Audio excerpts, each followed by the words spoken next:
Welcome to the September 14th, 2021 regular school board meeting, which I now call to order. This evening, we will begin with a moment of silence, which will be followed by the Pledge of Allegiance led by Vice Chairperson Mrs. Long. And the national anthem will be performed by Pinellas Park High School student Trista Hassel under the direction of Helen Twinan, Director of Choral Studies. After the national anthem, Trista will also perform Say Ya Mama by Giovanni Pargolesi. I hope I got it right. So we're looking forward to hearing that as well. Will you please stand for a moment of silence?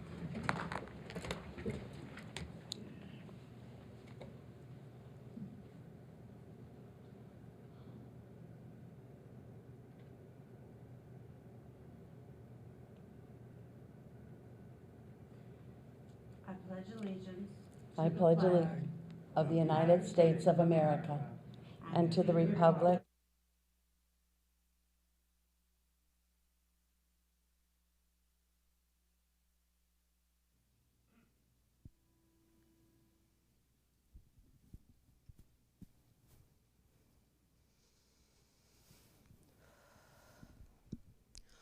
Oh, say, can you see by the dawn's early light what so proudly we hailed at the twilight's last gleaming, whose broad stripes and bright stars through the perilous fight o'er the ramparts we watched were so gallantly streaming, and the rocket's red glow, the bombs bursting in air, gave proof through the night that our flag was still there.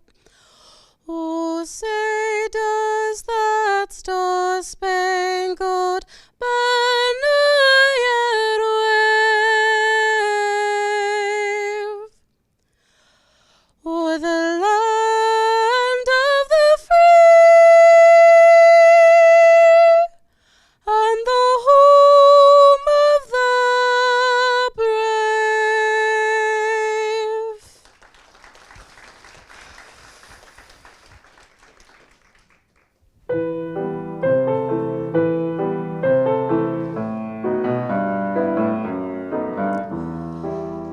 Se tu, mami, se tu sospiri so per me gentil pastor, o dolor dei tuoi martiri, o diletto del tuo amor, ma se pensi che soletto io ti debba riamar, pastore, lo sei soggetto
risorgetto, facilmente attinga, facilmente attingannor.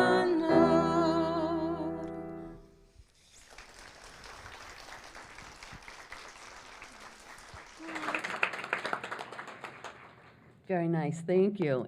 If I am correct, you might be the first student this school year that has actually performed in person. So we appreciate you being here. Thank you. And thank you for sharing your talent. Thank you for your hard work. Miss, did I pronounce it properly when I said Twinan? Twinan. All righty. Well, thank you for the work that you do with the students as well. And your principal is here, and he's smiling underneath the mask. I can see that. Mr. Brett Patterson, principal of Pinellas Park High School. Thank you also for being here.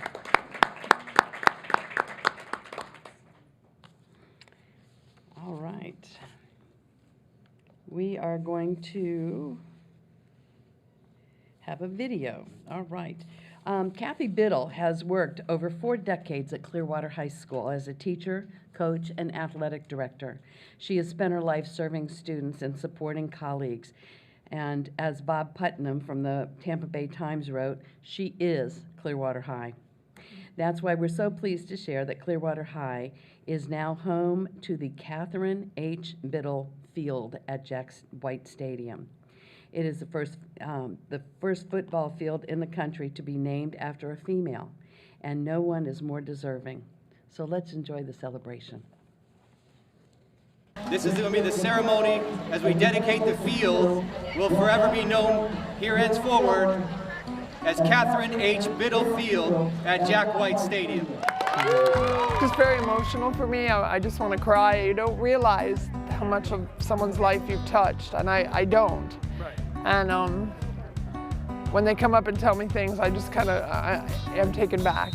Because I just see it as I do my job. I don't see it as I do anything special. Kathy Biddle was a graduate of the school.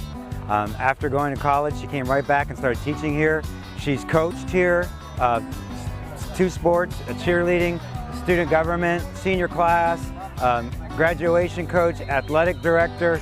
She really is an important part of the community. You know, when you think about the community as a whole, she's Miss Clearwater High. I mean, that's the best way to say it. I think she embodies everything that is Clearwater High. You know, you talk about the tradition, the honor, and the pride. She's cemented in that foundation of what it means to be a Clearwater High tornado, right? She gets us all twisted in the right way by just her work ethic, her demonstration, how she models things in and outside of either the office place or her interactions with students or interactions with former coaches, current coaches, and everything else. I think you see the passion and the love for Clearwater, the community, and making sure that that's always on the forefront of her mind and doing it the right way because it's the right way and there's no other way. Well, actually being born here at Morton Plant and going through the school system here, it means a great deal, and I'm so blessed, and so many people are just so kind, and to see people and see the alumni coming back, and it's just a lot of fun. I just want to say thank you. I actually have 2 years left. I'm hoping to make it for those 2 years, but I want to thank the community and I want to thank the school here for the support. It's incredible and way overwhelming for me. It was a terrific celebration, but she is definitely very, very worthy of that recognition. So congratulations. We'll now move to the introductions of professional, excuse me, okay, this has to be turned on. All right, Mr. Dudley. Thank you, Madam Chair. I know Kathy Biddle very well. She is, everything they said in that video is true. She's a wonderful, wonderful person.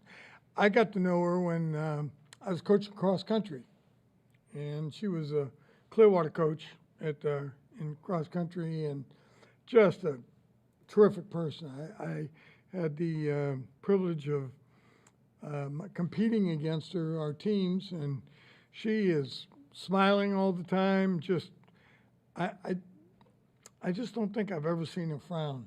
And she's just a great person, and she's going through some tough times right now, but she's a great person.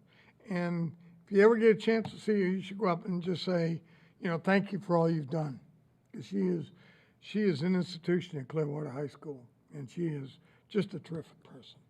Thank you. All right, we'll move to introduction of professional and community organization representatives. Ms. Isabella Mascareñas, Public Information Officer. Good evening, Madam Chair, members of the board, Dr. Greco, and staff. It is my pleasure to introduce the following representatives of community and professional organizations. From the Pinellas Classroom Teachers Association, Nancy Velarde, President.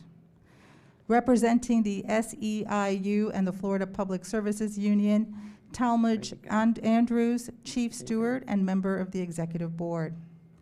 From the Pinellas Arts for a Complete Education Coalition, joining us virtually is Victoria Hagedorn, co-chair.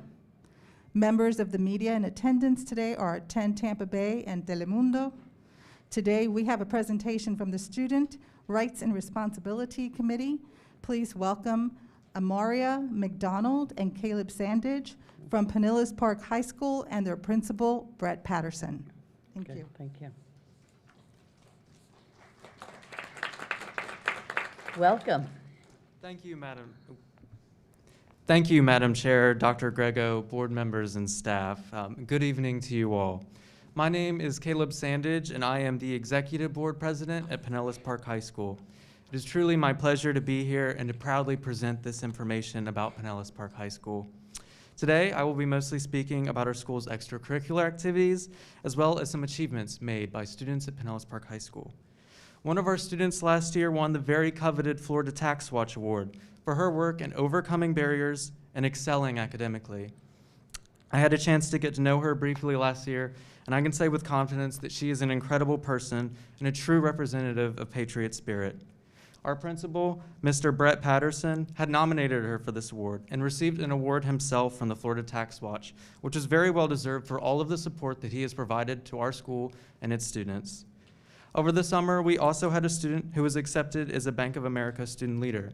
This is a national program with 4 students being selected from the Tampa Bay area for their leadership and their civic engagement. Our student had the chance to represent Pinellas Park High School in several manners, ranging from interning with local nonprofits to personally questioning members of Congress on pertinent issues to our generation. We also had a group of students who won second in the state of Florida an FBLA for an e-commerce competition, making it to national competitions. This is actually the second time somebody has won that award at Pinellas Park High School. The group before mentioned developed a website for an online school store, which is currently being repurposed by our student government to be implemented at our school.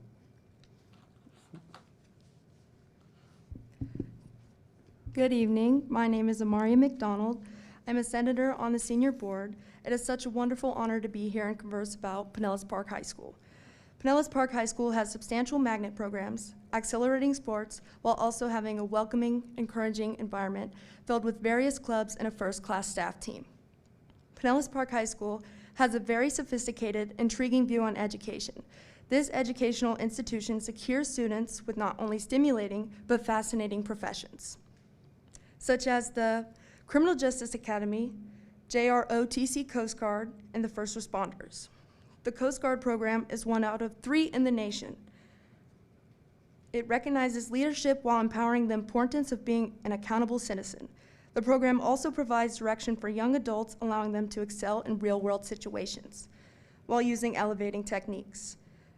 The other magnet programs are Criminal Justice Academy and the First Responders. These programs also anticipate learning about further emergency skills and knowledge about the legal system. The programs structure and assemble students into future conquerors of the world. The pair also provides an automatic acceleration, allowing students to strive and pursue soul-centric careers after graduating high school. Furthermore, Pinellas Park High School also has an outstanding football team. The Patriots have been undefeated so far in the season. All the players form unity and portray Patriot pride in both the classroom and field. The athletes manage to stay humble while being very passionate about our school and the sport. Each player conveys remarkable potential, allowing the team to achieve their athletic goals while illustrating the Patriot spirit. In conclusion, Pinellas Park High School has a very heart-feeling connection with the students. The staff at the school have done a wonderful job caring for the students. They truly help lead the way and provide comfort and composition for a fabulous learning domain. Their encouragement, ambition, and determination help to motivate and guide the students. The staff goes above and beyond when helping each other and the students. I'm very appreciative and pleased to have this staff. They have had such an incredible influence on me throughout my high school career. Every time I needed something, there was no hesitation. All the staff provided wondrous approaches.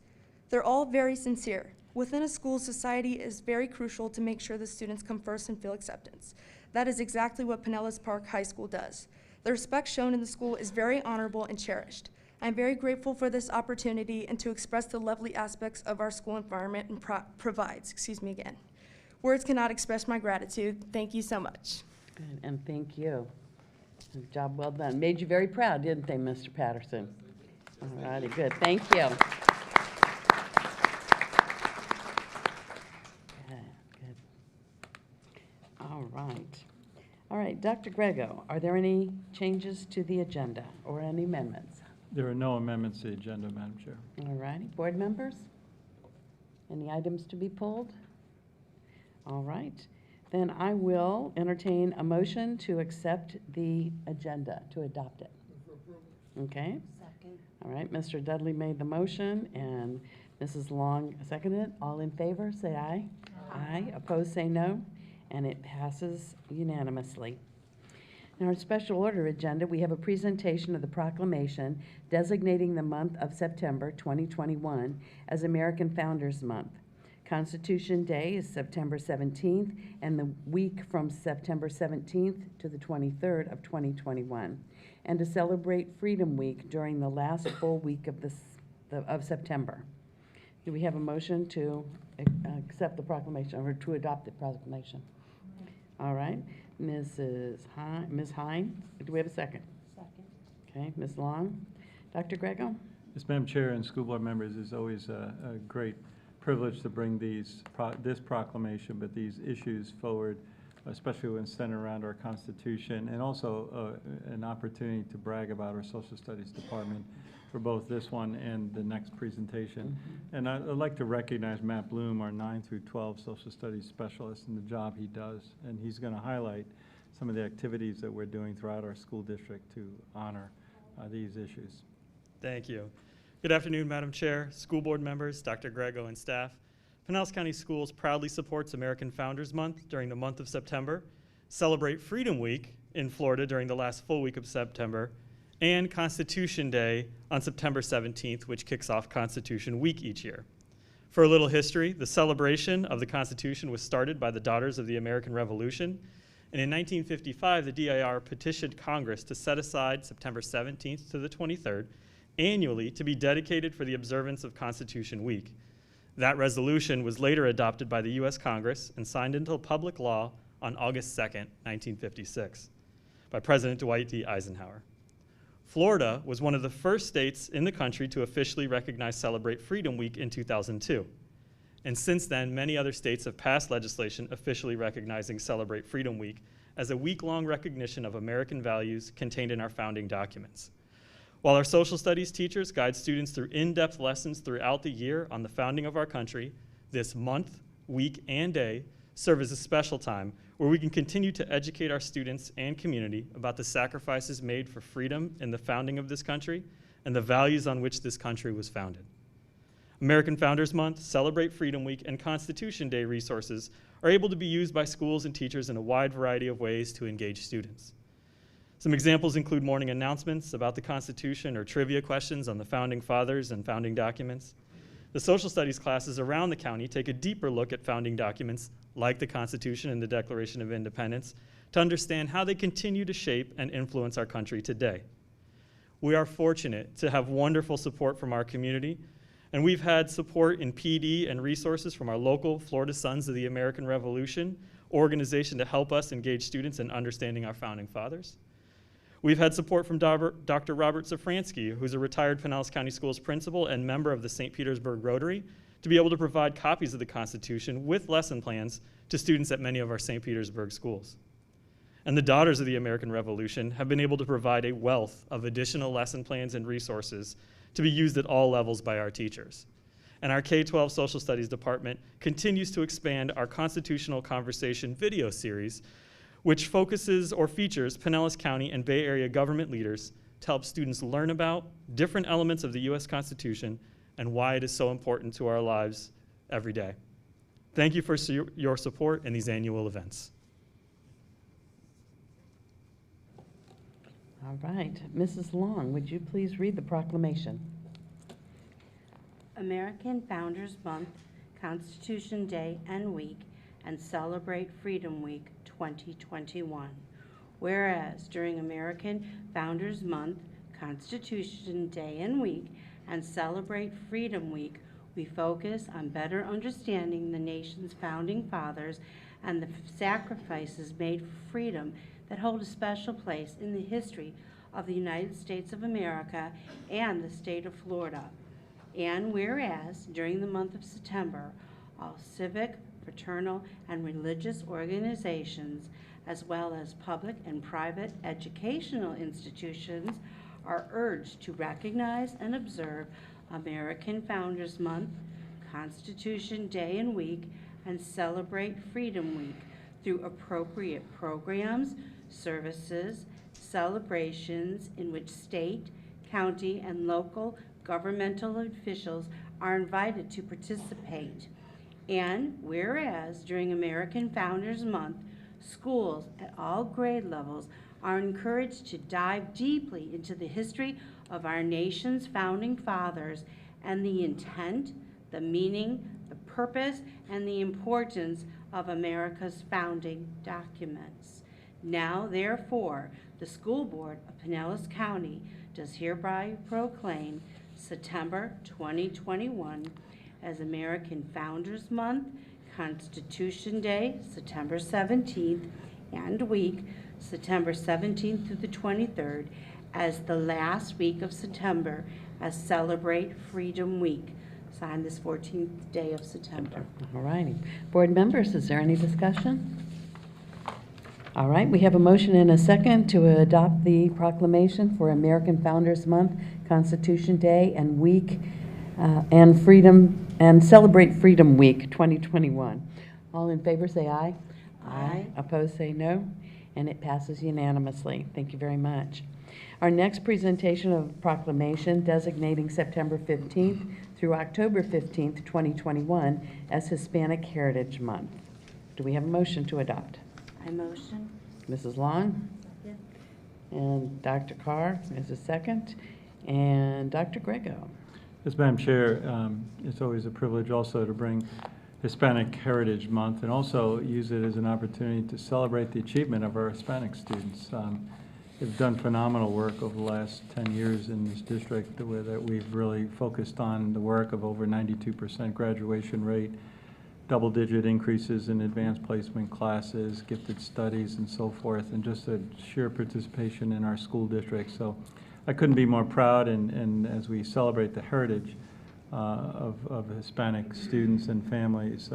Michelle Anderson, who's our K-8, and what a team between Michelle and Matt, so I want to thank both of you. We'll describe some of the activities in our school district to celebrate over the next month. Thank you, Dr. Grego.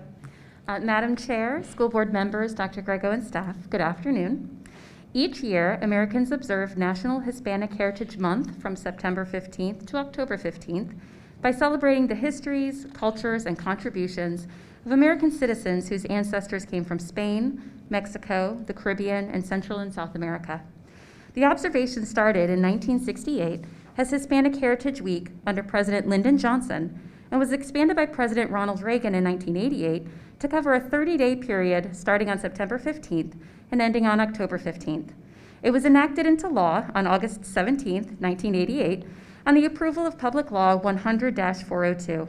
President George H.W. Bush issued the first proclamation for National Hispanic Heritage Month on September 14th, 1989. The day of September 15th is significant because it is the anniversary of independence for the Latin American countries of Costa Rica, El Salvador, Guatemala, Honduras, and Nicaragua. In addition, Mexico and Chile celebrate their Independence Days on September 16th and September 18th, respectively. Also, Columbus Day, or Dia de la Raza, which is October 12th, falls within this 30-day period. Pinellas County Schools supports and promotes Hispanic Heritage Month. Our teachers have received curriculum support through a variety of mediums, including the Library of Congress, PBS, and the National Education Association. We look forward to seeing our schools' cultures grow in support of all ethnic groups as they highlight the contributions and achievements of our Hispanic and Latino countrymen and women. Thank you for your support of this annual event. Thank you. Mrs. Edmond, would you please read the proclamation? Proclamation, National Hispanic Heritage Month, September 15th through October 15th. Whereas our nation has drawn strength from the diversity of our people, with faith and passion, a sturdy work ethic, and profound devotion to family, Hispanics have helped carry forward our legacy as a vibrant beacon of opportunity for all. Whether their ancestors have been here for generations or they are among the newest members of our American family, they represent many countries and cultures, even adding their own distinct and dynamic perspective to our country's story. In celebration of National Hispanic Heritage Month, we honor the contributions Hispanics have made throughout our history, and we highlight an important part of the rich diversity that keeps our community strong. And whereas this month, let us reflect on the countless ways in which Hispanics have contributed to our nation's success, and let us reaffirm our commitment to expanding opportunity and building an ever brighter future for all. Let us embrace the diversity that strengthens us and continue to striving to ensure the American dream is within reach for generations of Hispanics to come. And whereas Congress has authorized and requested the President to issue annually a proclamation designating September 15th through October 15th as National Hispanic Heritage Month. Now, therefore, the Pinellas County School Board does hereby recognize September 15th through October 15th as Hispanic Heritage Month and urge all citizens to join in a national effort to recognize the contributions made and the important presence of Hispanic and Latino Americans to the United States and celebrate their heritage and culture. Signed this 14th day of September 2021. Good, thank you. Board members, is there any discussion? All right, we have a motion and a second to adopt the proclamation designating September 15th through October 15th, 2021 as Hispanic Heritage Month. All in favor say aye. Aye. Opposed say no. And it passes unanimously. Thank you very much. All right, we'll now move to public comment on the agenda. And tonight we have a lot of opportunities for people to speak, so let me see if I can make it clear. Members of the public have 3 opportunities to address the board as we gather for meetings. The first opportunity is to speak during public comments on agenda items. The next opportunity is when there is a public hearing. Tonight, we're going to have a second reading of our policy 9270, home education, so that will be a separate opportunity for people to speak. We will also have a budget hearing that was scheduled as our organizational meeting of November of 2020 as a time-certain meeting at 6:30.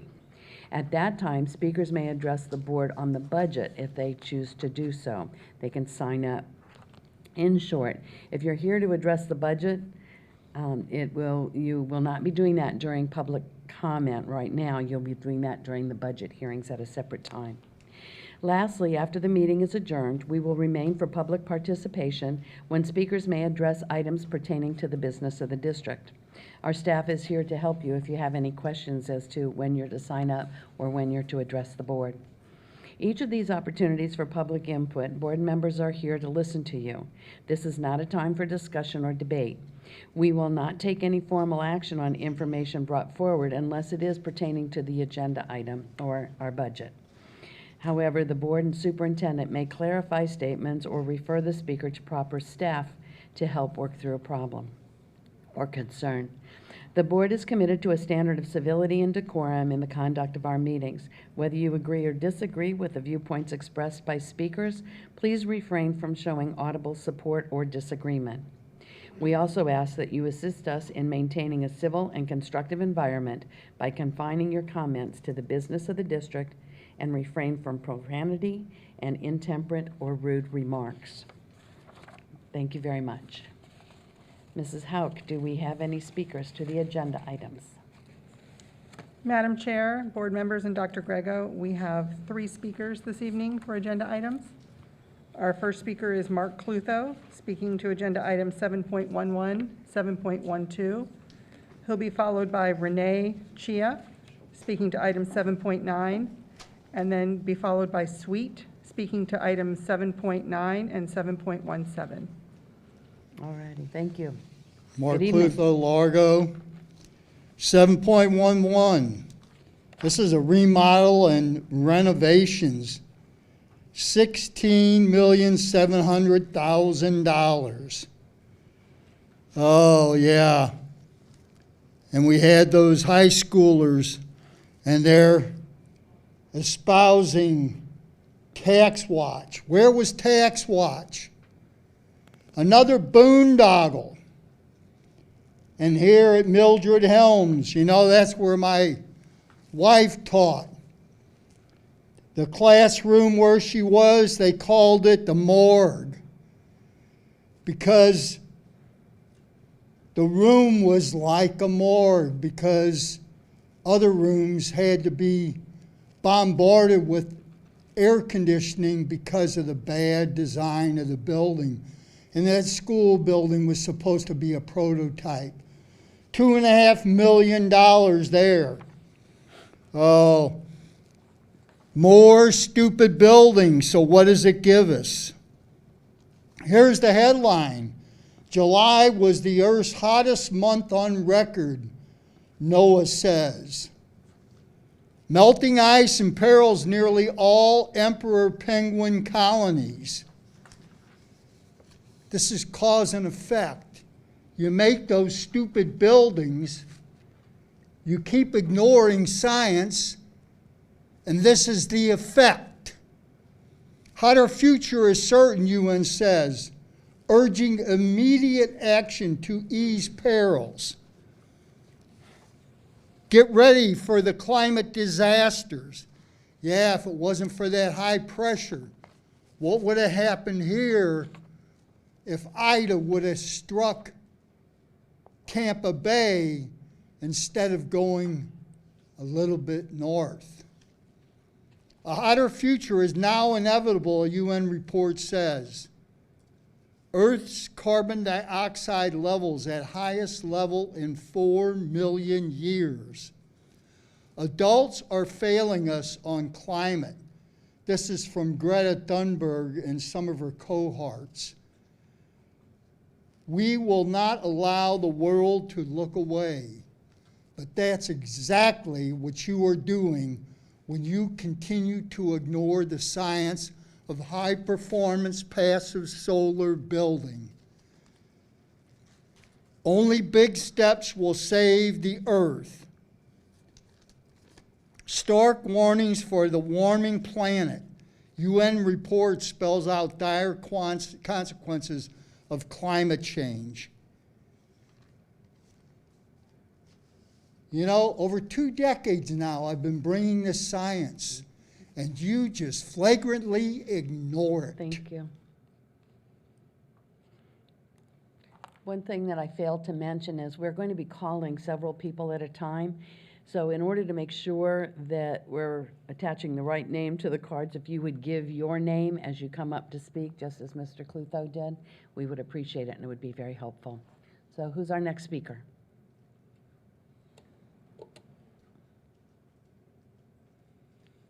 Hello again. My name is Renee Chia from Dunedin. Good evening. And I'm speaking to agenda number 7.9 tonight, and I strongly encourage the board to not renew this particular contract. I did about 15 minutes of research today when I was going through the agenda before coming here tonight and discovered a few things. Community Tampa Bay, Inc., which also goes by the name Anytown, is an indoctrination factory for our children. And it's also the, apparently the contractor that you use to send all your teachers to this summer. And some of the parents were here a couple school board meetings ago asking specifically for that information. I followed up and asked for that information. And I was sent some links specifically to Pinellas County School Board flat pages that didn't give any information on the actual contractor. And it just had really high-level language, right? And that's part of the game with this Marxist rabble, is we use high-level language and talk about equity and different things like that. But when I dug down, since the contract was actually there and I was able to actually dig down into the theology of what it is they actually teach, the book they use is The Cost of Racism for People of Color. And when you look down through the theoretical and foundations that their material is based on, it specifically says critical race theory. Critical race, psychology, and social policy, refusing damage, cataloging oppression, and documenting desire, whatever that might be. So this is directly in opposition to Florida law at this point, and I would strongly suggest that you do not renew this tonight. At minimum, table it and have a further discussion. Also, in the scope of work for Community Tampa Bay, they quote incorrect strategic direction numbers in order to connect that back to the contract. So I think that's going to cause you a contracting problem in and of itself if you don't table this tonight and look at the language in here. And for the parents, this is what they do at this lovely little camp they send these kids to. We call these tactics, dialogue, and cross-cultural interactions, both of which are proven techniques for prejudice reduction. Students experience interactive workshops that teach and demonstrate the concept of isms, or systems of advantage that favor one group of individuals over another, and the ways these systems create and reinforce discrimination. I could go on. There's a whole lot of stuff in here. Basically, it's CRT. Thank you. Thank you.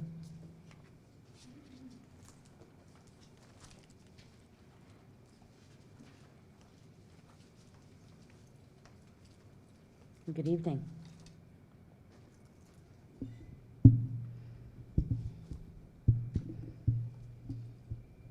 My name is Sweet. I don't think I need to introduce myself. So I'm expounding onto what she just said, the CRT. We are aware that it has been changed to the culturally relevant teaching, which I have an even bigger problem with. Saying that somebody needs to be treated differently, get different tests, get different lessons because their culture. Now you're spitting on culture. Okay, the critical race theory in and of itself has the word theory in it, and that some people can study it, some people don't have to. But what I learned from the contract that you guys have, you're asking for money, they're asking for money, you wanting to renew a contract. I learned from teachers when I was here on Saturday protesting the beginning of your teaching this summer. I learned from teachers that they were actually threatened with their job. Some AP teachers were told if they didn't take this critical race theory that they were going to lose their jobs, whereas some people were allowed to have it voluntarily. Some teachers were being told that they would lose their jobs. And if your brows are furrowed and you're like, oh, she's over here lying, so your teachers are lying. It was more than just one teacher who came up and thanked me for having that sign out there that said FCRT, and we're glad that I was there because they didn't want to be there to begin with. They were mad that they were being forced. So if that's a term of their job, was that put into the contract that they signed? Like, is that part of the contracts that you're renewing right now with these people? And I'm also going to say for her that you should table it until the public is able to fully have information, because it's all about having information for consent. People are sending their kids to school and you're able to just make these changes and we're not able to look over it. Table this. Allow us to look over it. The only reason I could see that you would just fast forward and do this is because you don't want us the time to look over it.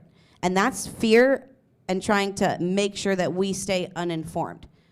Critical race theory, bringing race into teaching, was wrong. Whoever thought of that? Because I'm Mexican, Puerto Rican also, so that takes me part black. I've got Cuban friends, I've got African American friends, I have black friends, I have Jamaican friends. Nobody's asking to be treated differently. They don't want our kids to be treated differently. There isn't a person of color that has ever asked to be treated differently. Quite the opposite.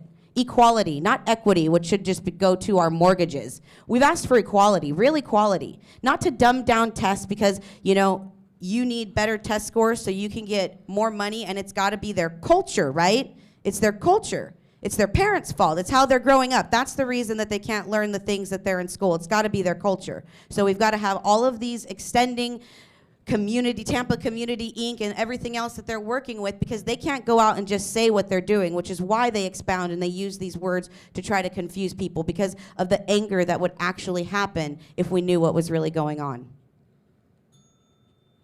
Thank you.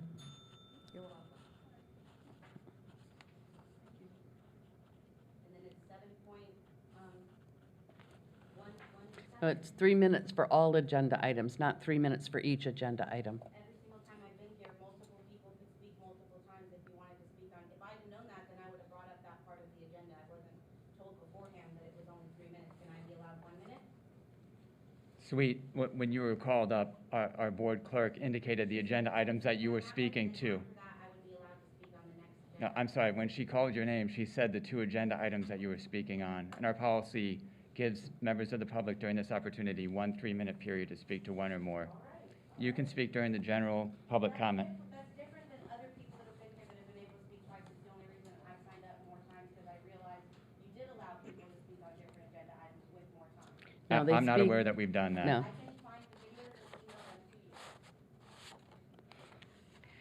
So you speak to any and all agenda items during this portion of time, unless it is a second reading or a public hearing, which I explained earlier will be on policy number 9720. And then, of course, on the budget hearing, there are 2 opportunities. That's an entirely different set of rules and laws that we have to follow in order to do the budget. And there are 2 opportunities to speak at the budget hearing, which is separate. So are there any other speakers for agenda items? No, ma'am, there are no more speakers for agenda items. All righty. Okay. So we have unfinished business now, and it's a public hearing to consider the amendment to policy 9270, home education. This is a second reading. This is the one that I was talking about, that people will have the opportunity to speak to. Do we have a motion? Motion? Okay, Mrs. Edmond. Do we have a second? Second. All right, Ms. Hine. And Dr. Grego. Yes, Madam Chair, as you know, this policy change was brought to you in a workshop, and we discussed it extensively. Ms. Dull, who's the Chief Strategy and Impact Officer in our district, will go over some of the modifications. This deals with our responsibilities for students in home education. Thank you. Good evening, Madam Good Chair, evening. board members, staff, and the public. Today I bring forward for second reading and the public hearing to consider amendments to policy 9270, home education. There have been no changes since first reading. This policy was brought to a workshop on July 13th and first reading on July 27th. What this policy amendments put forward is making sure that we are being very clear in our policies around our responsibilities and the responsibilities for parents for enrollment in order to receive special education, IEP services, or gifted services. The amendments within here for home education students denote the days in which and where parents can request evaluation for both gifted services or special education, ESE services, the timelines in which we need to evaluate, and then if parents want the full breadth of services with an IEP, they must fully enroll within Pinellas County schools. And so what the state asked all districts across the state to do is be very explicit about those responsibilities in our policies. So with that, I bring it forward for public hearing. Okay, very good. Mrs. Hauk, are there any speakers from the audience? Madam Chair, there are no speakers for this item. All righty, very good, thank you. Board members, is there any conversation? We did talk about this at a workshop, so this isn't the first time we're seeing it. Actually, it's the second time it's been on the agenda, but we've talked about it each time. So, are there any questions or discussion? All right, so we have a motion and a second. All in favor, say, to consider the amendments to policy 9270, home education. All in favor, say aye. Aye. Opposed, say no. And it passes unanimously. Thank you. We'll move to the consent agenda. Do we have a motion? All right, Mrs. Edmond, do we have a second? Second. Thank you. Mrs. Long. All righty. All in favor, say aye. Aye. Opposed, say no. And it passes unanimously. We will now move to the non-consent agenda. We request approval of the 2021-2022 strategic plan. Do we have a motion to accept? All right, Ms. Hine, and a second? Second. Okay, Mrs. Long? Oh, was it Kane? I'm sorry. It was Mrs. Kane. I heard somebody over here. Okay, thank you for clarifying that. All right, Dr. Grego. Yes, Madam Chair, and to the public, our district strategic plan doesn't drive everything, but it drives some of the major initiatives in our districts, those areas that we care and we really want to improve academically. I think one of the challenges that I always say to people is that if you look at any aspect of our district strategic plan, it could all be brought back to student achievement, whether it's in the finance area, human resource area, TIS, technology information systems. No matter what the area of our school district, the support area, it all comes back to students and schools and student achievement. I'm very proud of this particular document. The document was placed at your desk area, and I want to say for the public that this board has been instrumental in drafting this document. We began talking and working with this document back in a workshop, both with budget and strategic planning back in June 22nd, because it is important that we build the budget around the strategic plan and vice versa. So we should never get a strategic plan that we don't have the resources to satisfy. On July 13th, another workshop, we brought the draft to this board and to mull over and to really reflect on, and changes were made at that time based on board discussion recommendation. I want to thank the board because one of the changes that you recommended for that was the highlights section that starts on page 8 and 9. And I think that's a great look. If someone were to take a look at this and say, so what last year, how did the district do? What were some of the major highlights or initiatives? It's placed in graphic form, easy to read, and certainly flows very, very well. Our strategic plan is tied, as I mentioned, to our budget. That's why today we have a budget hearing, and today the strategic plan is on the agenda to be approved. I also want to take a look at the section that Ms. Dull will highlight some of those with the strategic initiatives, that we highlight some of those areas to the public and to us and to our principals and everyone else and all employees. These are some of the major lifts that we're going to be focused on: early literacy, the best implementing the best standards, the PCS Connects, the Level Up that I'll talk about later on, and college and career readiness, just to name a few. I can go on.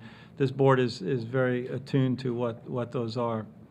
My last comment before I turn it over to Ms. Dull is I want to thank all of the associate superintendents, because each of them, they have a lift. If you look and read the strategic plan, you'll see teaching and learning, you'll see operations and school operation, you'll see the area superintendents, you'll see Mr. Herbick in there, you see the divisions represented in there, budget and finance, communication, student services. Each of them have a responsibility, and each of the action goals is assigned to not only a division but also to individuals. It's important for us all to remember each of those action goals are measurable. They have responsible, and they're reported out quarterly. So it's how we track the progress of our district. And sometimes things happen, like a pandemic or other aspects, that things have to slow down or move, or we go in a different direction. But I also lastly want to thank Jennifer Dull, because she has been the kind of the head person, the shepherd of this district strategic plan. And each year this plan gets better and better in terms of its layout, its readability, And so, Ms. Dull, thank you for all of the work that you've put into this document. It's looked upon, I can tell you, I share this with other districts throughout the state of Florida. They always look for Pinellas County's district strategic plan. And we share each other, so we take the best from it and we learn from each other. So thank you, board members, for your support of this growth. It's a fluid document. It's not cast in concrete. We need to continue to go back to it and really focus on the work this school year. So, Ms. Dahl? Thank you, Dr. Grego.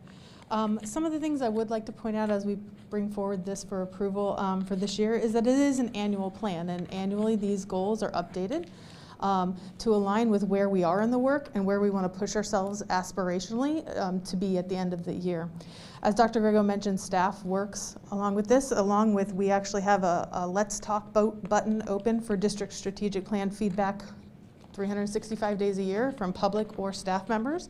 And we also elicit responses for updates for this usually around May of each year as we form our next version of our district strategic plan. This is done alongside the budget purposefully so that as district offices and schools are aligning their budgets or their school improvement plan budgets, that it is aligned with the work within the district strategic plan. And schools also engage, just as the district engages in the district strategic plan, with their school improvement planning processes at the same times, which those will be brought to you for approval at our board meeting in October. One of the things I would like to point out too, and updating in the district strategic plan, along with in the last couple of years we have highlighted strategic initiatives. One of the feedback we really got was that sometimes within our action goals, because there are a lot of them that we update, that bucketing them would be helpful so that not only the public but staff can see how the different initiatives within each strategic direction. So you will notice that as a visual update, that all of the different action goals are bucketed. It was very kind of Dr. Grego to thank me, but this is a definite team effort, along with all of the staff that helped develop the actual content. I think Mrs. Leanna Eisen, who's our Director of Strategic Planning and Policy, who would be here presenting this tonight, however, she had a little one about a month ago, was instrumental in really working with our communications team and Libby Jordan and making this visually kind of come to life in a way that each year we get better and better at. So I do want to definitely acknowledge the two of them taking leadership and ownership of how this looks so that people have a visual representation and a more digestible way to engage with our district strategic plan. So with that, I bring it forward for approval tonight. Very good, thank you. All righty, board members, are there any comments? Again, this is, as Dr. Grego stated, this is something that we have been working with for quite a while. And staff has done an excellent job of showing how our overarching goals will be accomplished. So that's terrific. Dr. Carr? Thank you. I'd like to thank you and the team as well as staff for working to make sure that so many of the pieces are not only bucketed, but also measurable. And that's really important to us, to our ongoing progress monitoring, as well as our accountability. So I appreciate that. I know we discussed that quite a bit in workshop. And having spent time looking at the outcomes from last year and going through our binders with all those measures, I appreciate that you took the time to give us a very clear picture of where we are so that these measures, we can be held more accountable to our measures. So thank you for that extra time and that coordination.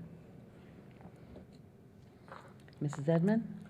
I also would like to just echo the comments that have already been made, because being a new school board member and having lots of questions, it was very important for me to sit down, view the binders with the artifacts, as well as have the opportunity to ask questions and receive answers as it relates to our strategic plan and measurable outcomes. So I look forward to continuing to ask questions and working with you all. And thank you and your team, as well as the superintendents who also answered questions. All right, anyone else? All right, good, thank you. So we do have a motion made by Mrs. Kane and a second by Ms. Long to approve the 2021-2022 District Strategic Plan. All in favor say aye. Aye. Opposed say no. And it passes unanimously. Thank you very much. Our next item is to request the adoption of the proposed Greater Florida Consortium of School Boards 2022 legislative program. Do we have a motion? Okay, Mrs. Edmond, motion to accept. Second? All right, is that Ms. Kane? All right, Mrs. Kane has a second. Dr. Grego, do you want me just to go into it? All right. Mrs. Edmond and I had the opportunity to represent this board at the Greater Florida Consortium of School Boards. We joined that in about 2007, I think it was, and it's many of the coastal communities. We found that there were some things that were unique to those communities that didn't necessarily play out in the middle of Florida. And so it was designed to help strengthen the needs and some of those items so that we could go with a united front. We have been given a copy of, they have it as a final, but it's the draft of it. And we are allowed to look at it, and if there are items that you would like to pull off that you don't think are appropriate or that we as a board cannot support, we have the opportunity to do that. Otherwise, it will be sent on to them in a final form. This is a document that each one of the district counties will either unanimously support, or if there's an item, as I said, that we can't support, it will be taken off completely. We don't amend it, we don't do anything. It's basically an all or nothing for each particular item. So at this point, we would really like to have conversation as to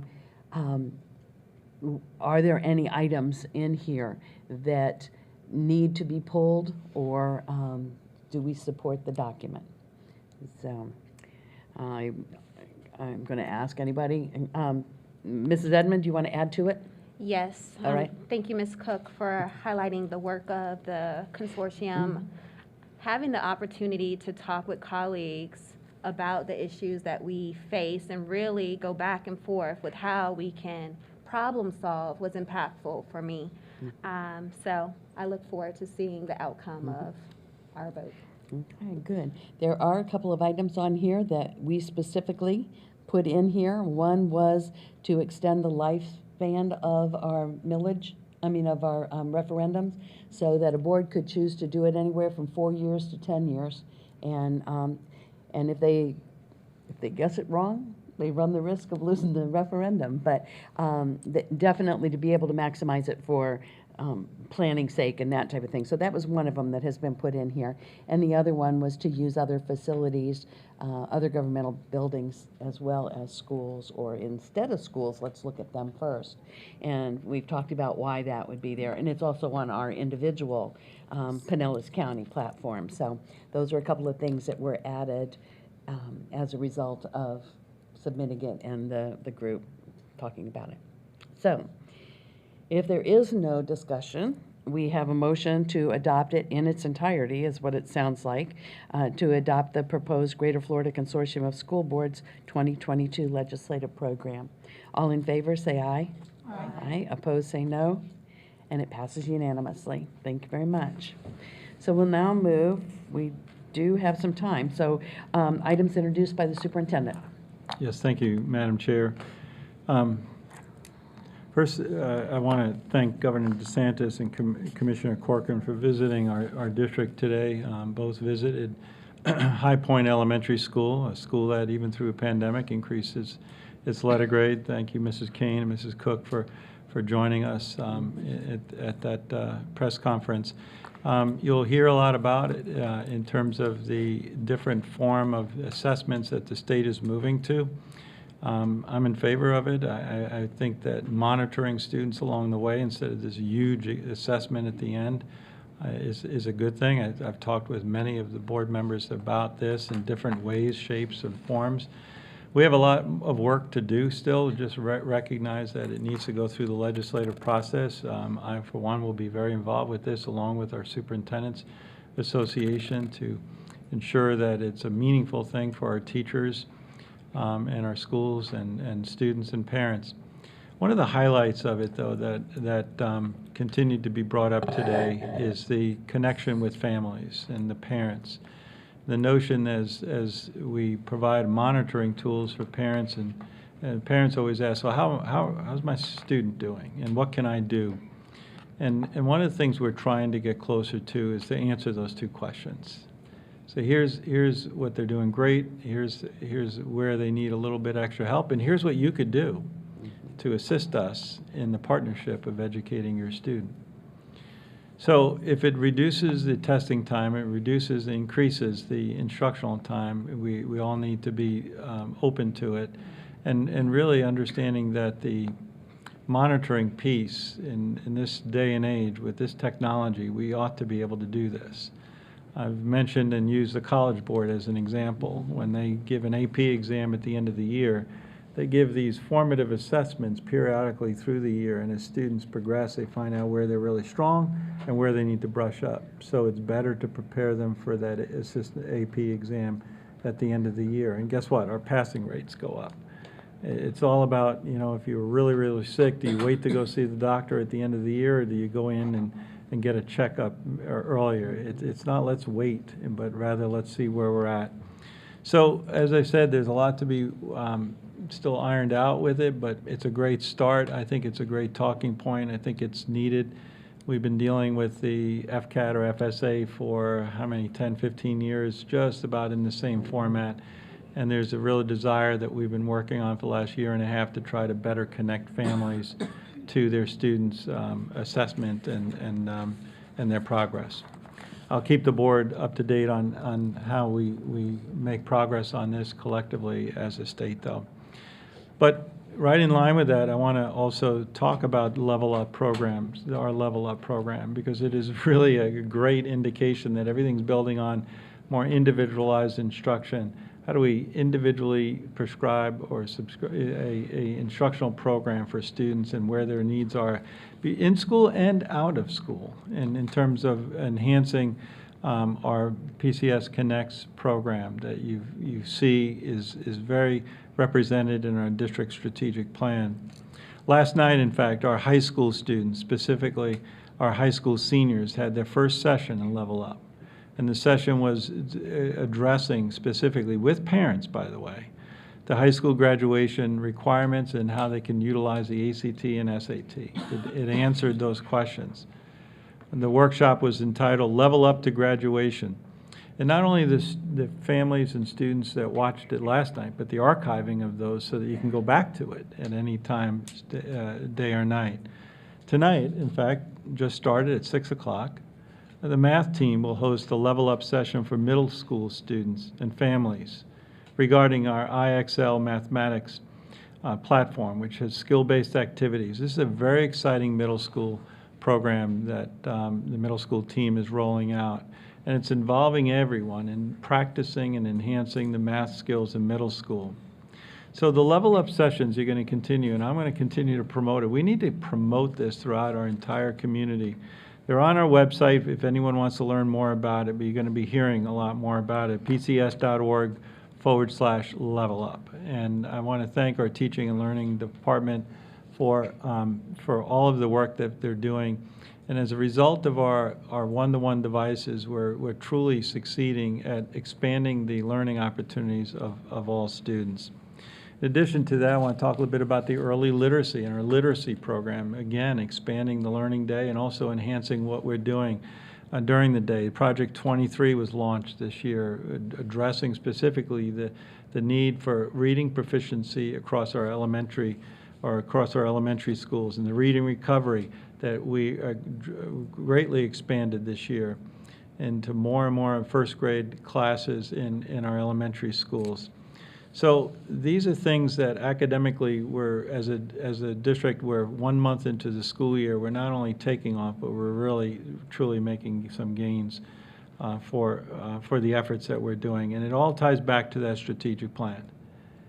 I want to also give kudos to Robert Lynch, our Boca Ciega High School mathematics teacher. Robert was selected from Yale University as the 2021 Yale Educator Award this past year from the undergraduate admissions programs. You know that some prominent universities across the United States have this recognition program of their incoming freshmen to nominate a teacher that had a tremendous influence. And Robert was one of only 50 teachers that were recognized, and 21 counselors who selected over 300 nominations, and that was just from Yale. So we congratulate the emphasis and the impact that our teachers are having. That sometimes the students write about them after they're gone, and what a great recognition. In addition, Skyview Elementary School welcomed the Wounded Warriors, a statue unveiling, and you can see a slide of that, I believe we have. Mike Delancey, a 2003 graduate of Pinellas Park High School. It's very appropriate that we had Pinellas Park High School here today, and wounded Marine Corps veteran, created the Wounded Warriors Ability Ranch in 2015. On September 1, the 15th anniversary of the sniper attack that paralyzed him, he brought a group of wounded warriors to Skyview Elementary School, and during the event, veterans and students gathered to unveil the sculpture of Patriot the Eagle. Thank you to all of the artists. Thank you to everyone, the maintenance department. There were so many people who had their hands in this effort. And thank you certainly to Principal Hester for a wonderful addition to your campus. She does a magnificent job. Also, our students every year, and this year was even a little extra special, commemorated the 20th anniversary of September 11th. As you know, Zona Elementary School in the very early days helped and was key in the creation of the Curlew Hills Memorial Garden of the 9/11 Memorial Service there. And I want to thank and recognize Zona Elementary for still, 20 years later, still working and displaying their artwork, and also Jamerson Elementary School and their work in some displays in St. Petersburg area.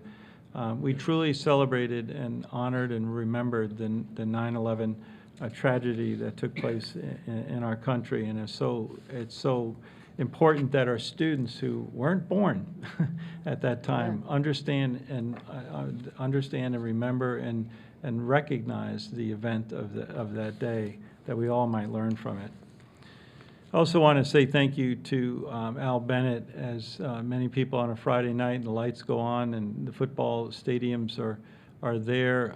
We have a number of new athletic fields that we opened up this past Friday, Tarpon Springs Athletic Field, Clearwater you saw, Lakewood, and St. Petersburg, but all of our fields are beautiful, and our tracks are beautiful, and our athletic facilities, where I want to thank Mr. Herbeck for all his work in enhancing not only the fields, but everything about them. And so Al is maneuvering greatly with everything else and continuing on the sports, not only in high school, but also in middle schools, which is so important.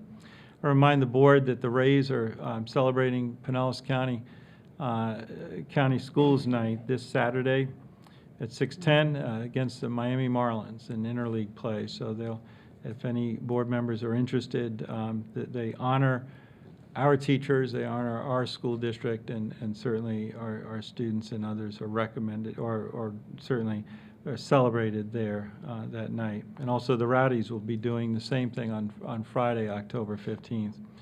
So our district is operating smoothly. We have so much going on in terms of after-school, before-school activities, and certainly, as I announced, a lot of after-school activities of academic proportion in the household. So thank you, Madam Chair. Mm-hmm.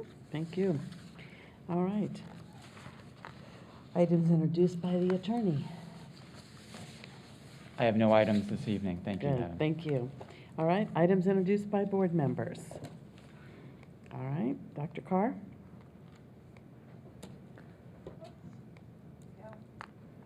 Thank you.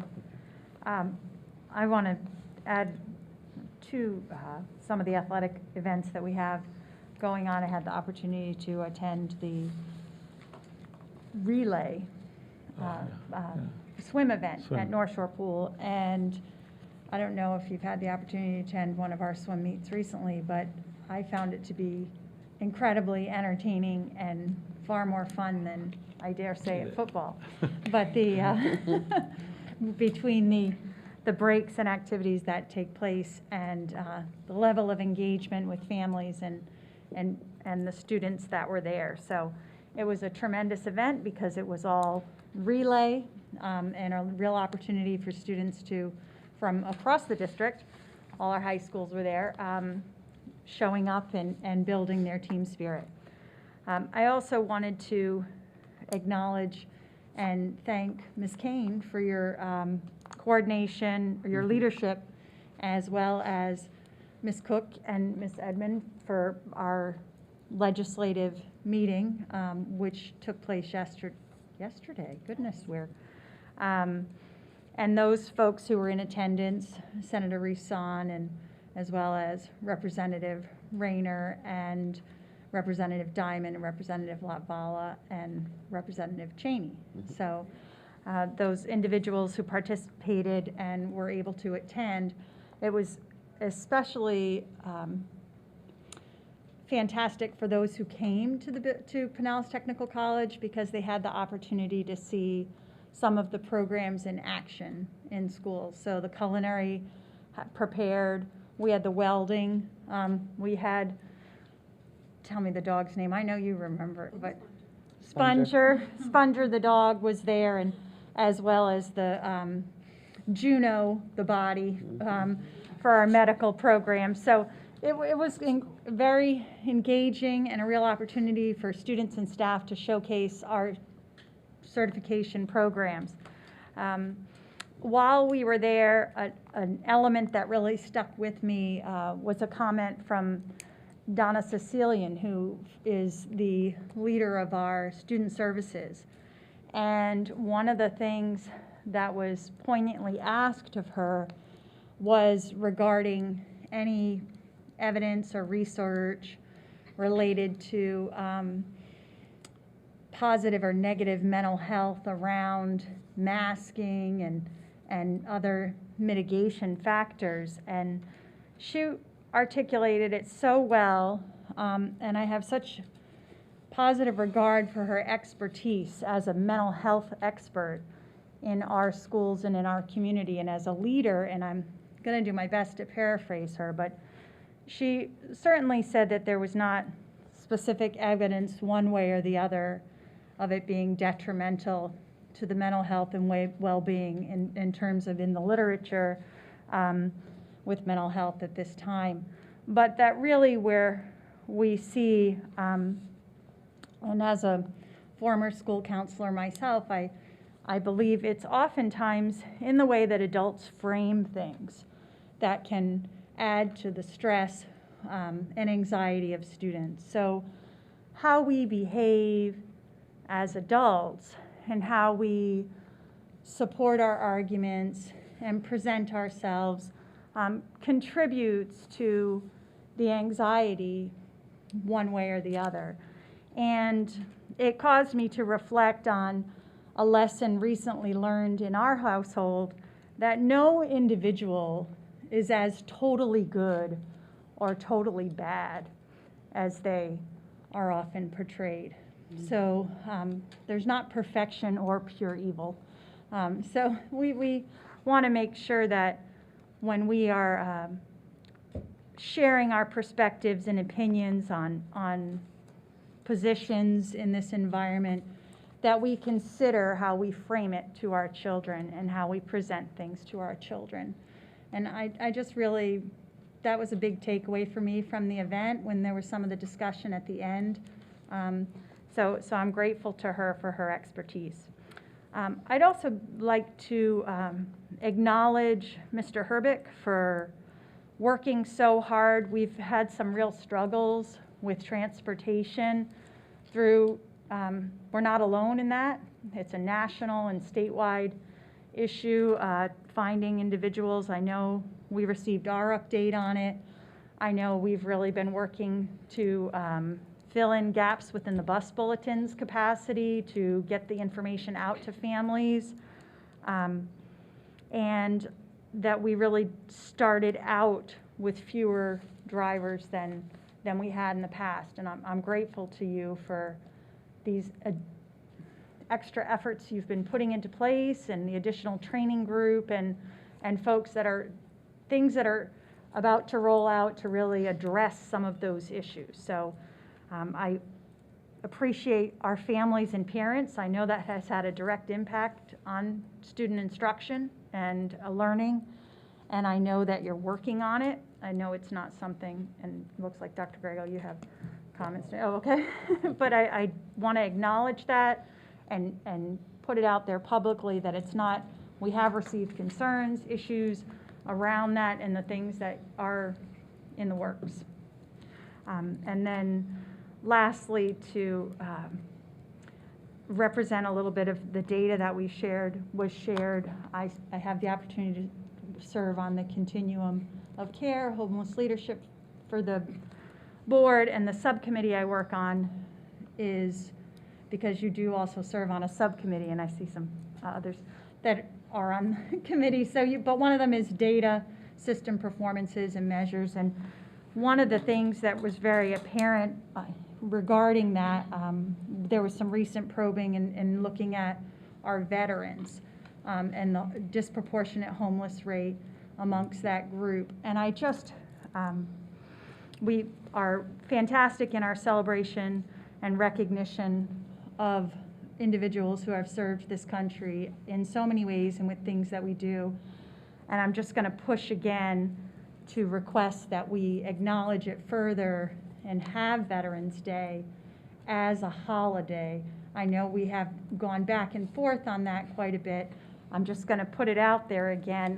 While I acknowledge how much we do in the schools, I think particularly now it is incredibly important to recognize those individuals throughout the community and give the community the opportunity to step up and acknowledge and recognize our veterans in the community, with how many veterans live in our community, work in our community, and our family members in this community. So that's my report as a board member, and I hope we are able to move forward with that as a possible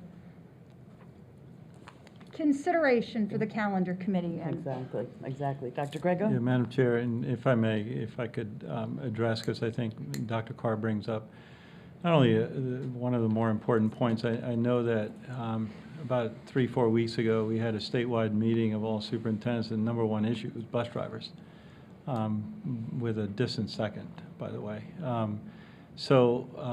Yeah, thank you for recognizing Mr. Herbeck. I might ask if the board would allow me to bring you up to date on some of the very aggressive things that we're doing, things that we've never done before, but certainly we're getting some results. We're bringing some new drivers on. As you know, the board contracted out with some, so let Mr. Herbeck discuss some of the things we're doing and some of the relief that we're hoping to see in a week or two. Thank you, Dr. Grego, and thank you, Madam Chair and board members. As he shared, we are trying some things that we have not tried before, and one of them is to contract with an independent contractor called ALC to transport some very special programs, and those are the programs for our extended transition students. And by doing that, really what our transportation program prior to now for those students have been to take them from their home to one of their job sites. And these, again, are kids who are learning job skills. And 2 classes of extended transition students are actually at Walter Pinell Service Center. And I know personally that the buses that bring those children in there, due to the length of the routes, they're not able to service students in the first run for that high school run. And then they bring them to Walter Pinell. The program's so successful, we've actually hired students as part of our full-time staff out of there. So we want to make sure that we give them the service that they need. And so what we did is we, again, contracted with this firm to take those students to their job sites to make sure that they still have that high-quality experience. What that does for us transportation-wise is it actually freed up about 20 bus drivers that are able to drive during a high school run. Normally, in a normal year, we have 3 or 4 high school routes that are open. And when we don't have a driver for it, it means that we have to go ahead and fill a route, fill a run, and then double back and pick up kids. They're naturally going to be late to school. This year we have about 20 or 30 of those type of routes. So when we take 20 drivers and return them to the first slot, that's going to make, what we hope, a tremendous difference. We've also just added 9 new students, or graduated 9 students from our bus driver class. They should be picking up their routes later on this week, Thursday or Friday. So now we're up to 29 additional drivers, and we have 13 in a class that's coming up right now that we're just starting. So when you start putting all that together, it kind of gets us back in closer to a normal year. One of the things that is always challenging whenever you have a shortage is the unknown of the daily call-offs. When we come in and we think that we have every route covered, and then a driver calls in the morning, they wake up, they don't feel well, something else is going on, and they can't come in. One of the things that we're doing now, and it's been in the contract for quite a while, that for every quarter, basically a grading period of 45 days, there's been an incentive of $100 to give drivers if they have perfect attendance during that time. And through this budget, or through the contract negotiation with SEIU, and I know to thank Mr. Andrews there in the back, we've been able to extend that from $100 to $1,200.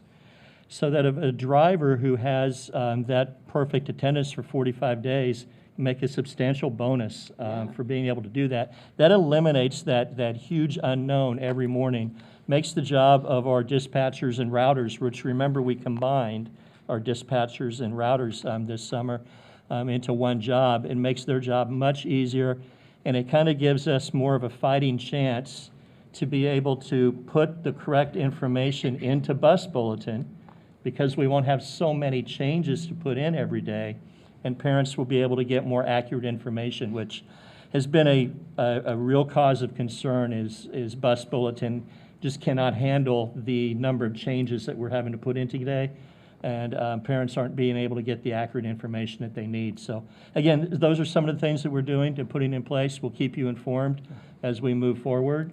We also have put in a $1,000 bonus for transportation employees. We call it a headhunter bonus. If they go out and recruit someone who then passes our driver class and stays with us for a year, they can earn up to $1,000 of a recruitment bonus. And I know that's things that we see companies like Target and Walmart and other people doing as well. And hopefully that can work for us as well. Board members, we're also recruiting, as we will run classes throughout the year. So the 40 or so drivers that Mr. Hervick's talking about, which should be engaged in another week or two, will really help and relieve us. But we can't stop there. Bus driving and recruitment, we're looking at other marketing tools and hiring some folks to truly go out and year-round, so that we can be graduating 20, 30 drivers and at a clip, and also have some substitute drivers. So those call-offs in the day that we just don't know about. So I know this has been a strain for every school district, large, medium, small. It hasn't been isolated by anybody.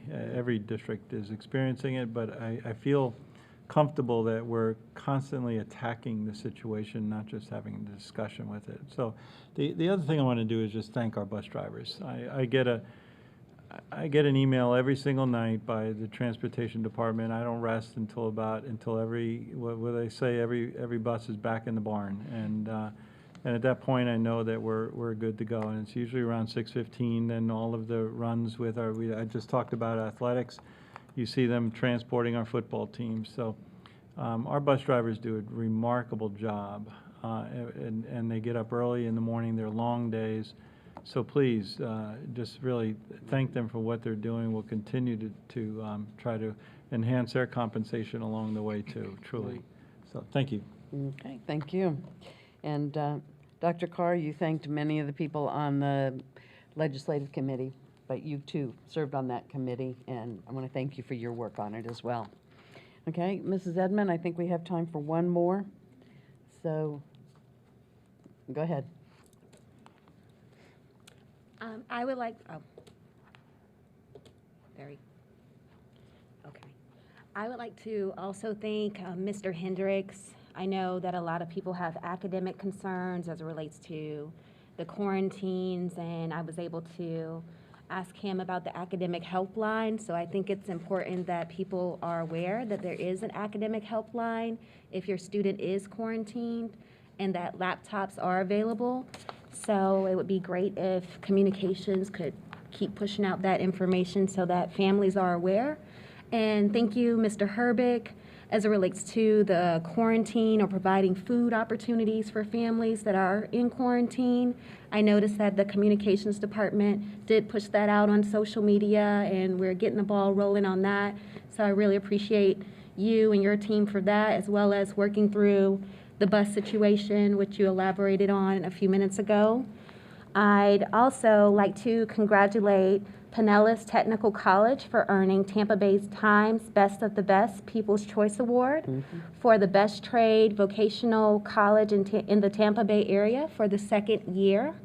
It really just shows not only the impact Pinellas Technical College has, but the opportunities that are available to all people who are interested in the trade. So opportunity truly starts at PTC. Also, I don't think we'll have time for it, but I'd like to put it out there. I would like to make a motion to adopt an emergency rule implementing a universal face covering policy with a medical opt-out for 90 days, reassessing every 30 days. Mr. Happy, please. And I also like to let my colleagues know that it's in draft form, so if you have other suggestions, you'll be able to make those All right, during the so- discussion. So you're making a motion. Is there a second? Okay, your motion fails due to a lack of second. All right. And- Do you have anything else? Yes. Okay. I would like to determine if there is consensus to have a special meeting to discuss COVID mitigation and possibly a mask option. Okay. So do we have consensus? Does the majority of the board want to do that? Those that want to do that, raise your hand. Pardon? I would like to make a motion. No. Take it back. You're looking for consensus. Looking for consensus to see if the majority of the board would like to have a special meeting to discuss COVID mitigation and if a mask policy and/or a mask policy. Okay. Prior before our board workshop on Tuesday? Yes. Okay. You wanted to speak to it, you said? We need to do it quickly or we'll stop the conversation and move on, but. So I think it's just a question about if we would have a special meeting to discuss a whole range Yes. of mitigation strategies. And really, it's an opportunity, I think, also to hear from staff about how things are actually going, to formally hear from health experts, to formally hear from our community, who we've heard from thousands of people. But I know we've also asked this question several different times. So I guess it's just a question of, is there a consensus to have a formal meeting around this topic, address it? Yeah, in that its is a question. entirety. That is a question. So things Wh- like what we brought up, things like updates about the bus and updates from Mr. all of those things. And staffing from Ms. Staffing Texel. concerns, substitute issues. Air concern- purification. All those other mitigation topics Contact as tracing. well.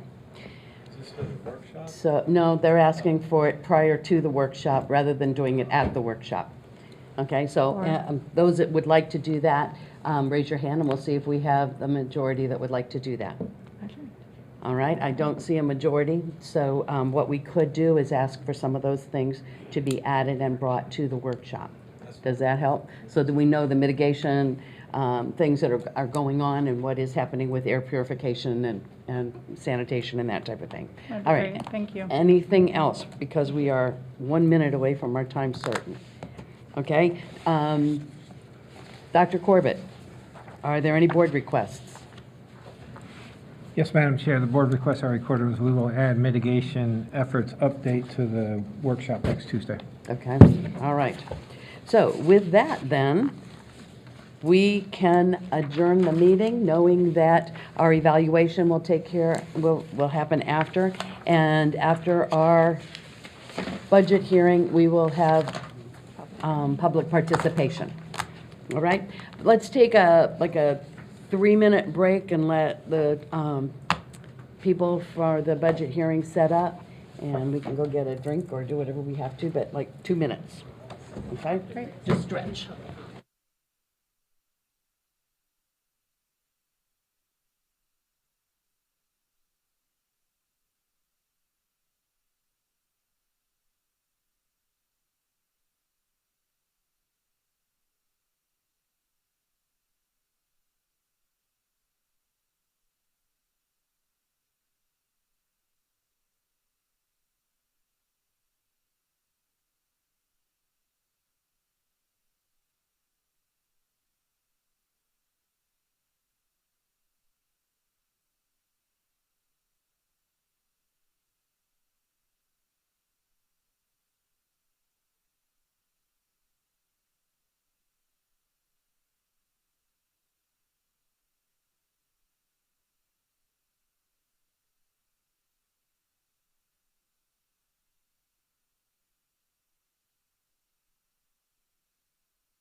Turn it on. Thank you for making that clarification. All right. Just so that everyone is clear, there are some questions that are going on. The meeting, our board meeting is over. That does not mean that we won't listen for public comment or public participation after the budget hearing. However, as you have heard, there will be no other action on masks tonight because the board has not chosen to have another meeting nor to entertain a policy. So I hope that clarifies some of the questions that are coming forward. Oh, man.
Pardon?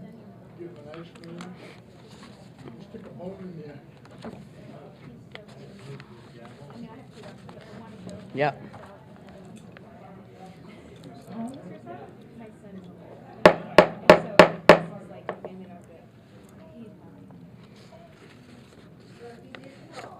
All right, I'm going to call to order the Tuesday, September 14th, 2021, public hearing on the budget.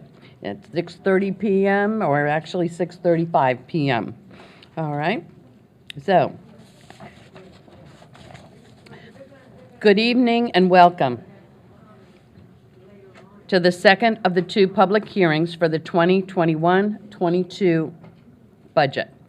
We are here tonight to review the proposed property tax rates and budget for the 2021-22 school year hear comments from the public, and approve the proposed millage rates and budget. The order of business and action taken tonight must follow a specific directions set forth in state statutes, and we ask for your cooperation as we go through this legally required format. Excuse me, could you go outside and talk on the phone, please? Or tone it down? There we go. There will be 2 opportunities for you to speak this evening. First, you may comment on the proposed millage rates. Second, you may comment on the proposed budget. If you wish to speak, you must register separately for each part of the hearing with our staff members at the entrance of the administration building. On behalf of the school board and superintendent, I thank each of you for taking the time to be here tonight to share your views with us. At this time, I would like to entertain a motion to adopt the agenda. I motion. Okay, we have a motion. Do we have a second? Okay, we have a motion and a second to adopt the agenda. All in favor say aye. Aye. Opposed say no.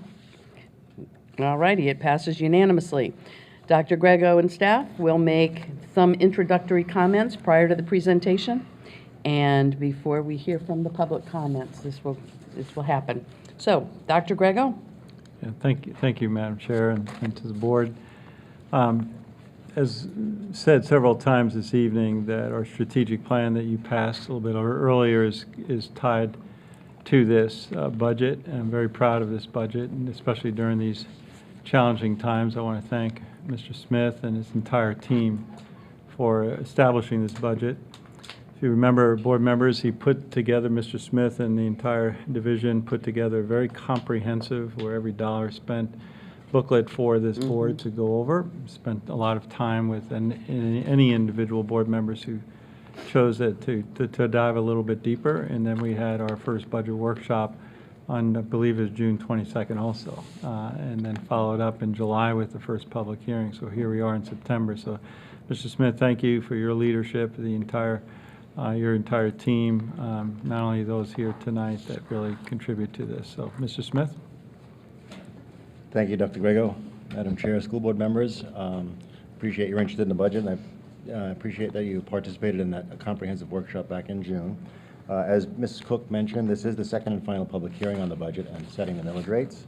The format is set forth in Florida Statute Section 200. First, we have to talk about the millage rates, and then finally the budget. The material available at the first public hearing in July provided comparative information relative to the projected fiscal year closeout. The 2021 fiscal year has been closed out, and the actual results are reflected in the document provided to you tonight.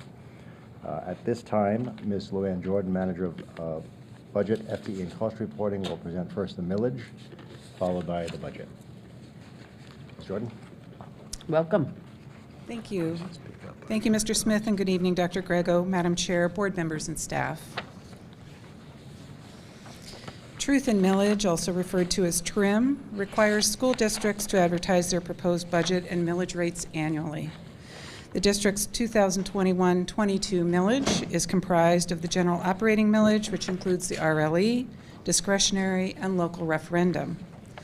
The Florida Department of Education determines the maximum state required local effort millage rate that must be levied by the school board to generate its local share of funding for the district.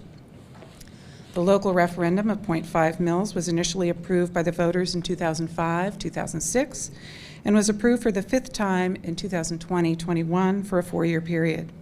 The proposed millage also includes the 1.5 mils for capital outlay. A mill refers to the rate of property tax commonly paid on the assessed value of homes and business properties. A mill equates to $1 of taxes for every $1,000 of taxable property value.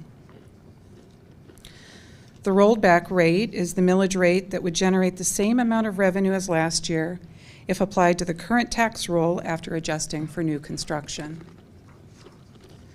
The 2021-22 proposed millage of 6.325 is higher than the rolled back rate by 4.08%.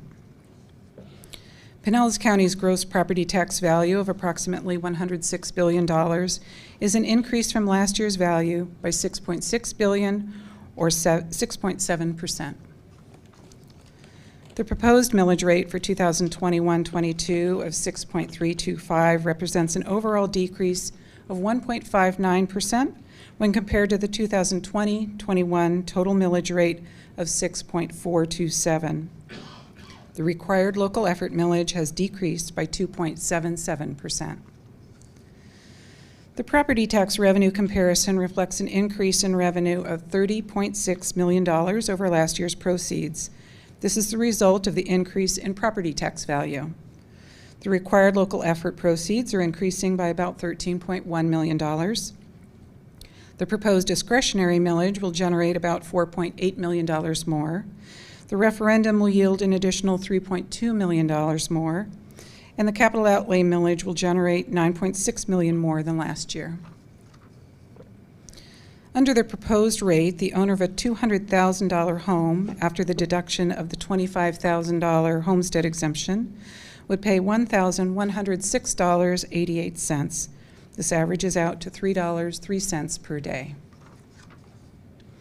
The taxable value of property in Pinellas County reflects an increase on average of 6.7% for the year. The Florida legislature has set our required local effort to 3.577, which is a decrease from the prior year's RLE of 3.679. As a result, some homeowners may experience an increase in their school taxes, as demonstrated here, as a result of the increase in property value and not an increase to our levied millage rate. The RLE is an appropriated amount set by the FLDOE. The school board must levy this amount in order to receive state funding. It's used for the day-to-day operations such as school staff and utilities. The discretionary millage is used for general operations of the district and to meet additional costs due to inflation. Local referendum funds are used to recruit and retain quality teachers, preserve reading, art, and music programs, and provide up-to-date textbooks and technology. The capital outlay millage is the district's primary funding source for maintenance, renovations, new construction, and equipment, as advertised on July 25th. At this time, I'll turn the meeting back to the board chair to allow for public comment and for the motions necessary to adopt the millage rate. Good, thank you. Mrs. Hauk, are there members of the audience that would like to address this item? Madam Chair, we have 2 speakers for the agenda items. Okay. We have Mark Clutho and Ashley Green. Okay, good, thank you. Good evening. Mark Clutho, Largo. Well, yeah, the amount people are actually paying is going up. And it just is a shame that taxpayers' money gets wasted, especially when it goes to the capital outlay. You know, as I explained earlier,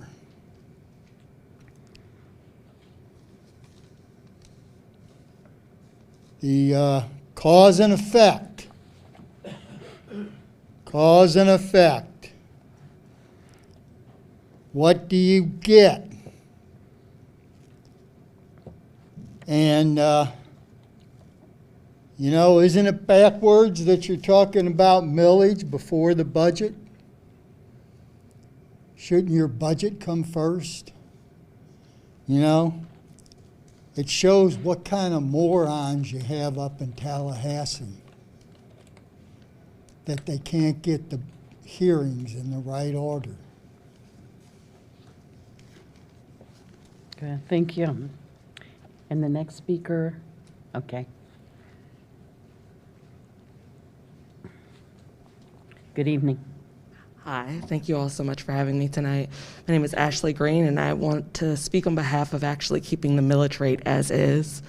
Right now, we know that while property values have continued to go up, the risk of the market crashing at any time is there and is going to take one of your key sources of income to make the school system run. We just frankly don't know what the next few years has to see financially. And in an area like Pinellas County, which is constantly under the threat of environmental disaster and catastrophe, what kind of resiliency plans we'll need in order to have our schools be prepared for the next decade, for the next 2 decades. And so if we have an opportunity now where the school board can continue to take in money at the current millage rate that can be used to help build out better resiliency, provide for wage increases for school employees, then it seems to me like an opportunity for us to get our financial house in clearer order rather than to roll back the millage rate and have, well, I know more money coming in, significantly less than what could be at the millage rate that the base in Pinellas is already set at. And so I would like to ask that we consider keeping the millage rate as is and using that to improve upon both the resiliency of our schools and the wages for workers in our schools. Thank you so much. Thank you. Are there any other speakers? That's it? There are no other speakers. All right. We will entertain a motion to approve the discretionary local effort millage. Mr. Dudley? I move that the board approve the levying and discretionary local effort millage of 0.748 mills as part of the total millage to be certified to the property appraiser and Florida Department of Revenue. Okay, do we have a second? Second. Okay, Mrs. Long.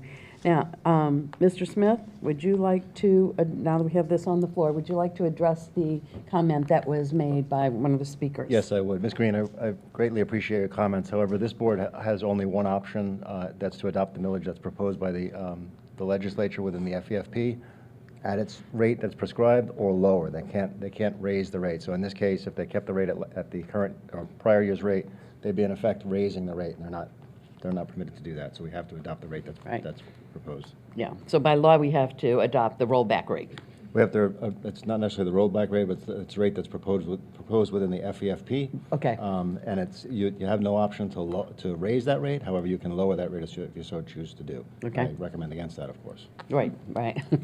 Yeah, we don't want to lower it. Okay, any other discussion? No? All righty. So we have a motion and made by Mr. Dudley, second by Mrs. Long, to approve the levying of the discretionary local effort millage of 0.748 mills as part of the total millage to be certified to the property appraiser and Florida Department of Revenue. All in favor say aye. Aye. Opposed say no. And it passes unanimously.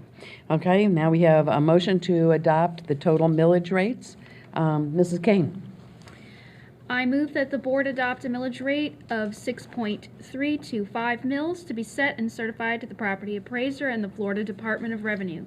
The millage rates are as follows. For required local effort, 3.577 mills. For discretionary local effort, 0.748 mills. For local referendum, 0.500 mills. For capital outlay, 1.500 mills. Total millage, 6.325 mills. This rate is 4.08% higher than the rolled back rate. Okay, good, thank you. So we have a motion. Do we have a second? Second. All right, Mr. Dudley, thank you. We have a second. Okay, any discussion? All right. So we have a motion and a second for the board to adopt the millage rate of 6.325 mills to be set and certified to the property appraiser and to the Florida Department of Revenue. And those numbers and all are as Mrs. Kane read. I'm not going to go through them again. So all in favor say aye. Aye. Opposed say no. All right, it passes unanimously. Thank you. We'll now move on to a presentation of the next portion of the budget. Thank you. This portion of the presentation covers the district's proposed budget for 2021-22. The budget calendar is ongoing throughout the year. During the course of the year, budget updates are provided at board workshops, and monitoring is performed through budget analyses and forecasts. In the spring, we typically have a better idea of what the legislative budget is providing for us, whether we can expect an increase or decrease of state funds. Budget steering committee meetings are held during this time frame, primarily for capital outlay requests. In July and September, we hold 2 public hearings regarding the budget and millage. As mentioned earlier, the first hearing was held on July 27th. Tonight is the second of those hearings. Certain parameters guide the building of the budget. We strive to and have been able to maintain a 63-37 ratio. This means at least 63% of all expenses are for direct instruction or in the classroom, and 37% are related to other areas such as instructional support, plan operations, and administration. In short, at least 2/3 of all funding goes toward expenditures in the classroom. We are required by statute to maintain a minimum 3% contingency, while district policy states we're to maintain a minimum 5% contingency. This budget projects our contingency to be at least 7% at the end of the 2021-22 fiscal year. We also budget so as to support our core curriculum and strategic directions. The majority of our budget is in our general fund. This year, it's proposed to be approximately $1 billion. The second largest funding source is capital outlay at $375 million. The district's self-insured health fund is anticipated to be approximately $161 million and represents the district's third largest fund. The total proposed budget for all funds this year is approximately $1.7 billion. Looking at the budget summary for all revenue sources, you see that about 60% of the total budget comes from the general fund. Capital outlay accounts for almost 23%. The combined total of these two funds comprises approximately 83% of our entire budget. The new year brings several legislative changes. The base student allocation, or BSA, increased to $4,372.91. This is an increase of $53.42, or 1.24% over last year's BSA. Statewide, funding decreased by $103 million, or $16.7 million to Pinellas, due to decreased student enrollments during the pandemic. A reserve of $464 million for returning students has been put in place at the state level. Changes in the Florida retirement system contribution rate are projected to increase district expenditures by $4 million. Total operating fund resources are anticipated to be approximately $1 billion. Of that, about $518 million comes from local sources, which includes the half-mil referendum. Nearly $337 million comes from state sources. The Florida Education Finance Program, or FEFP, is the general fund's primary funding source. The FEFP funding formula utilizes a combination of state and local resources to fund education. Looking at the operating revenue budget graphically, you'll note that local sources represent about 52% of the total operating budget, and state sources account for nearly 34%. The remaining 14% comes from transfers and fund balance.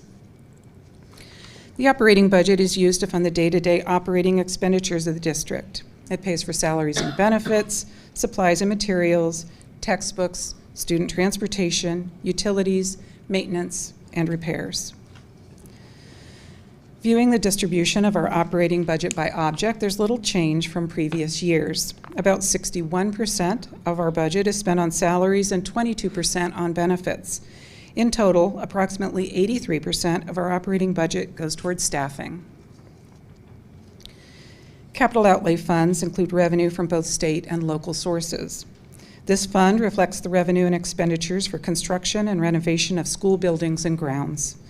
The majority of these funds are generated by the local capital improvement millage, which is set by law and limited to 1.5 mils. No PICO funds are expected this year for traditional district schools. Additional funds have been provided through Certificate of Participation, or COPS bonds. The lease purchase financing of capital improvements through the issuance of COPS bonds is a technique frequently utilized by Florida school districts to finance school facilities.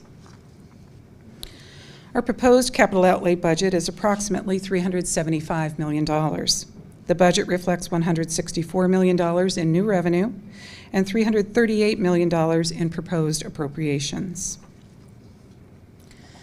The special revenue budget is comprised of two major categories of federal funds: contracted programs, and food service. The total contracted programs budget is approximately $57 million. This budget starts the year off low and builds as the year goes on, as we don't typically recognize the revenue until it is available. Included in this category are the Elementary and Secondary School Emergency Relief Act and the Coronavirus Aid, Relief, and Economic Security Act grants. These grants are also referred to as ESSER and CARES. Food service is a self-sustaining fund as it receives no financial support from the operating fund. Federal reimbursements and local collections are the primary revenue sources. The proposed food service budget is approximately $54 million. The debt service fund is used to account for the payment of general long-term debt principal and interest. This nearly $8 million budget represents the debt service for COPS bonds issued by the district. Previous debt associated with State Board of Education bonds issued by the state of Florida on the district's behalf in February of 2000 was fully satisfied in the 2020-21 fiscal year. The proposed self-insured workers' compensation and liability budget of $2.1 million accounts for the premium revenue and expenditures associated with the district's self-insured workers' compensation and liability insurance programs. The Self-Insured Health Fund accounts for the district's premium revenue and claim expenditures with a budget of approximately $161 million. The proposed budget and all supporting documents are on file in the Office of Budget and Resource Allocation. This information can also be found online. At this point, I'll turn the meeting back to the board chair to allow for public comment and the motions necessary to adopt the proposed budget. Thank you. Good, thank you. All right, the form that people were asked to fill out just said budget hearing. So we had 2 people sign up, so I'm going to find out whether Ashley Green wants to also speak to this portion of it, or Mr. Clutho, would you like to speak to this? I got it. Would you like to speak to this portion? Of course. All righty. Then we will welcome you to the podium. Mark Clutho, Largo. Yeah, look at these figures here. $3,100,000 for the school board. Outrageous. And then you have school administration, $64 million. Facilities acquisition and construction, $257,700,000. Well, you know, I have gone through all of these headlines and what happens when you make those stupid, dumb buildings belching the carbon into the atmosphere. The future's dim.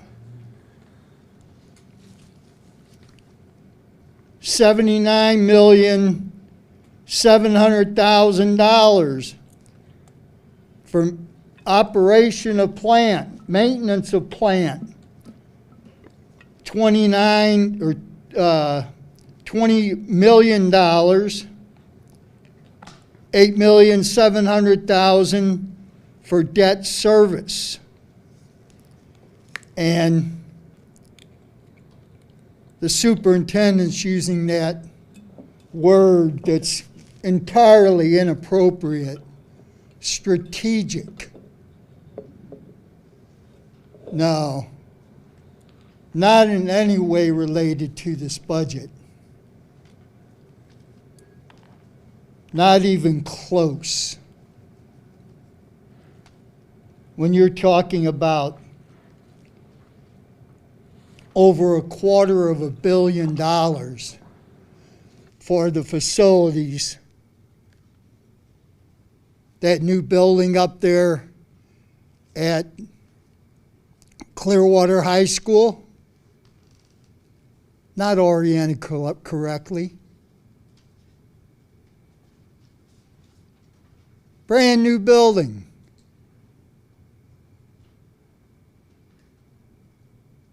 You don't acknowledge the science that building where my wife taught in Mildred Helms. That was supposed to be a prototype. A complete joke.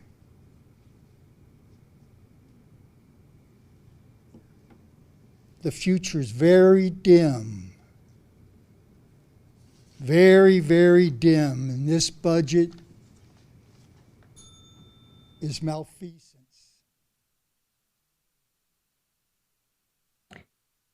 All right, that's all of the speakers, all right? Then I will entertain a motion to approve the final budget. Dr. Carr? I move that the board approve the final 2021-22 budget as presented. All right, do we have a second? Second. All right, Ms. Hines. Any discussion? Got it. All righty, so we have a motion and a second to approve the final 2021-22 budget as presented. All in favor, say aye. Aye. Opposed, say no. And it passes unanimously. Our next one is going to be adoption of the resolution determining revenues and millage levied. Do we have a motion? Ms. Hines?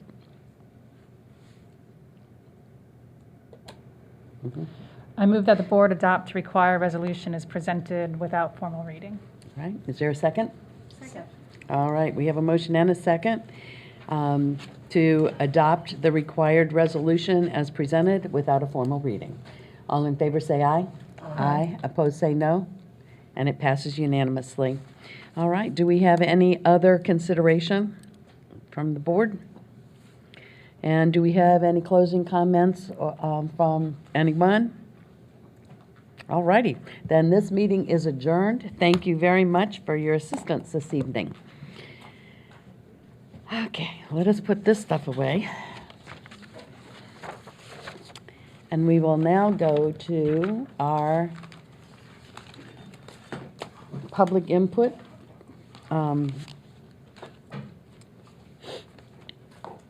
Excuse me. I gotta find my agenda. Second. Okay, here it is. I want to make sure we've done everything so far. Yes, we have. So we are at public participation. We're going to be calling several names, and we're going to ask you, to kind of line up a bit again, and so that we can make sure that we're getting in the proper order. If you'll just state your name before you start speaking, we would appreciate it. So, Mrs. Hauk, do we have speakers? We want to start calling the speakers' names? Yes, ma'am. I'll call the first 5 speakers. David Happy, Amanda Detrimus, Kim McGee, Ray Tampa, and Katrina Seiler. Very good, thank you. Welcome. This message is not for all of you, it's for 3 of you. We tried representative government your way, and we've decided we're done dealing with you. Between Pinellas Community Patriots, Pinellas Watch, Pinellas County for Face Freedom, several other community groups, I'm here today to tell you we're done pandering to you. Today marks the start of a whole new movement to retake our government in Pinellas County. We've spent 18 months playing by your rules, respecting your decorum. You've spent 18 months ignoring the people you supposedly represent. And now the only rules you're going to be asked to follow are the rules of law. For 18 months, we've developed tremendous resources. We have attorneys ready to sue you should you decide to follow one of your commissioners in advocating breaking the law. We have one of the largest law firms in Pinellas investigating your ongoing law violations on critical race theory. We have eyes everywhere. By the way, so this past Saturday, when one of your CRT instructors mocked a parent that showed up to voice her disapproval of the CRT training happening in this room, when the same trainer then forced participants in this room you're sitting in to write every vile ethnic slur they could think of as part of the CRT training that Pinellas County forced some teachers to attend, happened in this room. When the teachers union sent you a rigged survey, results in hopes of force vaccinating kids this past week, we have a copy of the survey. 46% of the respondent teachers said they want the children force vaccinated. Understand, teachers union, you're never going to be touching our children. When your 3/7 of your board members spend 18 months denying science, some of the most brilliant parents and doctors parade in here to share with you, but your delusional board member creates a hand-drawn graphic about how 80% of the parents just want you to tell them what to do. You're moving money around in bogus real estate corporations, and we're watching. We're watching everything now. We're waiting for the mistakes that you make all the time. We'll bring the law and the state in to clean this up. The state is coming for your paychecks and ultimately for your seats.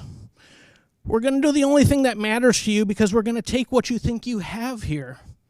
We owe it to our kids, to the future generations, to break what you're trying to accomplish here in Pinellas. We've done it your way. We tried your way, meeting after meeting. 3 of you ignore science, ignore data, in your attempts to bring a weird ideological agenda into Pinellas County. Now, the only thing we're interested in is retaking our government for our kids. Putting real representatives in place, protecting our children, protecting our families, protecting our incomes, and protecting our community. We gave you all the benefit of the doubt, and now you're going to do it our way. Thanks to those of you up there that get it, and to those of you up there that don't, you're going to be hearing from us very soon. Thank you. Good evening. Hi, good evening. My name is Amanda. Thank you. It's pretty comical to open up with Freedom Week and talking about the Constitution after the last year that we've had. There's been 13 Florida school districts that have issued mask mandates without a parental opt-out, defying Governor DeSantis' executive order and state rules that created to enforce it. There has been countless experts in this subject, including but not limited to industrial hygienists, whose entire job is to know the safety, equipment, and efficacy of them. Combined with, I don't know, common sense. Once you touch your mask and touch a doorknob, it's no longer working. Put a student in class all day long, how many times do you think he touches his mask? Do you think it's really doing anything at that point? There's been multiple medical journals by actual doctors showing the dangers of wearing a mask all day. There has been testimonies by psychiatrists on how it affects them mentally. I know you referenced a mental health expert. But again, common sense will tell you that it is going to affect a child and how they grow up by having to wear a mask 8 hours a day, combined with being coerced or bullying from teachers by telling them that they're selfish for not wearing it. So combine that with the survival rate of children from 0 to 19 of 99.9973%. What kind of human beings are we trying to raise here? And why do you want to go back on the mask mandates? You think that you have the authority and the permission, of which you have neither, to coerce, discriminate, or isolate in any way when it comes to masks, temperature checks, nasally raping, or how you like to call it, testing, quarantine, or vaccination. So just stop with the circus. We are done. You should be ready to accept full legal responsibility of said risks. And this precedent that is set by Biden, which is highly disturbing and unconstitutional, we're ready for the next thing that comes down the pipe, which is the vaccinations. We are no longer complying to any more COVID theater. If you continue, you are showing that you have done absolutely no due diligence. You do not have any critical thinking skills. And basically, all that we're trying to say to you, which I don't know why we have to sit here and beg, why are we begging you for a decent education without overstepping your authority? We want the choice. We do not want CRT in our schools. You can, even if you name it something else. We do not want forced masks or forced vaccinations. And all you're doing is breaking the children's future in this county. You're breaking the system that employs you by ignoring your constituents. And we're witnessing the entire foundation breaking down nationwide. So I ask you, what will you do to protect our country and our children, and not from the 0.0027% chance of dying from COVID? Thank you. Kim McGee and Katrina Seiler. The next 5 speakers are Liam Oliver, Stephen Russell, Lee Bryant, Nancy Davis, and Reverend Andy Oliver.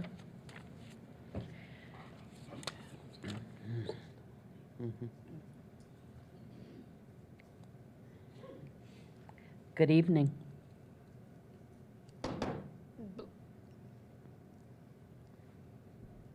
Hello, my name is Liam Oliver. I'm a 7th grader at Morgan Fitzgerald Middle School, and I plan to be a public defender when I grow up. When I go to school, I wear a mask to protect others. Many others choose not to. Some think that freedom is choice should trump safety, but there are lots of things that we don't get to choose. I can't choose to go to school naked. I chose to get vaccinated. My little brothers didn't get to choose because of their age. No mask mandate means that my little brother Evan may spend the next month in the ICU instead of ELA. My youngest brother has epilepsy. If we bring COVID home to him, he might die. I am a student standing in front of my school board begging you to save lives. Require masks. Thank you. Thank you.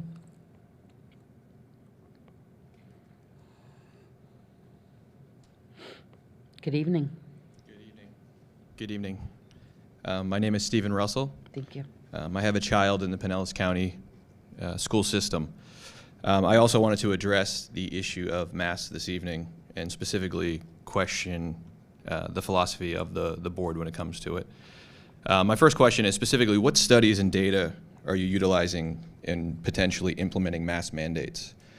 Too often in our society, we accept the politicization of science and we consider it a consensus when science is not a consensus. If 9 out of 10 scientists say the earth is flat, that does not make it true. You have been elected at a local level to do what is best for the children of this county, not to follow the ever-changing, inconsistent advice from the federal government. If data does not support implementing a mask mandate, the board must not implement a mask mandate. The board cannot make assumptions about data or guesses on science that do not exist in the real world. Your decisions must be based on factual data as we know it today, and we know nothing supporting the position that masks prevent the spread of COVID among children in a school setting. In addition to using actual data in our decision-making, we must also factor in the trade-offs to our decisions. Ultimately, we must determine what is best for our children, and in that respect, the board has to consider potential consequences of making children wear masks in school all day. Has the school board looked into studies related to respiratory issues with masks? Have they looked into potential learning issues with masks? Many children are visual learners and facial expressions are important to them. Have we considered anxiety issues related to the wearing of the masks and potential bullying around them? Or the simple fact that masks create a distraction to the child as they are uncomfortable being worn for prolonged periods of time. And we know when people are uncomfortable, they become distracted and potentially learn less. If every child is required to wear a mask, this would affect 100% of the school population in Pinellas County, and all of these negative potential issues would affect them. Are we willing to risk that? Thankfully, we know children are affected by this virus at an extremely low rate. The flu and other viruses have a higher mortality rate in children, yet the board has never taken up a mask mandate on the flu. And should COVID continue and turn into a mutating endemic, which we have to deal with for years to come, is the board proposing we have a mask mandate indefinitely? If masks are so effective, why force everyone to wear a mask? Why not allow the people who want to wear a mask wear a mask? Forcing everyone to do something without scientific data is a very dangerous and slippery slope. If we are simply implementing masks as a CYA measure, then shame on you. And please, consider the children in making these decisions. Thank you for your time tonight. Thank you.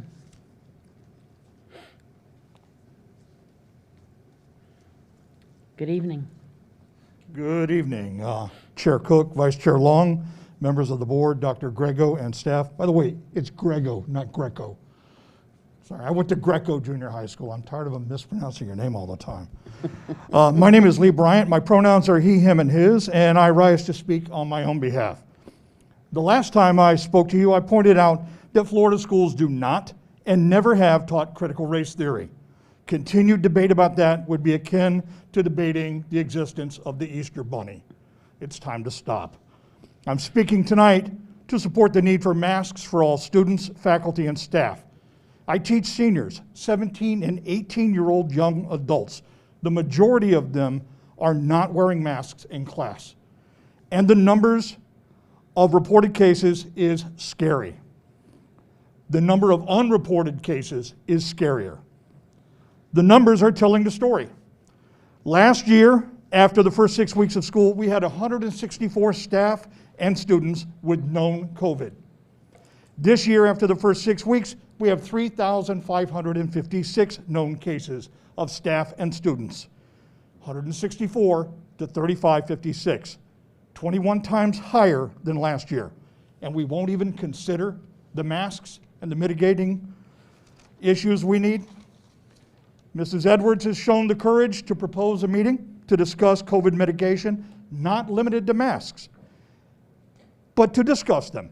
Only Dr. Carr and Mrs. Hine have supported the idea. Thank you to the three of you. To quote Stephen Hopkins of Rhode Island from 1776, well, in all my years, I ain't never heard, seen, or smelled an issue that was so dangerous it couldn't be talked about. Talk about it. Please refrain from the legality of the executive order. It doesn't take a historian to know that the law is not always a true moral compass of what is right. Thank you. Thank you. Thank you. Good evening. Good evening. My name is Reverend Andy Oliver. My pronouns are he, him, his. I'm pastor of Allendale United Methodist Church, but this evening I come to you as a dad. A proud dad of Liam, who you heard earlier, who comes home every day telling me what he learned in 7th grade civics class from Mr. Scalia. And of 5th grader Evan, whose pet tortoise and frog are calling him to a future career of herpetologist, perhaps. He also got a perfect score on his math FSA. We love our public schools. But both boys have had their learning interrupted by being quarantined. Both boys have had way too many substitutes due to COVID. Evan has had his bus combined with another route, giving him an extra hour on the bus for a week. All of this is preventable.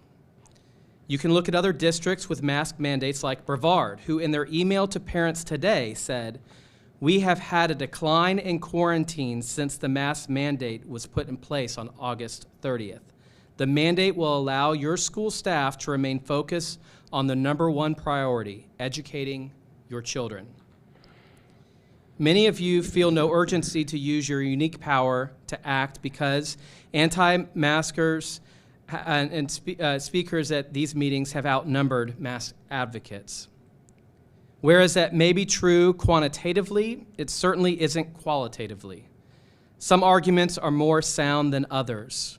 More flat earthers in a room doesn't change the shape of our world. The data on masks and the Delta variant is clear. If leaders before us had practiced leadership by straw poll, we would still have segregated schools today. Doing what is right isn't always doing what is popular.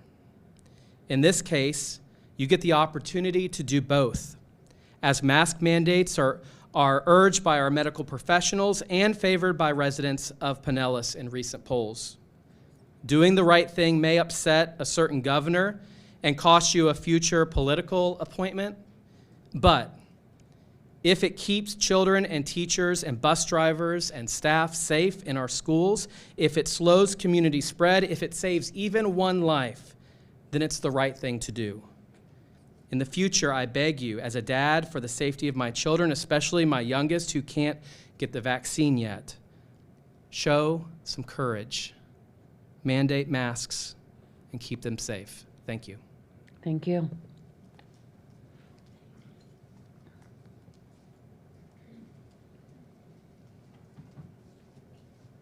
Good evening. Good evening. I'm Susan Wade from St. Petersburg. Thank you for allowing me to speak before you. I also would like to say I have a special respect for Ms. Edmonds, who has shown time and again that she has the courage to do the right thing. Additionally, I think all of us here prefer to be governed by our local leaders like you. We elected you to do what is best for our children, teachers, and administrators. Across Florida since since July, 13 school children and 68 educators have died of COVID-19. One of them, Josh Sanders, was from here, Pinellas County. I'm sure you are all aware of that. Right now, there are more than 4,300 COVID-19 cases in Pinellas County. These infections and death might have been prevented if everyone had been wearing masks. Certainly, the numbers would have been lower. The positivity rate in Pinellas County is up 14%. Masks are recommended until the positivity rate drops below 5%. If it's lawsuits that you fear, the law is actually on your side. A gubernatorial executive order is not the law. But I think you should all consider the fact that there are wrongful death lawsuits, and that might be something coming in the future. I realize that you are contacted daily by a loud and aggressive group who stand in opposition to a mask mandate. They are in the minority. A Quinnipiac poll conducted from August 17th through the 21st among Florida adults found 60% support for mask mandates. I'm sure those figures would be commensurate right here in Pinellas County. Please do what is right for our community and the students, teachers, and administrators in Pinellas County, and institute a mask mandate for our schools. Thank you for your attention. Thank you. Our next group of speakers will be Lindsay Cross, Angela D., Mark Clutho, Amy Pert, and Carrie Johnson.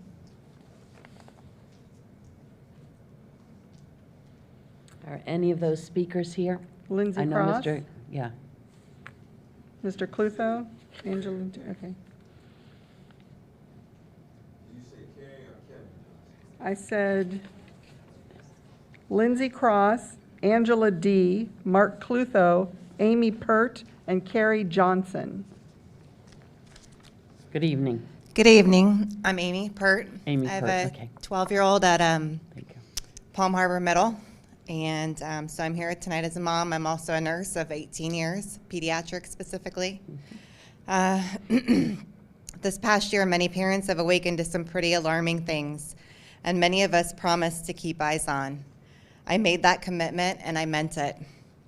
I'll be here for every meeting I am able, regardless of what is on the agenda. Unfortunately, I was not surprised to hear Caprice make a move to force mask our children, so I'll speak to that.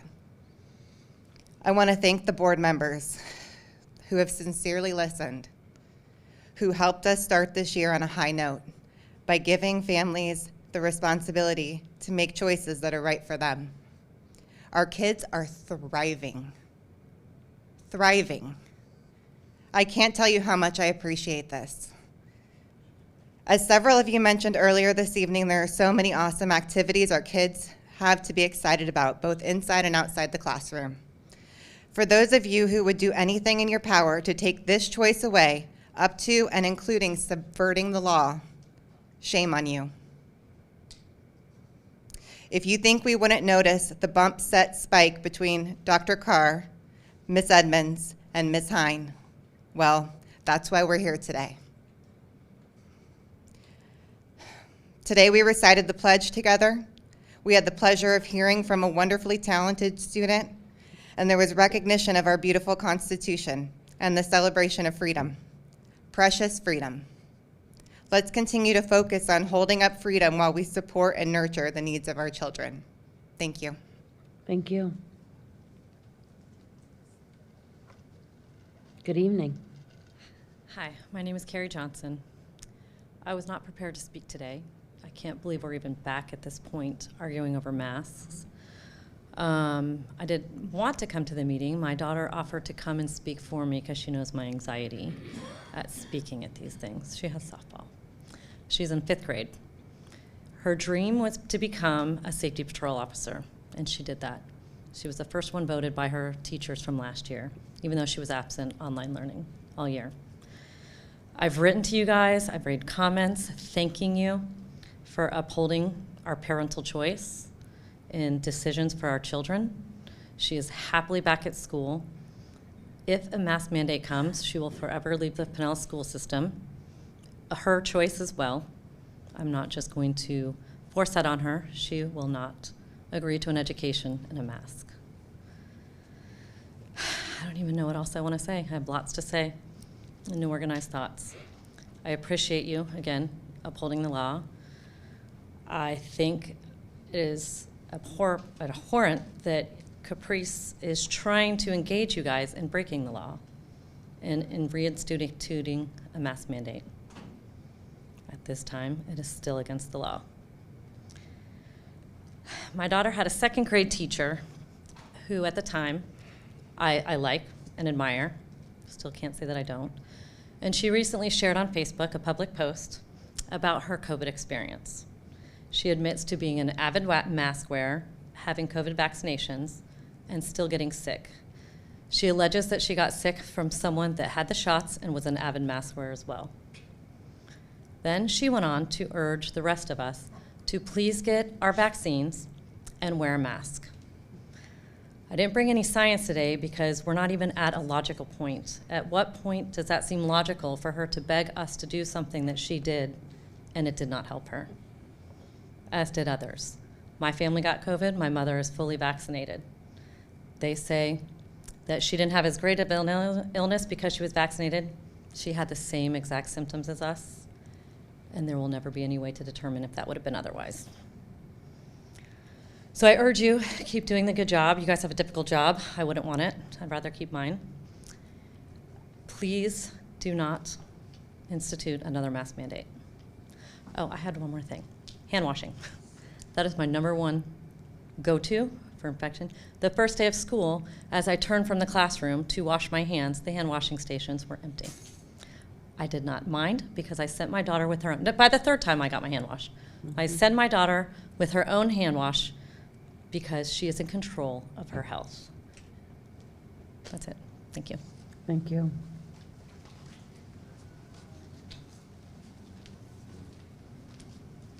Good evening. Mark Lutho, Largo. Here's a cartoon from the great Clay Bennett. Used to be with the St. Pete Times. And it's the great vaccine debate.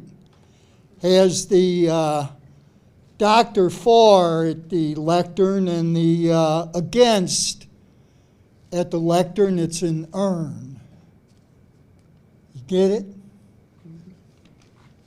The fool that doesn't get the vaccine dies. And these big whiners that are against the vaccine and other protections like the mask, well, you know, their kids to go to school, they have to get the vaccines for the measles and the mumps and all these other pertussis and other things. Why aren't they screaming about that? I don't understand it. Where's the liberty thing with that? Just think of all the pain and suffering there would be if those vaccines were ignored. It's, you know, doggone shame with these flat earthers. I mean, it's a world of just people coming out from underneath the rocks and ignoring the science. You know, I applaud the three of you up there on the board that want to do the right thing and, you know, help the young man that was here, that as he stated, he has a sibling at home that could possibly die if he would bring home COVID. You know, and there are people here that are, I guess, laughing, thinking that's something funny. Oh, well. You know, can't really care about that.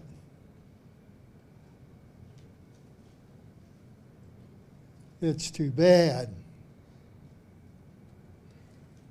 Just too bad. I mean, thousands and thousands have died. Thank you. Doggone shame people don't realize reality. Thank you.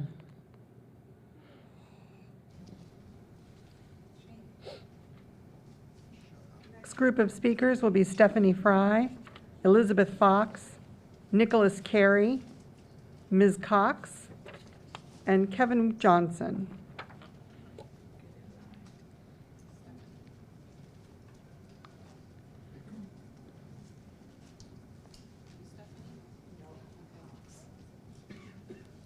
Just come on up. I don't know where Stephanie is. Yeah. Hi, Hi. I'm Elizabeth Fox, and oh, what a joy to be able to follow that lovely gentleman back there who does nothing but insult people. I would like to say that, you know, 0.34% of the total district population that were confirmed positive or impacted by COVID yesterday. 0.34%, that's 1/3%. You want to mask 100% of the population for those people.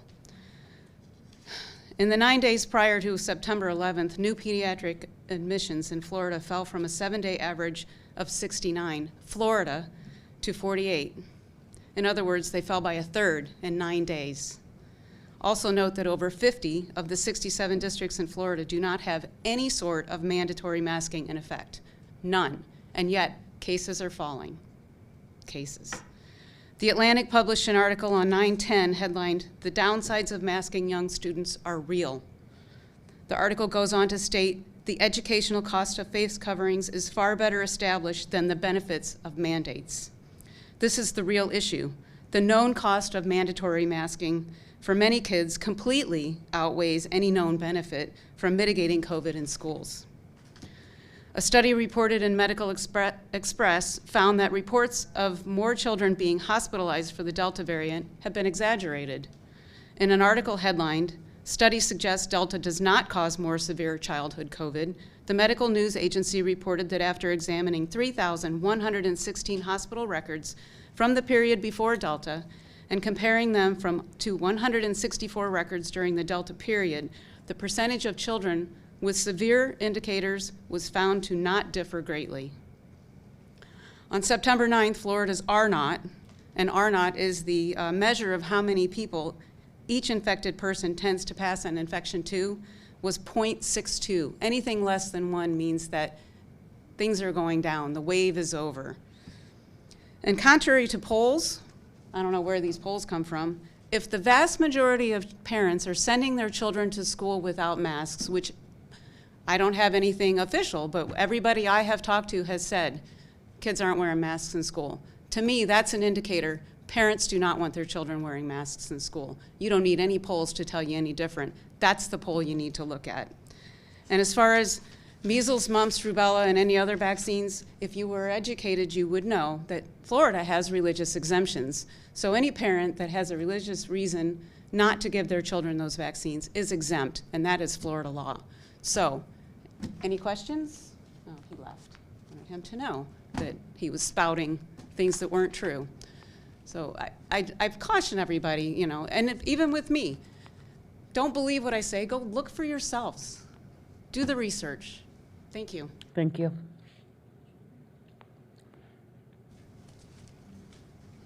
Good evening. Okay. Good evening. I'm Trinia Cox, and I'm currently serving as the first vice president of the St. Petersburg NAACP. And I'm also an appointee to the District Monitoring Advisory Committee, which is a judicial oversight committee to monitor the segregation of the Pinellas County schools. And this is year 2021, and that lawsuit started in 1964. And I have seen such promising results from that committee, and we've dealt with very difficult topics for years, but I see promising results. So when I think about that, I'm very hopeful, even though I'm quite alarmed at what we're seeing now. What we're seeing now is that there's a need for people to care for others and not just limit their attention to their immediate families. Let me share what I'm talking about here. What we have, on 9/11, I looked at your dashboard and saw that there were 3,995 students who tested positively for COVID, and that it affected 8,313 individuals. That is amazing. And they said the impact was 35%. And then I look again today, and the numbers are still sprawling forward. What needs to happen? I'm not just talking about black students. If I were talking about black students, I'd be saying, look, 1.5 times likely to contact COVID. I would say to you, for those who get it, 4 times likely to be hospitalized. I would tell you also 3 times likely to die. So you have the power of life and death in your hands. And I'm appreciating your position a little bit more now than I ever had before. I think what you're going to have to wrap yourself around is a courageous conversation, not just 3-minute sound bites. We're going to have a special session to have the conversation to see how we can have mask mandates. Give folks who want the option of their children not wearing a mask to take that option somewhere. And I want you to be courageous and responsible and provide a safe learning environment for all children. Thank you. Good evening. Good evening, ladies and gentlemen. My first time in the board meeting. My name is Kevin Johnson. I'm Vice President of Friends of Johns Branch Library Incorporated, who led a petition drive 20 years ago to save a library and got a new library. I was in the hospital with COVID-19. I was very sick. I almost gave up. I made it out, but some people who came in there with me didn't come out. I wasn't going to speak the other day, but my grandson, who's at Pinellas Park High School, he got quarantined. Papa, I want to go back to school, because he's in the criminal justice program, and he comes from, he'd be the third line in law enforcement. I said, you can't go back. I think it's important to wear masks because, okay, we're talking about not just the part, we're talking about the whole. And I think that we're talking about a matter of public health and public safety. And I'm going to end it right here. Are we going to be statesmen and stateswomen? What's wrong with having a conversation? I mean, if you have a conversation, it may not go my way. It's obviously I'm for masks, but I think I commend Ms. Edmond and others. I think you need to have this conversation, because if you don't, we all lose. So let's have some courage, because are we going to get caught up in politics, or is it going to be principle? Thank you. Thank you. Good evening. Hello, my name is Nick Carey. My pronouns are he, him, and his, and I'm here representing Faith in Florida. There's been a lot of talk about the legality of whether or not we can implement a mask mandate, but know this, that not doing the right thing, not requiring a mask in schools can and likely will land Pinellas County schools in a lawsuit. If you think you're following the law by abiding by DeSantis's executive order, it's not law, by the way, then you're continuing to break federal law that protects students with disabilities and complex medical needs, violates the ADA, our own state constitution, has provisions that require that schools are safe. You all know that schools aren't safe without masks. We've seen the difference between this year and last. We see the difference between private schools right now and public schools right now. We elect you to do what is best for the schools here in Pinellas. Don't allow the governor to make decisions that we don't want here in our community. You know what the right thing to do is to protect our children's health. We helped some of you get elected, and when we did that, we knew that you would make thoughtful decisions that are in the best interests of our children, and we need you to stand with us. We also want to recognize that what we're asking you to do requires a lot of courage. It's a very tumultuous time. Fear is real. There's fear of retaliation from those who seek to intimidate and bully, including our governor. But that's a small minority. You heard one of the polls. I guarantee you if you had a referendum tomorrow, a mask mandate would pass easily. We have the tools to fight back against this, and the law is on your side. I'm asking you to stand on the right side of history, stand with the people who want to protect our children. Put masks on. Thank you.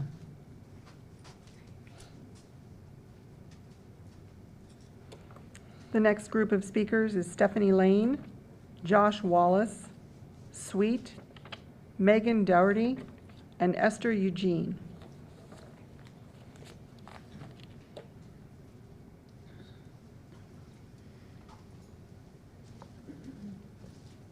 Good evening. Good evening. My name is Josh Wallace. I have 2 daughters in Pinellas County Schools. And I was going to come here today to talk about disappointment.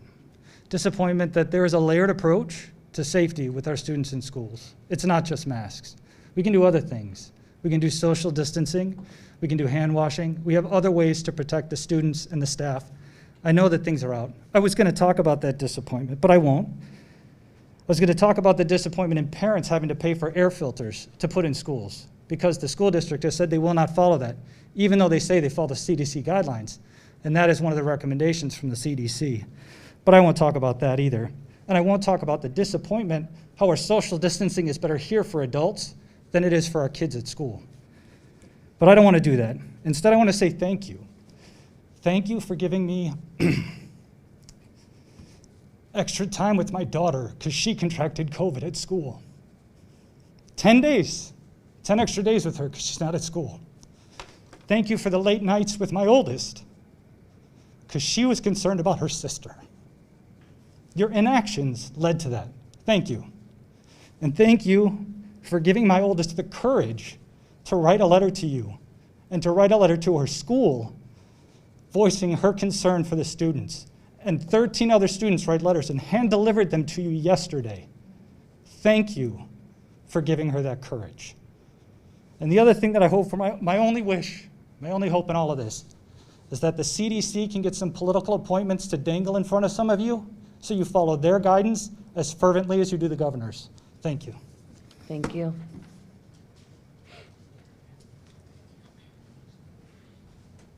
Good evening. Good evening, Chair Cook and school board members. Esther Eugene, President of the St. Petersburg branch NAACP. I'm going to read to make sure that I adhere to everything. Once again, I stand before you because of a crisis that remains critical and of utmost importance to the NAACP. Many this evening will speak on the need to adhere to an executive order. However, that order has been overruled in a court of law, with the key piece of the determining factor being the measure that allows schools to circumvent the legislation if it is demonstrated that such action is reasonable and necessary to achieve a compelling state interest. Many will speak on parental rights, and certainly we honor and respect those rights. However, let's work hard to balance those rights and the very real data provided by your dashboard. From 8/25, one day after the last school board meeting, until today, there have been 3,145 confirmed cases, 5,951 impacted individuals, and of which those numbers, 2,672 are enrolled students, roughly about 2.5 to 3.3% of total school body. Chair Cook and Vice Chair Long, you guys, you really are charged with uplifting your responsibility, your commitment to your leadership, and the mission and vision of the school board. We must remain mission-driven. It is about the vision and the mission right there and on your website. Remain committed to it, please. It's important also that we put a voice to the students, the instructors, and the support staff that are currently battling this virus. And then lastly, I want to send respect and honor to the memory of Mr. Josh Sanders and his family. Really, today, we should have taken a moment to honor him because he died loving what he did for this county and this school system. I am so disappointed that I look at 1, 2, 3, 4 school board members and not one person could second a motion. But you're sitting up there with your mask on. That's disappointing. Thank you. Good evening. I haven't started talking. I was just adjusting the mic. Okay. Reset the clock, I do it every please. time because I'm so short. Okay, first of all, I wanted to say you're welcome, Ms. Cook. I noticed that you thanked me in the last video about the decorum in the room because that was all me, stopping both sides from arguing and chanting. So you're welcome, because I understand that the laughter takes away from our time, Thank and you. so does the clapping. I'd also like to point out that Mr. Little Liam took off his mask and put it right here. I've been videotaping. Everybody's been touching this all day, and multiple people have taken their mask off and put it right here and then put it right back on. This is where everybody's been touching while they're talking. That's what's going on. I'd also like to point out that you were talking about disabled veterans. I'd like to remind you, you had a veteran escorted out of here when she tried to come up and talk without her mask, just a little reminder. Also, my daughter came from Pinellas Park High, and we were waiting on a list to take her to Osceola. She failed instantly when she went from Pinellas Park High to Osceola. She was crying at home, having anxiety, talking about how all the teachers just showed videos, and Osceola High was actually teaching. So it was really tough for her to go from that to that in the middle of school last year. That's great. I did withdraw both of my kids, though, permanently after a predatory teacher told them that they could not go to mom and dad with new problems because mom and dad only had old answers. I'm still in the process of getting everything to you because I had COVID. I got over COVID in 2 weeks. My whole family should be dead because we're all completely immunocompromised with multiple immunodeficiencies and asthma and chronic bronchitis, and I guess we should all be dead. We're a freaking miracle up here. I don't know how that all happened, but I'd also like to discuss the fact that we don't need the parental Bill of Rights. We don't need any of these things. All these people talking about laws. We were born with the Bill of Rights. Bill of Rights says that we are allowed to say no to any medical treatment being pushed around on us. We're allowed to do that, and we don't need anything written after to do anything. Anything written after that, it all supersedes to the Constitution. So no, you don't have that rule. And also, if you did it, I know a lot of parents just wouldn't. If they didn't take their kids out of school, they just wouldn't, because they've realized now that they have rights that don't come from the governor, they don't come from anybody. But the fact too that you didn't get it. The last time, I mean, I watched the video, they told you 3 times, even Mr. Kapersky over and over again, Miss Edmond, and it's Edmond, not Edwards, not Edmonds, it's Edmond, that you couldn't do it. And again, we still can continue to do it. And if it was such a big issue to the NAACP, they'd have been here before Miss Edmonds went online and asked them to come. But they also had a public meeting, Mr. Kapersky, with Broward. Public comment wasn't allowed against Sunshine Law. But also, too, I've been protesting. I protested at your house. I was there. And if you want to know, taking a picture of my car in the sunlight, and that's a better picture. So if you'd like to, it's out there. It has chameleon color changing paint. But if you can't clean up your own house that has rotting wood, holes, and a very lackluster lawn compared to the rest of it, how can we expect you to do a good job? You don't understand the protocols here? You need to limit your comments to the board business, the business Do of I the get those 6 district, seconds back not from the him home of talking? any board member. We're not going to talk about the home, and yes, you may have 6 seconds. Go ahead. Oh, it's not gonna. I just I like. don't like think to we know can it to do be able 6 to- seconds. So I gotta count to 6 while I'm talking, so I can. Okay. So I just want to know what you're gonna do about the violations of the Sunshine Law, and also if we can't speak here, we will go to your house. Thank you.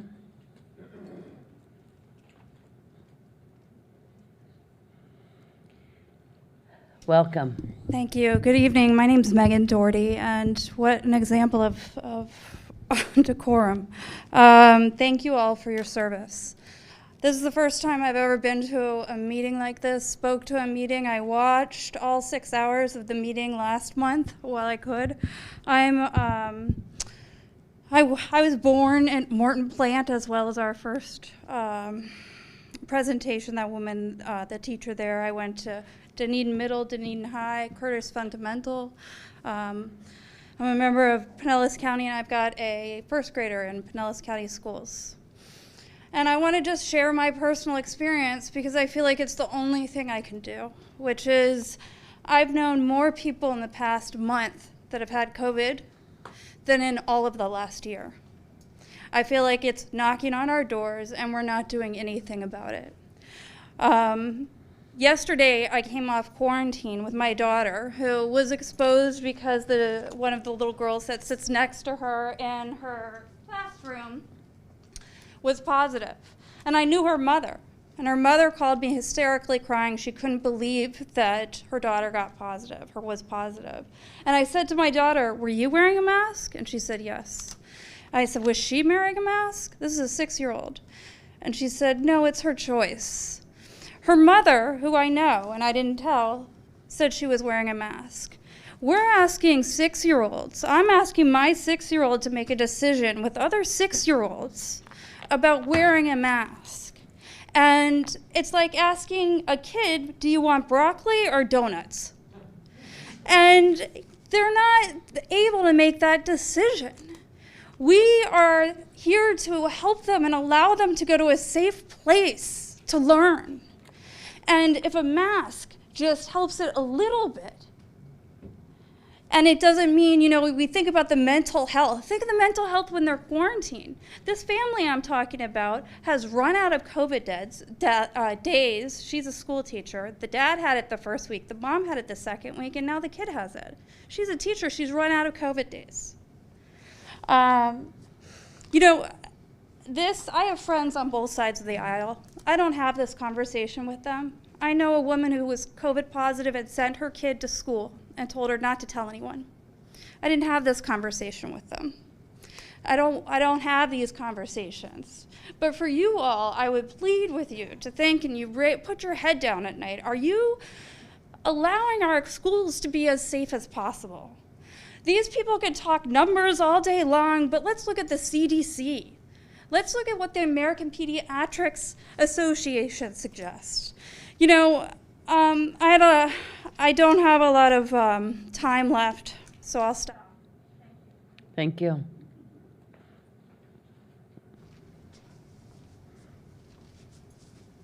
Good evening. Good evening. My name is Stephanie Lane. Thank I you. have 2 daughters in the Pinellas County school system. One is too young to be vaccinated. I'm here to urge you to enact a mask mandate. Last month, I received a robocall from the Department of Health. They said, "We're sorry, your child has been exposed to COVID, and so she needs to stay in quarantine for X number of days, ending on the date that they called me." They called me the day she was supposed to end her quarantine. Obviously, she did not quarantine. Thankfully, she did not get sick. The school never notified me, ever. The same month, I received a text from a friend who said, "I'm sorry to tell you that my son tested positive for COVID, and I want to let you know because he sits next to your daughter in many of their classes." And I said, "Thank you so much." Neither the school nor the Department of Health ever contacted me. The safety protocols that we have in place now are not enough. They are not working. We are not contact tracing enough, and our students are paying the price. Additionally, our kids are being dispersed, to other classrooms because we have staff who were out due to COVID. Now they're crunching even more kids into a smaller space. Again, safety protocols not being enough. We do have many awesome activities here in Pinellas County Schools, to echo what some people said earlier. Unfortunately, in both of my daughter's schools, we are seeing many of those activities have to be curtailed. Drama and performance things are having to be canceled because COVID rates are so high, we can't have people in auditoriums and we can't have children performing with no masks on. So what's the point? Our kids aren't bothered by the masks. They wear them, they know it protects them, it protects the people around them. If our kids know it, I would encourage you all to know it too. So please, please, keep our students safe and active face covering mandate. Thank you. Thank you. The next group of speakers will be Kathy Koenig, Susan Wade, Julie Russell, Janice Sapiega, and Lisa Perry. Welcome.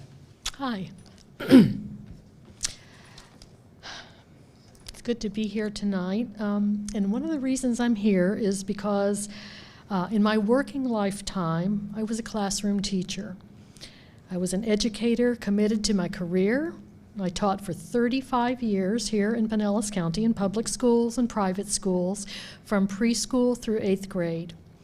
I loved what I did. It was what I was meant to do. Upon my retirement, I substituted and I tutored for many years. I guess the main thing I want to say to you tonight is how I am aching for the status of our school district during this overwhelming pandemic COVID time. I have 3 grandchildren. Of course, they're perfect and wonderful, but I won't go down that road. They attend North Shore Elementary in St. Petersburg, and their school has a hard-working faculty. They're devoted, they're dedicated, beyond description, really. They're bright, they're loving, however, as many schools at this time, their school needs stability. It needs cohesion. Many, many students and many countless faculty have been diagnosed with COVID this school year, and it just results in great confusion. There has been a lack of establishing a safe, healthy, unified community. So I am here to say that I believe that mandating wearing masks serves the greater good of all, and through this unity, the result is improved safety and health for all members of any and all school communities. Having said that, I personally would like to thank Caprice Edmonds, Laura Hine, and Nicole Carr for their support of the proposed mandate of faculty, staff, and students wearing masks during the school day, which was discussed at a recent meeting. And although it didn't pass, I am grateful for their support of this mandate, and I am hopeful as discussion continues on this issue, other board members will be inclined to join this point of view.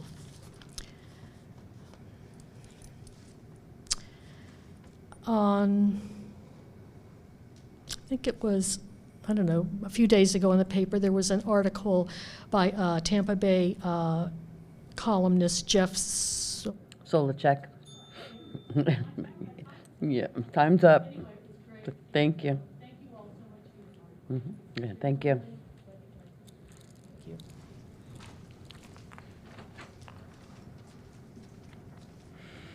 Welcome. Hi, thank you. Good evening. I am a speech-language pathologist with the school system, and I just wanted to talk for a moment about masks and speech and language development. Both the American Academy of Pediatrics and the American Speech, Language, and Hearing Association both state that there is no known evidence that use of face masks interferes with the speech and language development of children. Concerns are understandable among parents on this issue, but young children are capable of using other clues such as gestures, tone of voice, and eye contact that can help facilitate that language development. And children also get their time at home without masks to further facilitate that language development. The bottom line is that we need to put our safety first, and I commend our board members who are trying to do that tonight. We know that in-person learning is best, and masking will make it less likely that both children and staff will make it less likely that they will get sick or have to quarantine. COVID is stressing our school system at all levels, from teachers to bus drivers to paraprofessionals to food service workers. It's all overwhelming for our district, and I worry about the health of our district moving forward. I understand that there's a real fear of retaliation from a vocal minority of people who do not support masks, but the majority of the community is on your side, and they do support masks. The law supports masks, and so does the science. I'd like you to join the other Florida school boards, and incidentally, all the Catholic schools in Pinellas County are also requiring masks at this time. Please join them and do everything you can to help keep our students and our staff safe. Thank you. Before you leave, thank you. Could you identify yourself, please? I'm Julie Rustle. Okay, Julie Thank you. Russell. And the last speaker was Kathy Koenig. All righty, thank you. And I'm going to remind people, I just got a note, please remind them to introduce themselves. Hello, Good evening. I'm Jan Sapiga from Dunedin, and I want to thank you for allowing me to speak this evening. I would like to say to Caprice Edmond, thank you so much, along with Dr. Nicole Carr and Laura Hine for supporting a mask mandate. For board members Lisa Kane, Carol Cook, Bill Dudley, and Eileen Long, currently you do not support a mask mandate and don't seem to really care about the facts or the data that's presented. You won't even support a special meeting to discuss mandates or other options for mitigating the COVID virus. So since facts don't really seem to change your mind, I'm just going to say this one thing. The number of COVID cases so far this school year in the four-county region of Pinellas, Hillsborough, Pasco, and Hernando counties has nearly surpassed the number of cases for the entire 2021 school year. This board is charged with the safety of all Pinellas County students. Whenever a child is exposed to COVID at school, it puts the entire family and that family's entire support system at risk for contracting COVID. My husband and I have 4 grandchildren attending 3 different schools in Pinellas County. So far, each of them has been quarantined a week because they were exposed to COVID by a COVID-positive child in their classroom. My 10-year-old, who was cheering me on to come tonight, grandson, said, please tell the board that not even half of the kids in my class are wearing masks. All school board members need to look beyond the immediate ramifications of the rampant spread of COVID in the classroom. You need to look beyond what's just happening in the schools. If you, the school board, isn't doing everything possible to contain this pandemic within your jurisdiction, then aren't you morally and ethically responsible for the illness, hospital, and medical costs and possible death of members of Pinellas County community who contract COVID from your unmasked students. All we need is for one of you to have a change of heart. Ms. Edmond, Hine, and Carr, please stay in the fight and know that your efforts are greatly appreciated by we citizens who care more about the greater good than by making a huge point about our right to choose. Thank you. Thank you.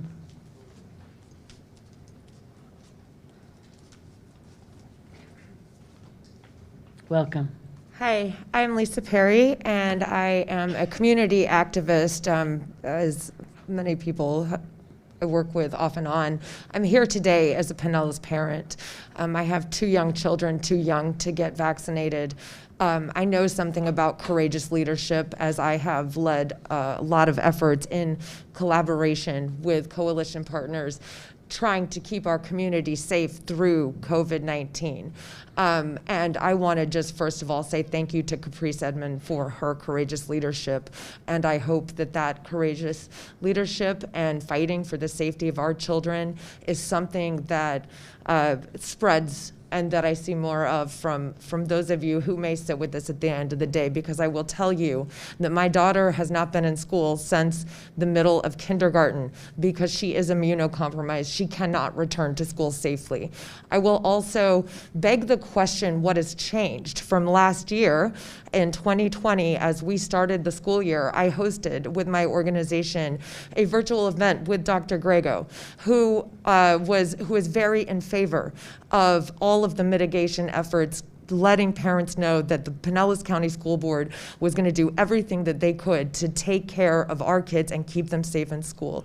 What I would like to know is what changed the tune when our numbers are 3 times what they were at that point, when we have a variant who's affecting children more so than others, okay? And I am trying to really talk slowly and calmly, but I am very upset about what I heard earlier about mental health and the way that we talk to our children, because I have had to have 3 conversations with my daughter, who is sitting at home right now, not able to join her kids to keep herself safe because her leadership is failing her, the people she counts on for a good education. One of her friends just passed away. So let's talk about how do we talk about mental health to our kids.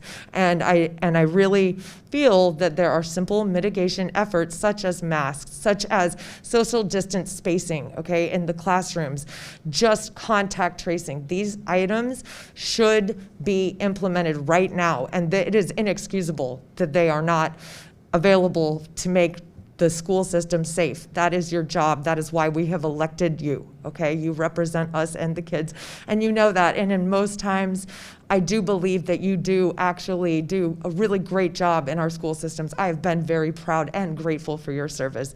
And right now, I am just gonna ask you to please lead by not lead by the example of the power, but by the power of our example, and join other school districts around the state who are standing up against policies that are killing our children and also putting our vulnerable populations at risk.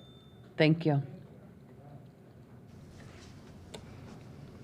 The next group of speakers will be Patricia Moser, David Jones, Nancy Velarde, Nick Wright, and Rod Quillitz.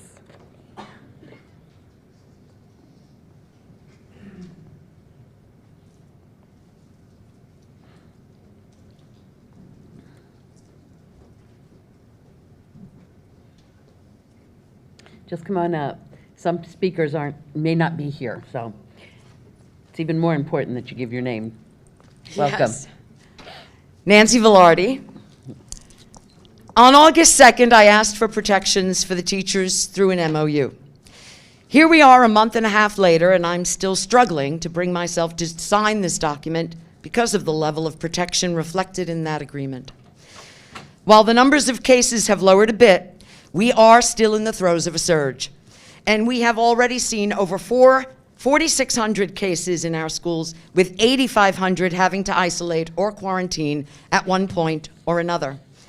3,600 of those positive cases are children. Finding substitutes is a daily struggle, and our mental health professionals are being pulled from their important duties of caring for students to cover classes. More than 100 teachers have resigned or retired early since schools opened because they feel too vulnerable and they feel that you don't care for them. We need to slow the spread in our schools, and we can only do that with increased protocols and protections. And this begins with you and a simple conversation. Our last MOU had a minimum distance for physical separation of 3 feet. While this was not a great number compared to the recommended 6, it was at least a number.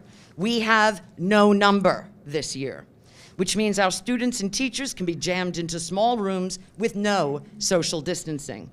We have no strong recommendations for virtual options for training and meetings for the teachers and staff. It is left to the discretion of administrators, and while I am a strong believer in common sense used to make decisions of this nature, sadly, common sense is not as common as we all hope it is. Clear language is needed to avoid crowded meetings and trainings for our educators. Mixing cohorts is foolhardy at this juncture, as well as pushing in for specialized instruction. It interferes with contact tracing. We have so much access to technology, and we sing the praises of it constantly. Why not use it creatively to protect both educators and students from unnecessary risk? An abundance of caution has rarely been regretted, especially when it comes to our health. There have been days recently when I've become discouraged, but generally I still believe that we can become true partners in improving Pinellas County in many ways. We have a new opportunity to work toward a better system of assessment and accountability after the governor's announcement today, and I look forward to those discussions. Let's start by showing the employees that both of our organizations have an equal interest in protecting them from unnecessary risk. Let's make the extra effort to assure them that they are valued and they are respected, and let's do it together. My vision for this district is creative, innovative collaboration that results in a joint celebration of higher learning opportunities and even finer instruction. Thank you. Thank you.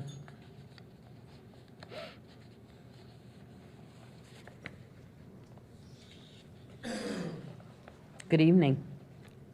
David Jones, classroom assistant. Thank you. Throughout the past school year, I currently have served as a classroom assistant. I've assisted many teachers at several schools throughout the district. During this time, there have been occasions where the teachers will be forced to conduct their classroom lessons and activities without anyone to assist them. I have inquired about substituting for a child development associate position where a staff member had an emergency or needed to take off for a doctor's appointment. The position was only 1 or 2 days. An announcement was posted, but no one filled the position, leaving the teacher without anyone to assist her. This happens a lot throughout the county. I inquired to Human Resources about the question, and they said to substitute for a CDA was changed years ago, and the requirements such as the position will be filled by an instruction or substitute. VBK and kindergarten classes can be very challenging in many ways. In addition to instructing and dealing with the needs of each student, the teachers have planning, grading forms, filling out. Teachers are constantly on the move with projects. They have to do it all. They often are left alone without any assistance. Not only is this detrimental to the teachers, it creates problems for the students. There are many situations and challenges that can occur with a small child. For example, a student working on his/her iPad doing a lesson encounters problems, but there is no one to provide additional help as the teacher is trying to instruct or assist other students. The student is left alone. When an assistant present, the student has a chance of getting needed and timely help. Thus, learning continues and an instructional time is not wasted. Another example of a situation which happens quite often while following the line outside the classroom, a student gets upset with one of his peers and run off around the corner. The teacher has to stop in line, make the students wait while he or she deals with locating the runaway student. Again, the teacher is left alone to deal with this issue. A lot of students coming from activities for lunchtime, having problems with washing their hands because the faucet is too far to reach for the soap dispensers out. Once again, the teacher is alone and instructional time is lost. In addition to serving as a classroom, I'm asking you to consider allowing classroom assistants to accompany classes on an emergency basis for a CDA when a CDA is trying to take the position is not available. I'm asking for you to consider a classroom assistant to come in for emergency. I've approached many other teachers and they are for this. And also they've asked also that to add to this, a classroom assistant to accompany in case there's a shortage of volunteers and other staff to separate them from. Right. Good. Thank you. Yeah. Right. Thank you. Thank you. Thank you.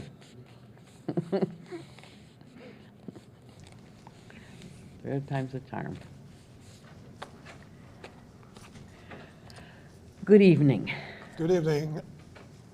Pardon me. Good evening, Madam Chair, members of the board, and Dr. Grego and staff. I beg your pardon.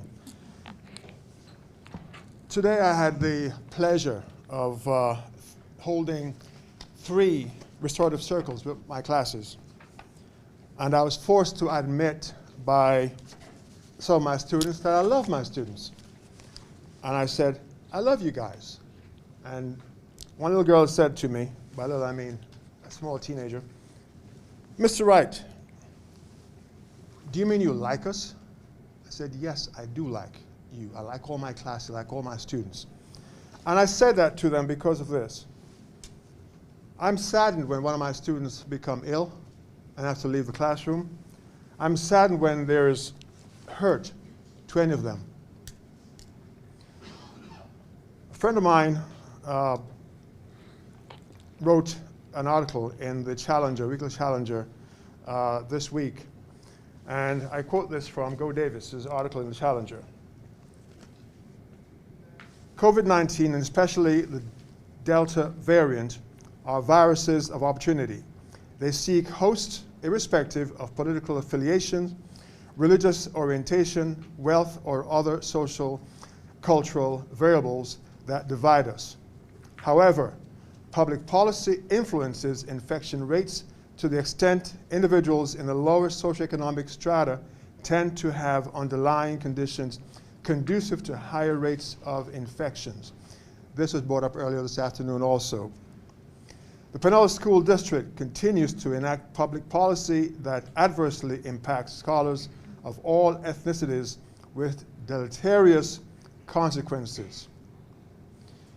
Gentlemen and ladies, I stand here before you this afternoon like I did a month ago, and I stand here today asking you, begging you, to please do your duties.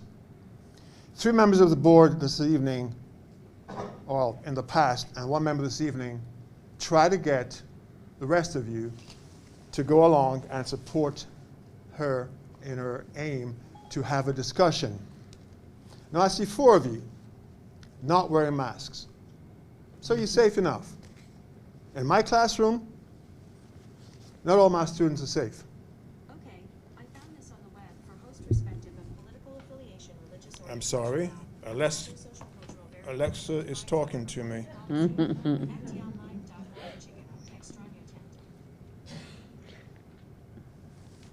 Okay, my apologies. So, Caprice Edmonds. Thank you. Oh, thank you again. Yeah, she took up some of your time.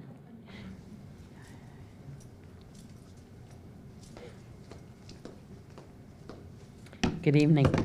Good evening. Hi, my name is Patricia Moser. Thank you. And I am a mother of 2 that go to Pinellas County schools. I'm also a nurse, so my background is nursing, and I'm very passionate still about, obviously, public health. And this is a public health emergency. This isn't just a choice. And this is other people putting their rights above the rights of everybody else. It's not, at any point, I still don't understand. And I don't understand where you all came from in a position last year to be protective of our kids to this year, to like just winging it and letting it go. There is no contact tracing. There is no social distancing. And whatever is reflective on the county counts and the school as far as transmission, there is none, because we hear from parents all the time, hey, by the way, your kid plays basketball with my son who got COVID, who was on a bus to Jamerson, and all those kids got exposed. None of those parents were notified for 10 days, and it never even hit. It never even reflected on the school numbers. So whatever numbers that we're seeing, 3,000 supposedly between last meeting and this, I think probably double it. And then the impact of what that has, not just on the kids that are there and the kids that have to quarantine, it's the trickle effect of what happens to the rest of the family. So you're putting the rest of the family at risk. They're going to have to take off to quarantine. They might lose their jobs. They might lose their housing. It's just such a selfish position from where you all come from, and you have the power. We elected you. You are our civil servants. You are there to serve us, to serve your constituents. And I'm here advocating for my children who can't speak. And if they would speak, you know what my daughter says? She wants to fire Grego. That was what she said. I want to write him a letter, Mama. I want to tell him he's fired because he's not protecting us. Why is it that adults can't put a mask on? She went to kindergarten and she put a mask on. She goes to play dates and she has to wear a mask. She has no problem with it. I'm also a nurse. I've worn a mask in the OR for 9 hours in a row. It does nothing to me to protect my patients and protect the other people that I work with. So all of this talk, look at the numbers, look at the CDC guidelines, listen to the experts. I don't understand why this is falling on deaf ears. I just feel that you are negligent in your positions. And this negligence is going to continue to go down because you're affecting an entire community. It's a public health issue. It's not a school issue. It's not just a mask issue. It's a public health. And whatever you decide affects the entire community. And you live in our community. And I can say that I commend Caprice. I am so sorry that she is being bullied by other people, potentially here in the school board, and being bullied by community members. That's garbage, and I feel so bad for her. But you know what? I'm going to come for you all, and I'm going to come for your seats. And I'm going to rally my friends, and I'm going to rally as much as we can to remove the... Thank you.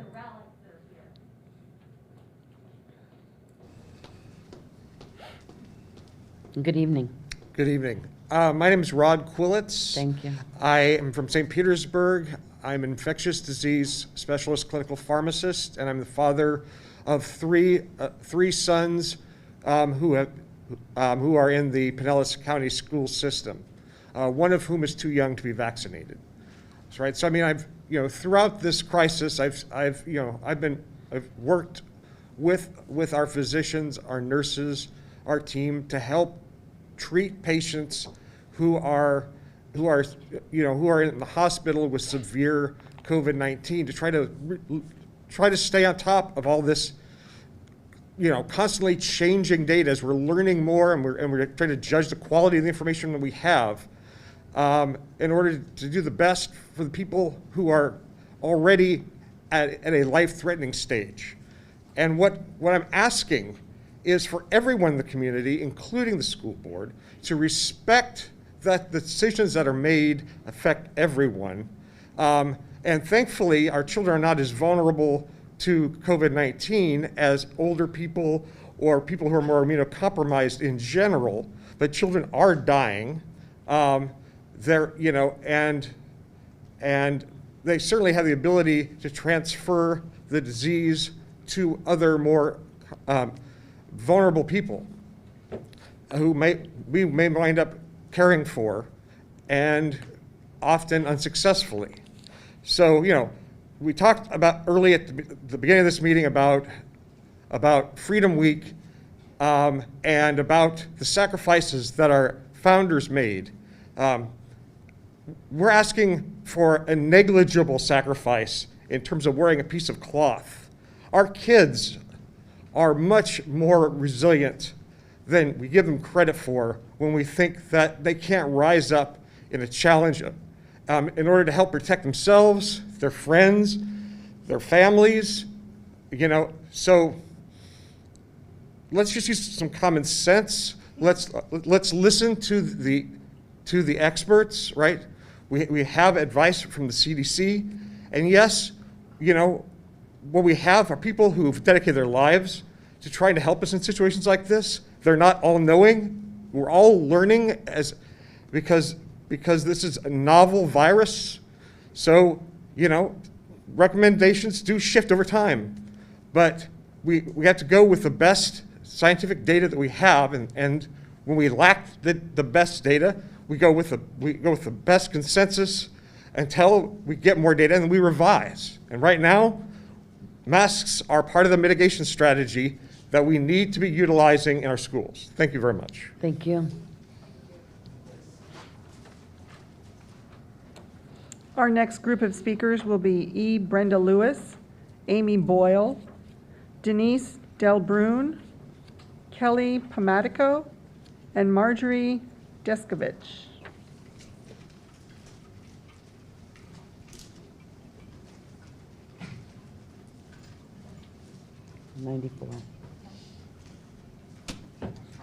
Welcome. Thank you. I am a retired Pinellas County School employee. I worked for the district for 26 years, 22 of which I worked in transportation. I have always been a cheerleader for the bus drivers, and I will continue to be. This year, there are 400 current routes.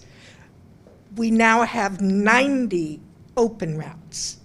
On any given day, dispatch has been covering 120 to 130 routes daily. It's the district's job, transportation's job, to make sure that we transport children effectively, in a timely and safe manner. I don't know quite how that's unfolding at this point, with a 30% shortage. Dr. Grego, you said that you receive a call every night from dispatch. I would urge you to ask how many open routes were there today? How many routes were uncovered? How many call-offs were there? And get sound information, because it's sorely needed. We hire new hires at $15.19 an hour. A 5-year driver makes $15.20 an hour. How does that work? A 26-year driver makes $18.84. I would challenge any one of you to raise a family, to buy groceries, when, as the general rule in Pinellas County, rent is $1,500 a month. Do you wonder why you don't have drivers? Today I know a lot of information came out. I also know that in a few minutes this entire room is going to be filled with bus drivers. I think it's ironic that that information was delivered today. Equalized pay. The 26-year driver, after the pay is equalized, gets $16.98. 26 years. Safety, how many students are on a bus now? They're coming back to school. Social distance. Thank you. And before you leave, could you give us your name, please? Absolutely. No, just right now. Tell us what your name is. I'm sorry, Brenda Lewis. Thank you. Hi, Mr. Kapersky. Yeah, that's okay. Good. Thank you. Welcome. Hi, good evening. My name is Kelly Jean Pomatico. Thank And first of all, I want to thank you all very much for your service. I am the parent of a second grader who should be attending an art program at Perkins Elementary School. I'm a homeowner, I'm a taxpayer, and I was grown and raised in Pinellas County. I went to Northeast High School, class of '94, Mr. Dudley was my driver's ed teacher. We won't talk about my driving record, though. We do elect all of you to do what's best for our schools and for our children, and we just ask that you please do that. Please put in place a mask mandate for the 2021-22 school year. I do want to speak a little bit about my experience as well. My son went to school all last year, wore a mask every day. No one in our families had COVID, and my son does have a primary immune deficiency, and he was very excited about going to school this year, and he went to the first 2 days of school, and he came home, and he was in tears that night because he said 13 out of 17 students were not wearing masks, and that he did not feel safe at school. He now has anxiety, he has a therapist, he's seen a psychiatrist, he goes to school at home. I cannot work. A lot of parents that are not able to show up are because they're homeschooling their children and they're trying to work a full-time job on top of that, and they're not able to come here and speak. And to Trish Moser's point, there are a lot of, we have a lot of numbers, 3,000 children with COVID, and there's no record, no contact tracing, no one's telling anyone. So that number has to be double, triple, quadruple. It has to be, because they're so, especially for our asymptomatic kiddos. Things are worse now than they were when this whole thing started, when we were in lockdown, when we were wearing masks. All children are now seeing 100 new pediatric COVID cases in the ER a week. That's what I discovered when my son told me he was too scared to go to school. I needed to find out if his fears were founded or unfounded, and because I didn't want to encourage his anxiety. But the truth of the matter is that there are a lot more pediatric cases, and that I didn't feel safe sending him there either. And I think, you know, do no harm is the most important thing, and I think that it would be really, I think it would be the right thing to do to please have our kids wear masks, because it's not going to hurt the children who don't wear them, but it is hurting the children who are not wearing them. I think that made sense. Thank you so much. Thank you.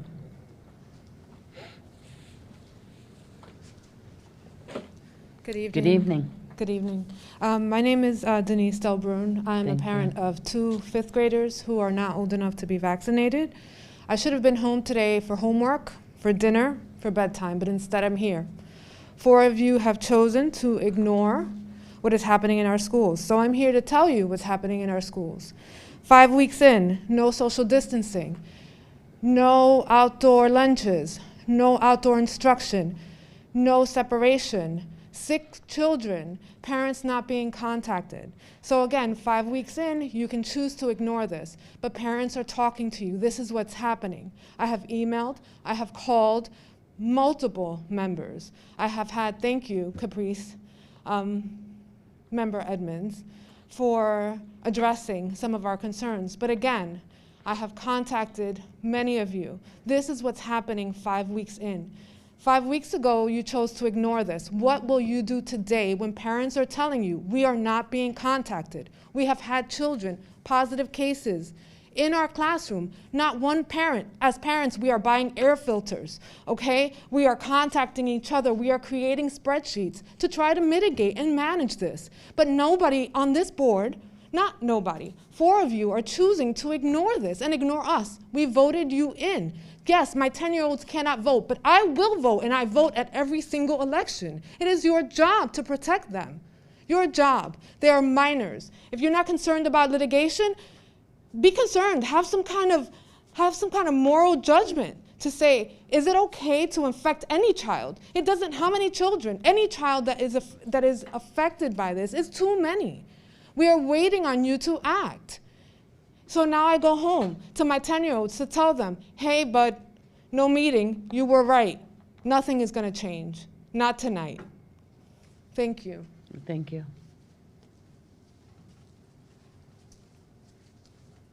Good Hello. evening. My name is Marjorie Deskovich. Thank you. Thank you for allowing the opportunity to speak. The person before me, she's got such passion, and I certainly admire that. I think I have the same. And she said a couple of things. Number one, she votes. I vote too. And I do not vote for masks, and here's why. I have 2 kids. They're twins. They're gorgeous. And they, one of them has an autoimmune disorder from strep. So he doesn't get strep, but anytime he's exposed to it, it causes all kinds of problems. You can only imagine the problems that come up when he's exposed to it and can't get it. It's on his face all day long. With the mask on, I can't get the kid off antibiotics. My other son has seasonal allergies, which caused major problems for him last year because every time, he's got something going on, he ended up with sores in his nose to the point where I had to pull him from school for 2 weeks just to allow that to heal. So although I understand the passion and the concern everyone has for everyone's kids, I don't think there's a person in this room that is not concerned for the kids, and I know all of you are too. I think you also have to think of all the kids. It's not just 1 or 2, and it's not a public health for everyone. This is not a one-size-fits-all. I applaud the decision that you've made to allow parents and, in some cases, the students to make those decisions. And I think if people are concerned, they definitely should wear that mask. I am one who definitely does not want my kids to wear the mask. It's more harmful than anything. I don't need any more time. That's it. Thank you very much. Thank you.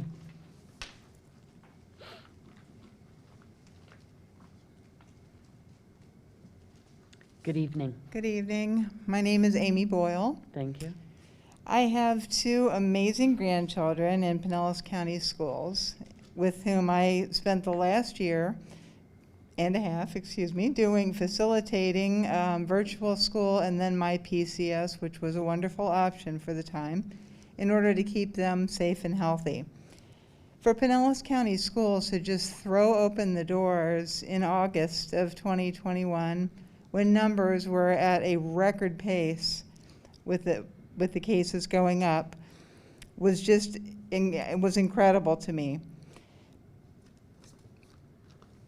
I'm also a substitute teacher I'm on a waiver right now because of my concern for my health and for my family's health. And I get calls every single day. I feel like we're sending kids it's like Russian roulette with a virus, what we're sending them into today. And it's not doing anybody any justice in terms of being able to learn. Teachers and students are both suffering, and it's not getting back to normal. It's not even a new version of it. It's disruptive to learning and a major hindrance to both teaching and learning. I'm not telling y'all anything you don't already know about any of this. What I truly don't understand is why you won't do the absolute minimum to protect all these innocent people who rely on each one of you to protect them every single day. Please mandate masks in school with medical opt-out. I heard what the lady before me said. I understand if there are legitimate issues, then I'm sure she could get a medical opt-out. And do something about the contact tracing, because I've heard time and time again about people finding out the day that their child can come back to school that they were supposed to be quarantining prior to that. Thank you. Thank you. The next group of speakers will be Marty Gonzalez, Lisa Perry, Eric Atwater, Lowell Heineke, and Julia Heineke.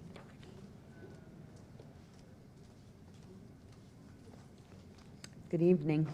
Good evening. My name is Marti Gonzalez, and I grew up in St. Petersburg. Coach Dudley was also my driver's ed.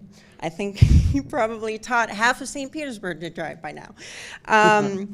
I am here today, good evening, ladies and gentlemen. I'm here today to speak out against the mask mandate. And I also want to thank you for supporting the Florida Parents' Bill of Rights and our ability to empower us to choose what is best for our children. I have a 9-year-old son, special needs. He's dyslexic, and the mask mandate, having him wear a mask last year was awful. Trying to have him learn just in a normal setting is bad enough, but then to put a mask on that The anxiety that we are on the route to getting a medical exemption. However, the anxiety, I advocate for my child as well, and I respect these parents that come in here and talk about their children. But my child wakes up in the middle of the night because he's afraid of the masks. A lot of parents say these kids are resilient. Kids are resilient. But my personal experience is that I don't want my son waking up in the middle of the night afraid. I am teaching faith over fear. I'm teaching freedom over fear. We have the responsibility to take care of our own health, and that is all we're asking, is the choice to do what we want to do for our children, what we think is correct for ourselves and our families. So thank you very much for your time, and have a lovely evening. Thank you. Good evening. Yes, thank y'all for allowing me to speak. Eric Atwater. Thank you. From Southside St. Pete. I got a son that's in Pinellas County School, and you know, my thoughts on all the kids, and you know, like, you know, we got to put politics aside and use, you know what I'm saying, what's real. And coming up on the South Side, my dad taught me not to be selfish. You know what I'm saying? I was taught to feed people and help people, and, you know, and to work. And I used to ask them why I'm working for them. You know what I'm saying? He said, because I'm fortunate to have, and you have. So I sit back and think when I speak. I try to, you know what I'm saying, tell folks not to really just think about yourself. I ain't just gonna say that I want my son to be safe. I want all kids to be safe. You know what I'm saying? And when people come to my restaurant and be wanting me to hold a sign up and vote for them, you know, my brother Mike used to really get involved in that. And I kind of said, bro, it's too much phony and too much fake, and it's not really real. So I stayed out of it. But, you know, these last couple of years, you know what I'm saying, I'm able to vote and get involved, and it's still a lot of phony and a lot of fake, you know what I'm saying? And I just want people to really think about themselves, you know what I'm saying, and say, you gonna be selfish, or you gonna look at, you know what I'm saying, for the bigger picture, you know what I'm saying? You know, I watched the movies, and I watched them in Pinellas County School of Martin Luther King, and all the movies, you know, black people fighting for this and fighting for that. But to come here today to see Asian, rich people, poor people, all trying to say, you know what I'm saying, on the same accord, you know what I'm saying, make me feel like, you know, Martin did something. You know what I'm saying? He brought people together, you know what I'm saying, to, you know what I'm saying, fight for what's right. You know, I didn't really believe in the mask thing and didn't believe in that, but when people in my family started dying and folks started getting sick and kids dying, and yeah, it's just a sad situation, you know. And I know for a fact Capri is from the South, and she ain't worried about nobody bullying her, and I salute her for standing up, you know what I'm saying, because there's a whole group of y'all, and for her to stand up for something that's right, you know what I'm saying, it's time to just do right, and I'm asking y'all to go home and pray about it, you know what I'm saying, and, you know, make the right decisions, you know what I'm saying, for the kids, not for yourself and not for no check. I'd feed people every day for free, you know what I'm saying, kids, poor people, and a lot of rich folks too. I feed them for free because that's what my daddy taught me. So y'all do the right thing. Thank you.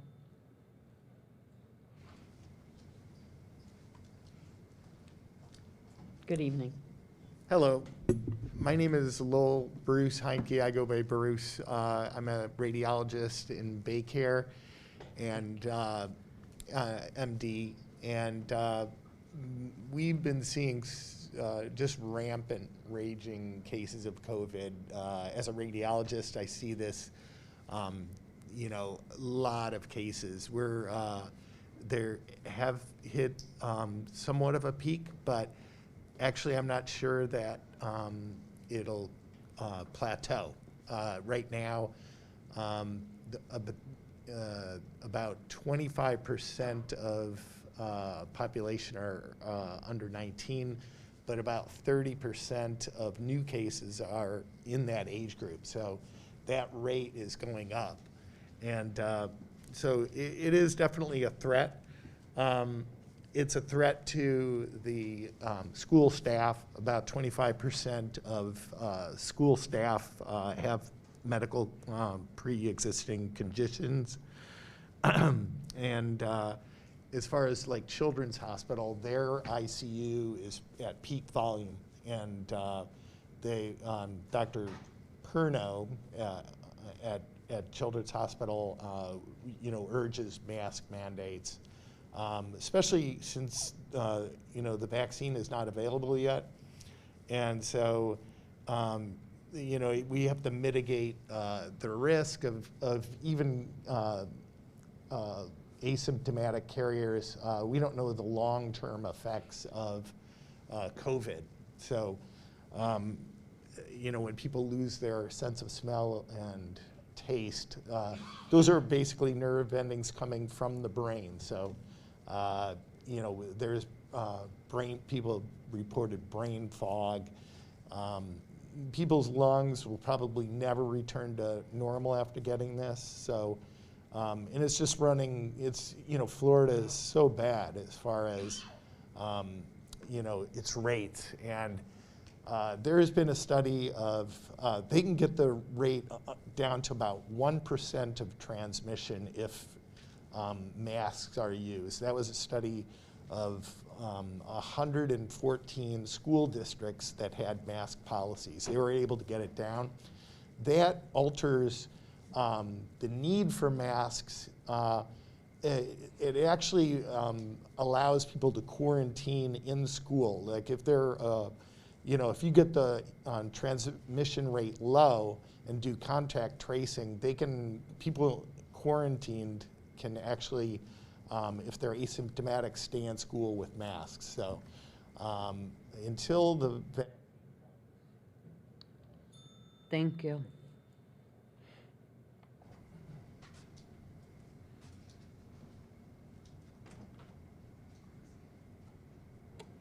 The next group of speakers is Ginger Brengel, Mary Gressel, Christian Strecker, Annette Wiley, and Eva Kiss.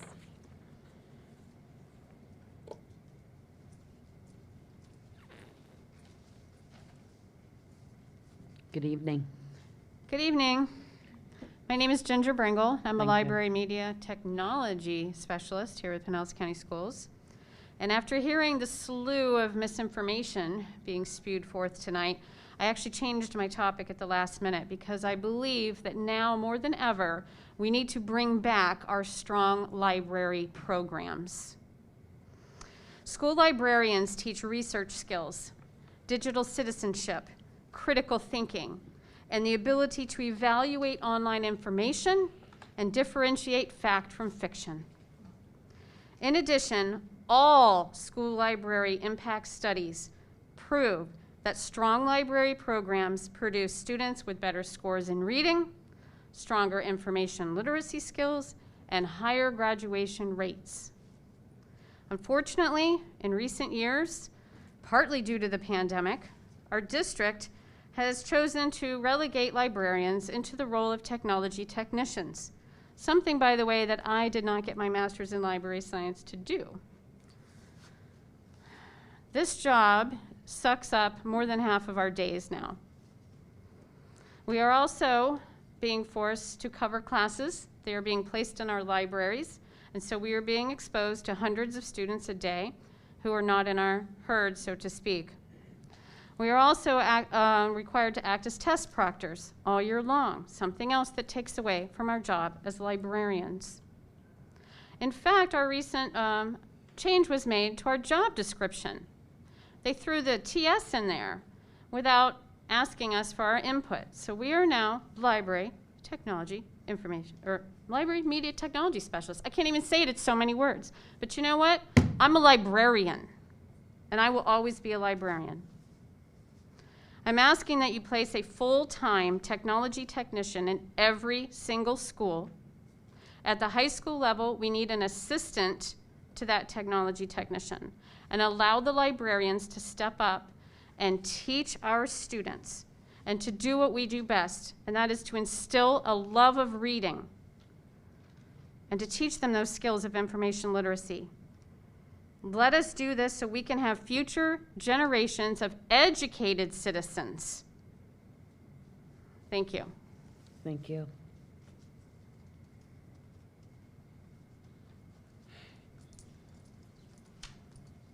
Good evening. Good evening. My name is Mary Gressley, and I teach special education at Richard O. Jacobson Technical High School.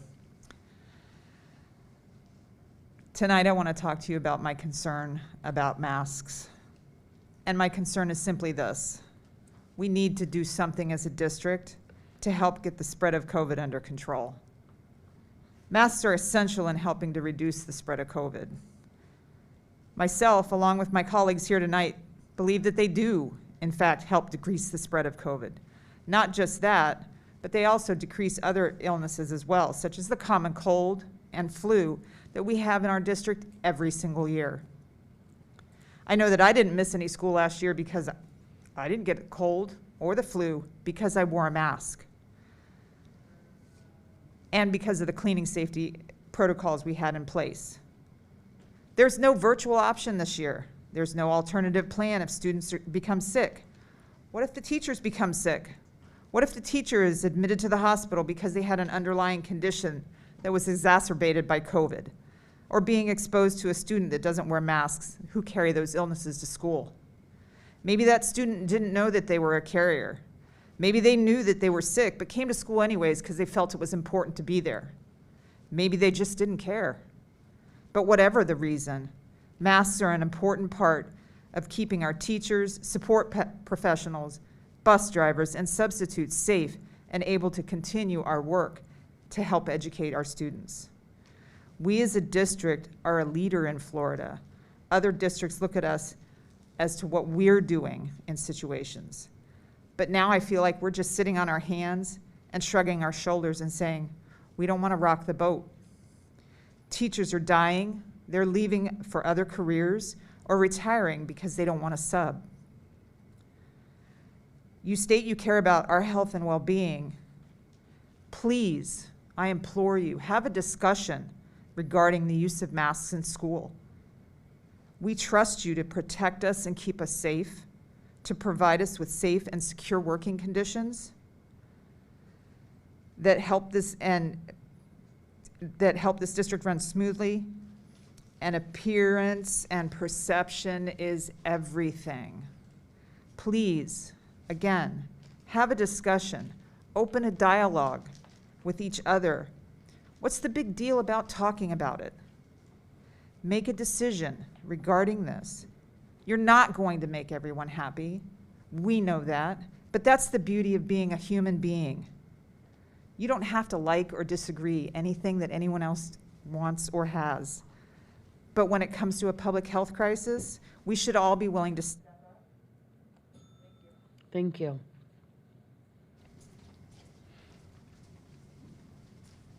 Good evening. Hello, again, Kristen Strecker. Thank you.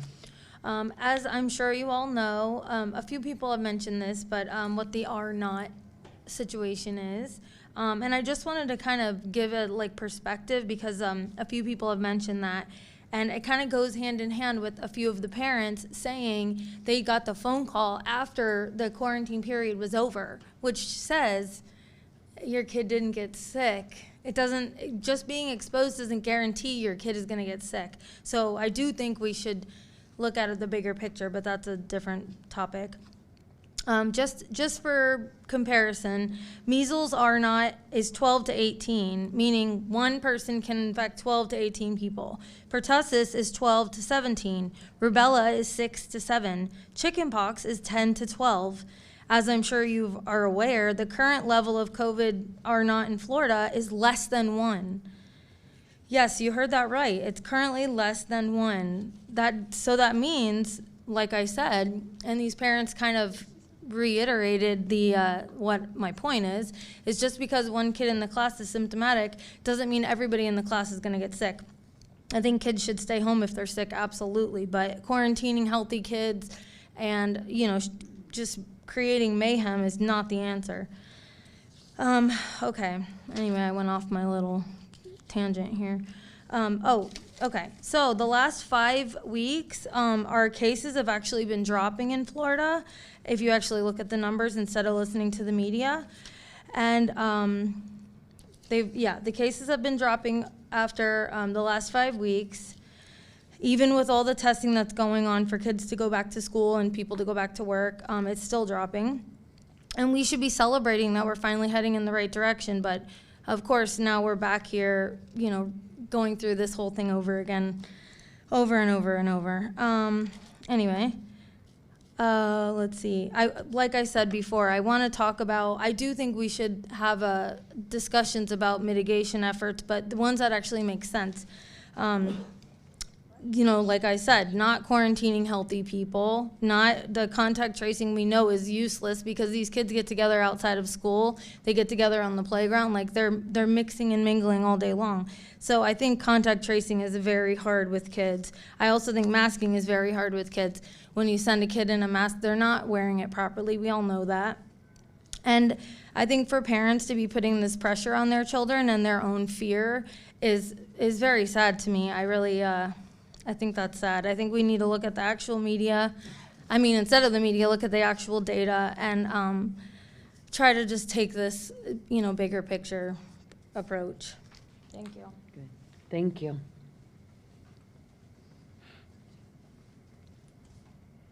Good evening. Good evening. I'm Annette Wiley. I'm back again. It's the second time I've come back. And as I said the last time, I did resign.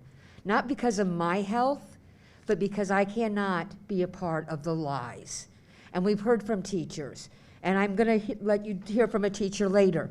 But right now, I want to take a moment of silence to remember the educators and staff workers in schools. 68 adults have died, including a teacher from here. One teacher from here, but there's been more because I've been to other funerals. But right now, I'd like us to take a moment of silence and remember Josh Sanders from Pinellas County Schools.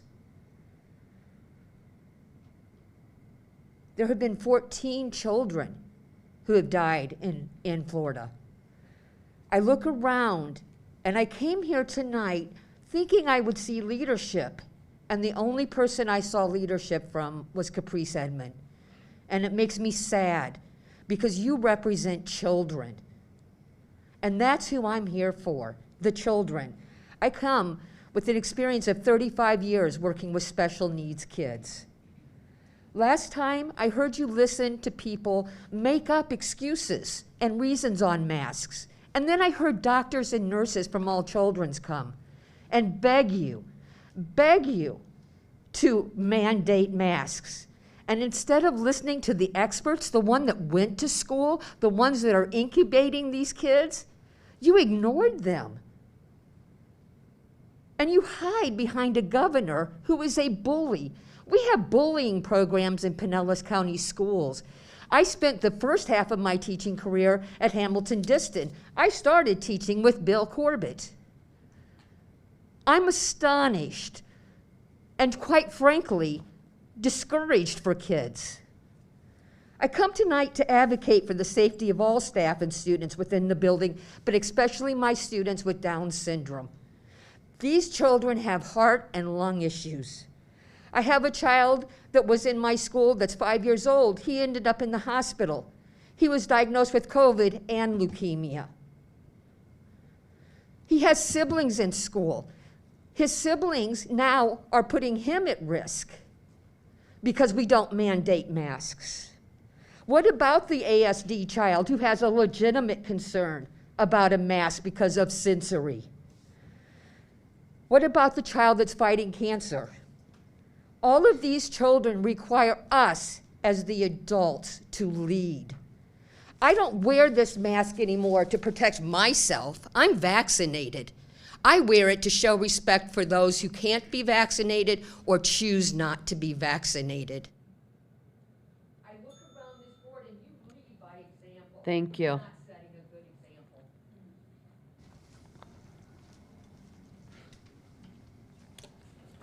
Our next group of speakers will be Patrick Mugen, Sharon Mitchum, Teresa Frost, Catherine Stevens, and Renee Chia.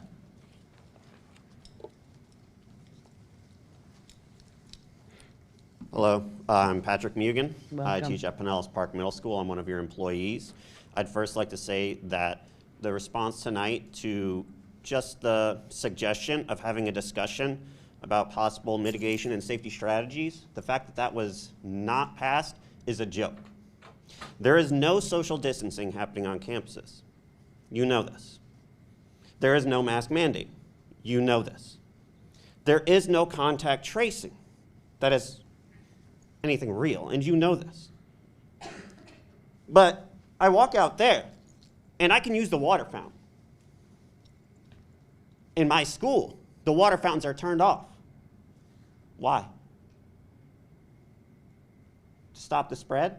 How is that stopping the spread? We have no water fountains on, just one water bottle filler for 1,300 people on campus daily. So first of all, can we get some water? Now, after we get some water, I'd like some of your time. So I'm going to bring the workers' perspective again, as I often do when I speak to you, and remind you that your teachers work based on a contract that you agreed to. A contract is an agreement, right? Okay. My contracted hours are 8:50 a.m. to 4:20 p.m. During the school week, I have, outside of my classroom time, 460 minutes to myself to do my job. Now, if you think to yourself, oh, that's a lot of time. It's about 7.5 hours, Mr. Mugen. You're absolutely right. And if the only thing I had to do in that 7.5 hours was grade and plan, I wouldn't be as upset as I am right now. But ask any teacher. We lose at least one planning period a week. Now I'm talking middle school now. We can't speak for high school or elementary. We lose at least one planning period a week to either forced PLC or some other compulsory meeting. At least 30 minutes a week, minimum, to IEP meetings and 504 meetings. Not that they're not important, but it's just facts. That's time we're losing. Now, if I'm only grading for each student 1 minute per week per student, that's 144 minutes. Make a couple parent phone calls, there's 20 minutes. Heaven forbid I use the restroom, there's another 20 minutes. Updating the standards on my board, I teach 2 classes, so I gotta do that twice, so that's 50 minutes a week. Putting my stuff on Canvas, which isn't required, however, administrators throughout your district are telling teachers that it is. We're talking 10 minutes a day, 60 minutes. ISS work and absentee work, at least minimum 5 minutes a day, but definitely more, so 25 minutes. So I'm left with 47 minutes. But I'm not done, because I still need a plan for my 2 classes. I still need to make copies and prepare materials. I still need to complete IEP planning notes. I still need to complete data requests. I still need to respond to emails. I still need to clean up and organize my classroom. I still need to share work with my colleagues. I still need to... Thank you. We don't have time.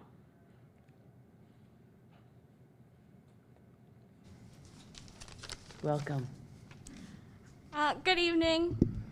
My name is Teresa Frost. Thank you. And I have failed as a community leader because this is the first time I've ever come to a Pinellas County School Board meeting.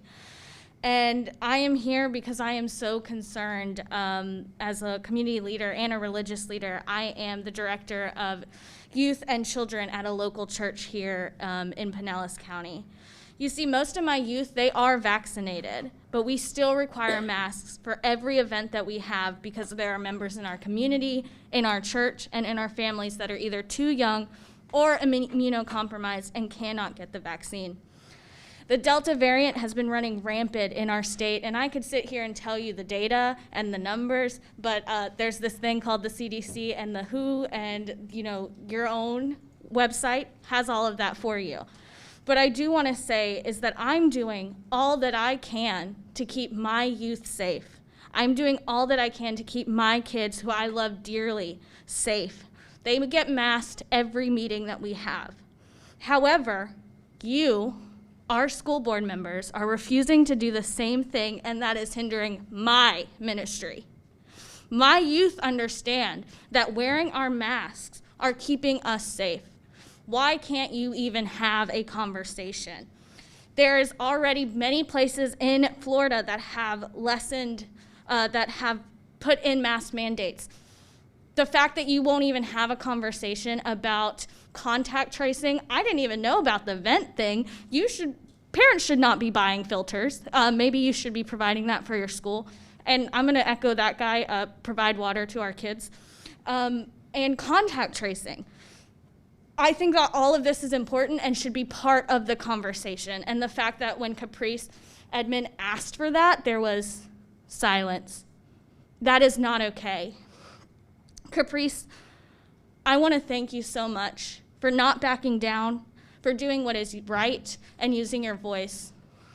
Laura Hine and someone else, I think people have said y'all have done stuff in the past. Again, I have failed and not come to meetings in the past. Thank you. But for the rest of you, I just ask you to step up and have a conversation. That's what I'm asking for right now. Maybe the next time I'll be here telling you that we should definitely be mandating masks, but we should definitely have a conversation to track our kids, to make sure that we are doing all that we can to keep safe. I just learned that one of our own Pinellas County educators died because of COVID. And also, I heard the tea, none of y'all went to his funeral. That's not okay. People are dying. That's not okay. Thank you. I think we need to clear something up. I keep hearing that we're not willing to have a conversation, we're not willing to have a conversation, and I'm not picking on you. The request was to have a special meeting to discuss it. We are going to be discussing it at our workshop next Tuesday. And so we will be discussing it. We have been discussing it. And so it's not as though we've said, oh, well, you know. So we will be discussing it some more and clarifying things that have been said that some of us may have questions about, and also clearing up some of the things that may or may not, the impressions may or may not be true as to what's happening. So we are going to have a conversation. Yeah, another one, as she said, yes. So come on up. Welcome. There was other people in front of me. I was supposed to be the fifth one, so. Some of them may have gone home. And Okay. so if they come in, we'll take them in whatever the order. That's part of the reason why we're asking people to give names.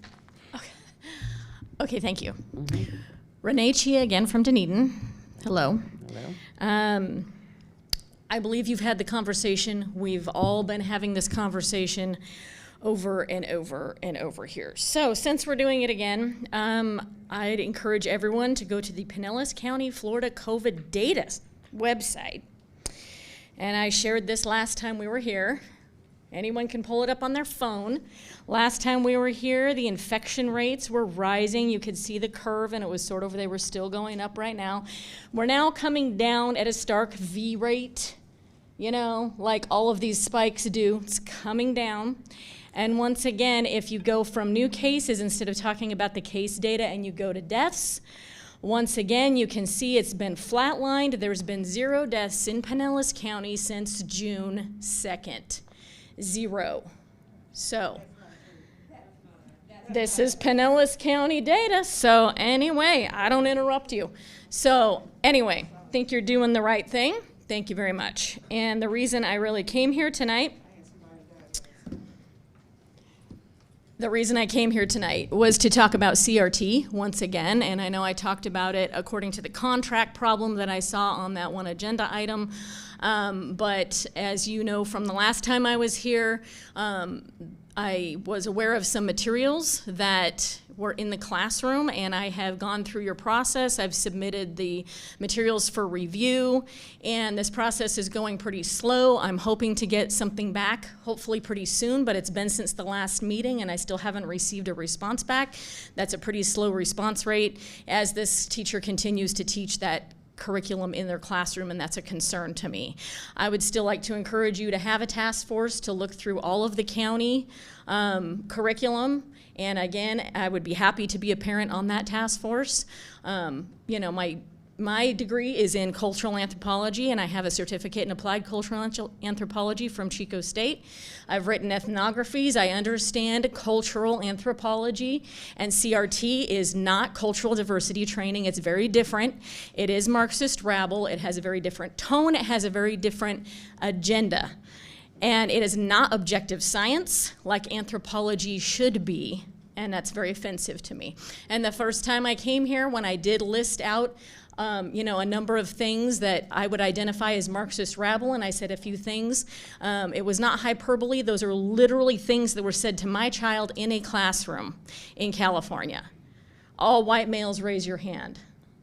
The Second Amendment was written so that white men could have guns. All of those different things were said to my child.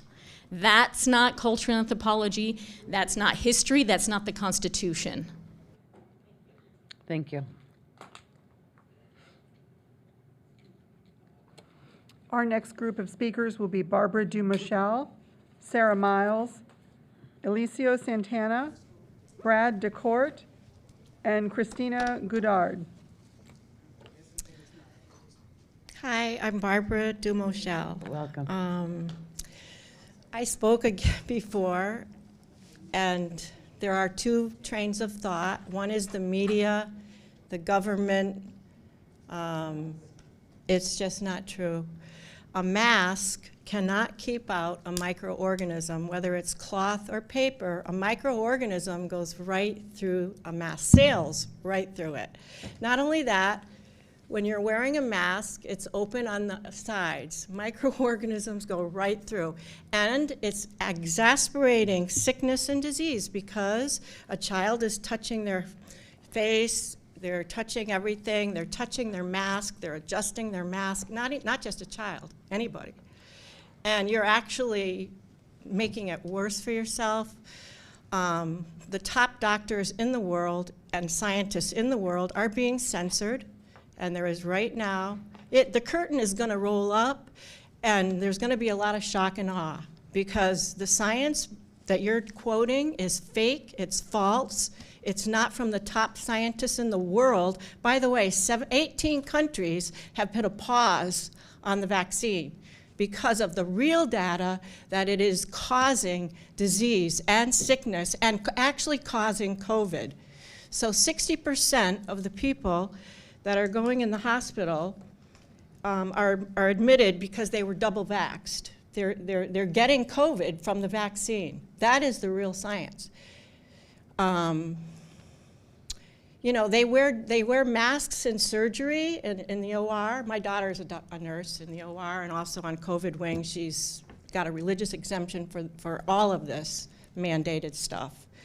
But they wear it there because they don't want the nose droplets and the saliva getting into the wound. It's not to prevent the spread of any bacteria or virus. Virus goes right through a mask. You can shake your heads, but go and look up the frontline doctors, 2,000 doctors in the United States of America who have been censored.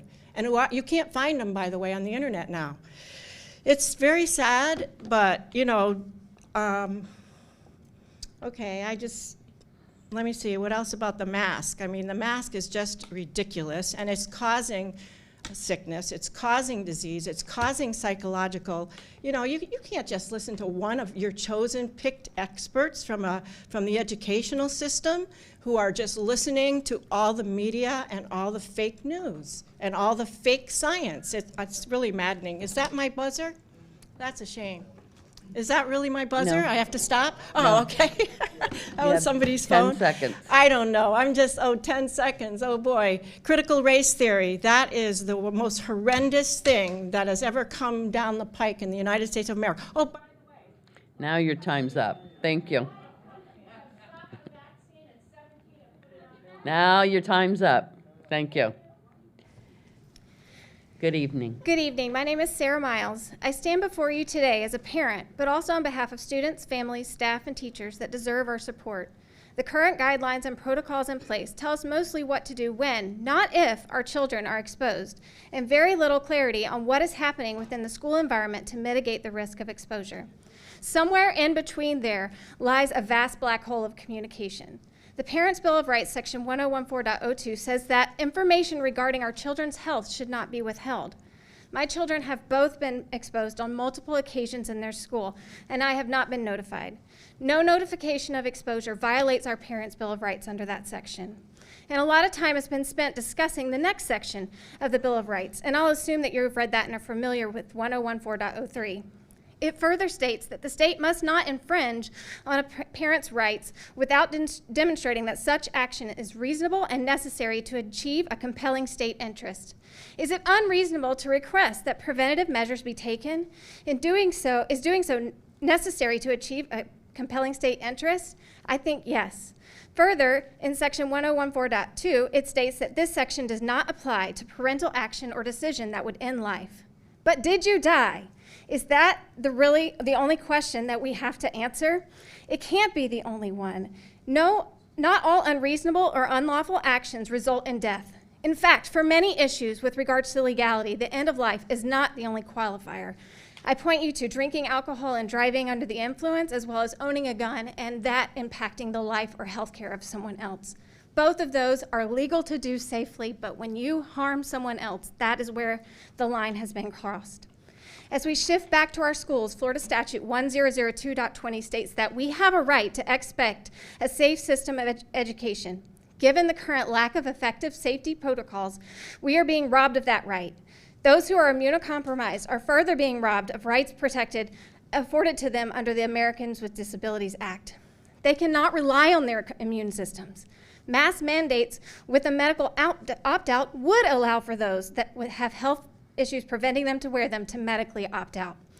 We need to find a way to move forward and stop arguing on polarizing ends of the spectrum. Our kids deserve better. If we will not follow the guidance from the medical community, then what other measures are we going to do? I have many ideas and will be happy to serve on an exploratory committee. Social distancing, virtual learning within the schools, spacing out lunches, spreading out class changes, additional time and instruction for children to wash hands, incentive for staff to wear masks rather than a mandate. The overwhelming majority of the medical community are crying out with the same message, and I'd ask that you listen. We call on all leaders in public-private sectors of the American people to help us. Together, we can keep our children safe. They need our support, and that is from leaders of our nation's children. Thank you.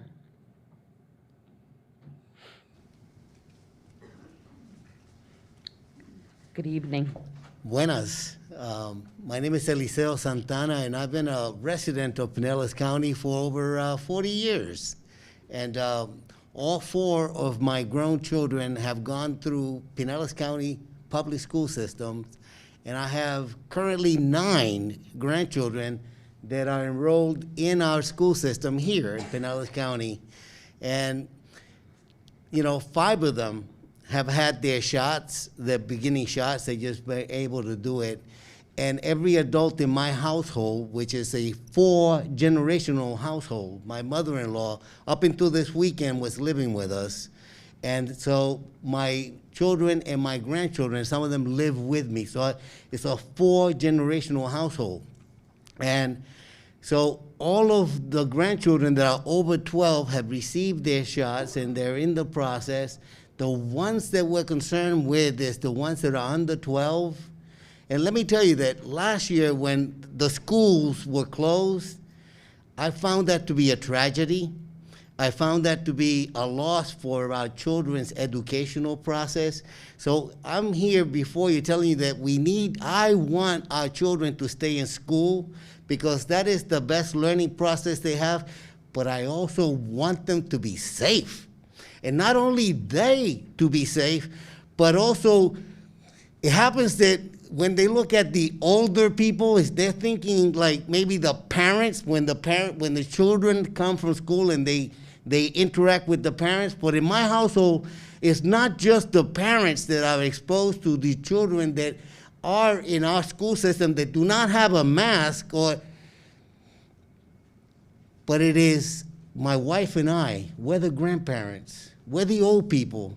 It is my mother-in-law that is being exposed. Now, we all had our shots. We've all had go through that process. We've done everything in our power to do it, and we want our children to go to school because I think that's the best I hold every single one of you because you're elected officials. You are here. You're in this county. You're the ones that protect my people that live in this county. It is your job to do that, not the governor, but yours. And I want you to make the right decisions and protect my children, protect my grandchildren, protect my wife, and protect my mother-in-law. It is essential. My children all wear masks when they go to school, and we have a lot of tyrants that we're here speaking, and they have been terrorizing the members that are here. They have children, or there are children like that in school, and they're terrorizing my grandchildren that are wearing masks, telling them they cannot. Thank you. Thank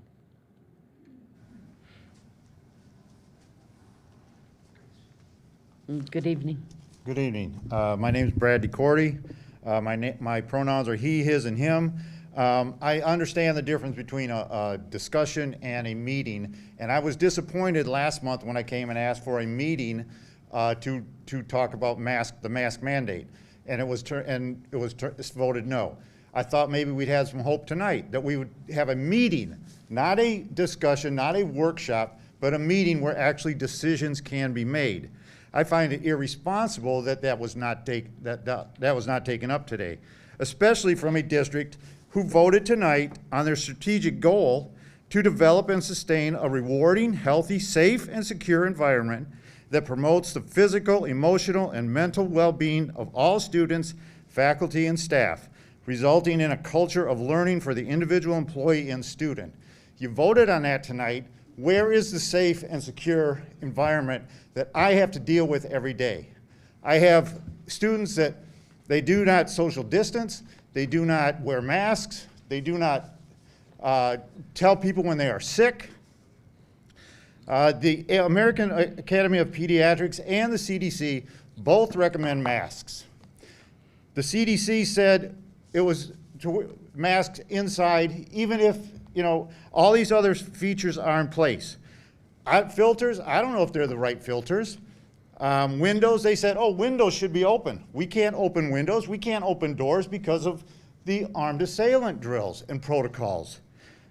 Social distancing. Students were at 6 feet, now they're at 3 feet. They're putting more students into classrooms every single day. It is not just my concern, I'm not just concerned with me, I'm like Alicio. I'm concerned with what goes home, okay? What I take home to my son, what my students take home to their grandparents, okay? These kids are living with their grandparents and parents and sick relatives, and that's who we have to protect. We have to protect everybody, and we have to do everything we can to protect them. And if it's a mask mandate, then that's what we need to do. We have to do everything we can. We don't just have to keep having discussions about it, and discussion and discussion. There has to be a decision made, and it has to be at a meeting, not a workshop, not a discussion, but a meeting. And when Mrs. Edmonds called for a meeting and it was voted no, that was irresponsible as far as I'm concerned. Thank you. Thank you.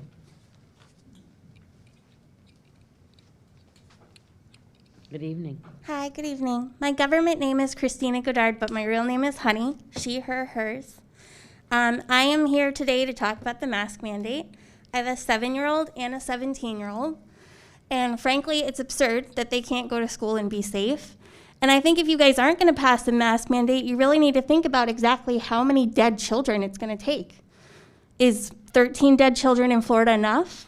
What about 20? What about 100? Is it going to take 1,000? You know, you sit here and talk about percentages, but this is someone's child. This is a dead child. This is a coffin that's 3 feet long, an unnecessary coffin, and that's ridiculous. Okay, like I don't know how to explain to you guys that you should care about other people, because like you should, and it should be really obvious. Like, I'm a waitress, okay? I make like so little money, and I go out of my way to do nice things for people all the time and to help people and to care about people and to show up to things like this because I care about my community, because I want to see my community thrive, you know? And as far as the critical race theory, I grew up in Florida. I had to go to school here. I learned about every racist, stupid slaveholder, and I never heard about the fact that they owned slaves, or they would brush it over. Like George Washington. He's not a hero. How is he a hero? Or Columbus Day, we celebrate Christopher Columbus? Seriously? Like, how can you possibly justify that? How can you justify the spin doctoring of history that has occurred in this state for the last 100 years and pretend like that doesn't need to change? The kids are aware of it. If you guys think that you're hiding this from your kids, you're insane. They're going to grow up and they're going to hate you for the lies you told them. So congratulations. Thank you.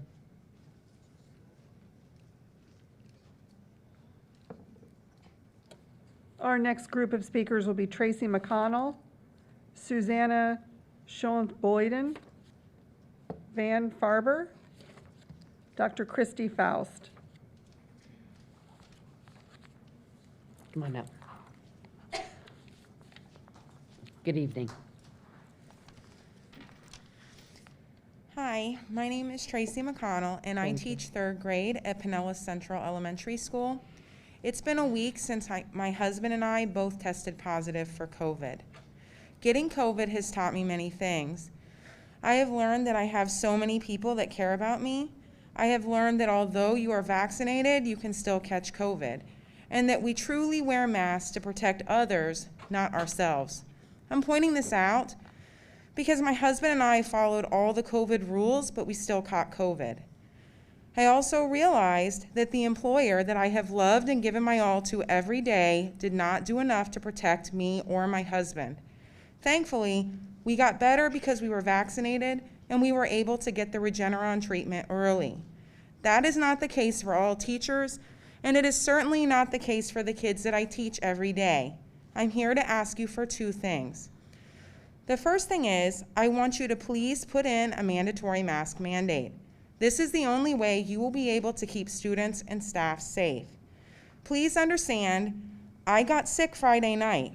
I know 100% I was in my classroom teaching, shedding COVID virus to students who cannot get vaccinated, to kids with asthma and other serious health issues. I was wearing a mask, but many of them were not. Just think, not all teachers wear masks. If I wouldn't have been wearing a mask, Pinellas Central would have had a super spreader event. Students sit in table groups with very little virus mitigation in place to keep them safe. When we came back to school this year, we all just fell right into same old, same old. Well, I'm here to tell you that doesn't work. Students and teachers are getting sick with COVID, even if the COVID dashboard isn't up to date.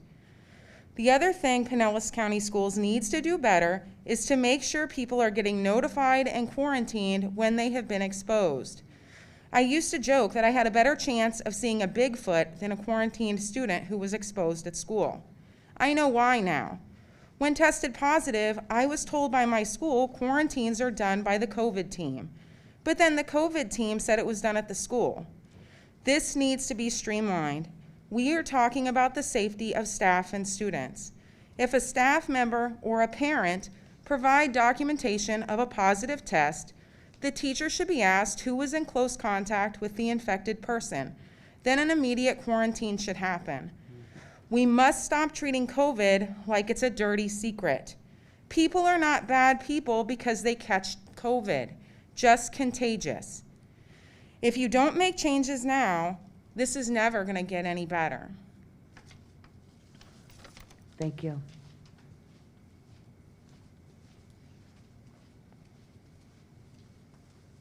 Good evening. Evening. I'm Dr. Christy Faust. My pronouns are she, her.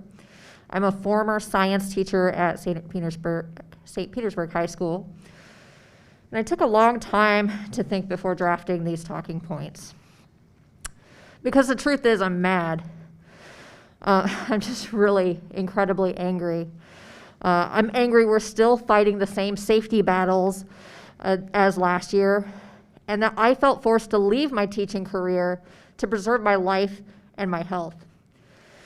And I'm angry because school district administrators will stand on a pedestal promoting the wonders of STEM programs while completely disregarding scientific data when implementing policy regarding COVID-19. And I'm also angry and terribly disappointed that Dr. Carr and Mrs. Hine did not second Mrs. Edmond's motion pertaining to mask mandates during this meeting. Thank you, Mrs. Edmond, for taking a stand for the safety of students and school employees. So I wanted to walk into this room with flame on my tongue, labeling those responsible for unsafe learning and working environments as bullies and cowards, like I have in some of the emails that I've sent. I own the tone of the words that I used in those messages, but I also realize I don't want to continue to spit vitriol and fire at this board and its district administrators. Doing so only sets me nearer to the camp that literally spit on pro-science demonstrators at the last school board meeting. I also realize that some school board members that have stood in the way of a mask mandate might truly think they are doing the right thing. And as folks who are interested in doing the right thing for the people of Pinellas County, I'm hopeful you will change your stance to one that is supported by science and public health. You could choose to stand up to the true bully, the governor. His executive order is not what is best for students and school employees, legal or not. You aren't alone anymore. You could choose to join numerous school districts around the state in being heroes by making sure the students and school employees you are responsible for are as safe as possible by creating a mask mandate. Hillsborough County has said their mask mandate is working and they will be continuing it. Please show courage. Stand up for the safety of Pinellas students and school employees and their families. Mandate masks for all school employees and for all students ages 4 and up with medical exemptions allowed. Also implement timely quarantine and positive case data for all schools. There's still time to do the right thing. Thank you for your consideration. Thank you.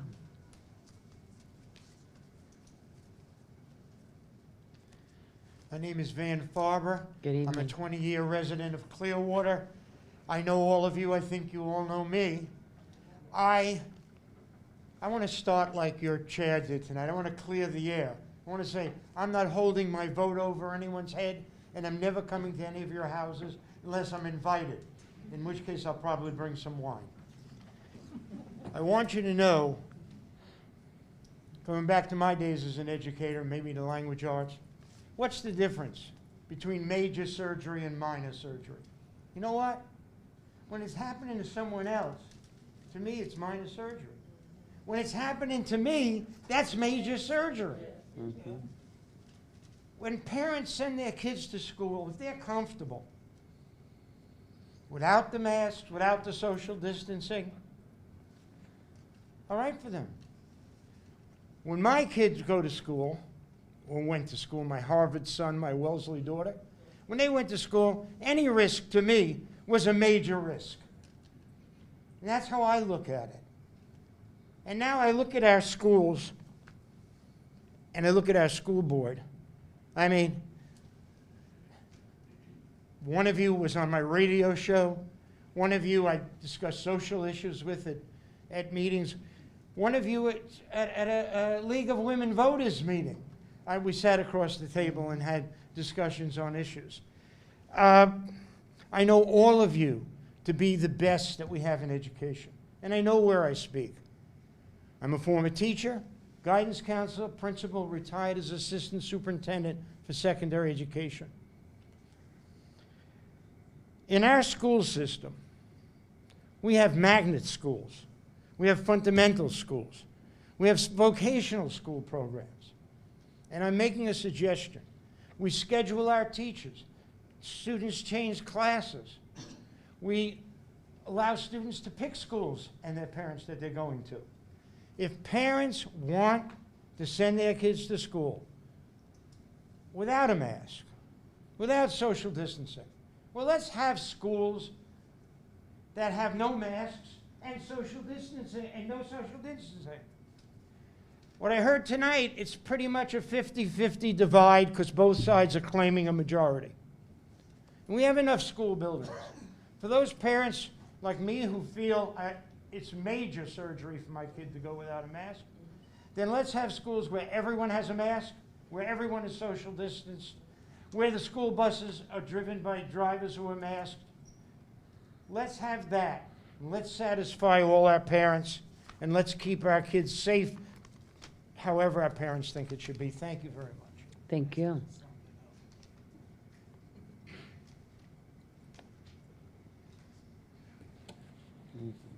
Our next group of speakers will be Shannon Brooks, Stephanie West, Skysha Brooks, Tori Davis, and Blythe Davenport.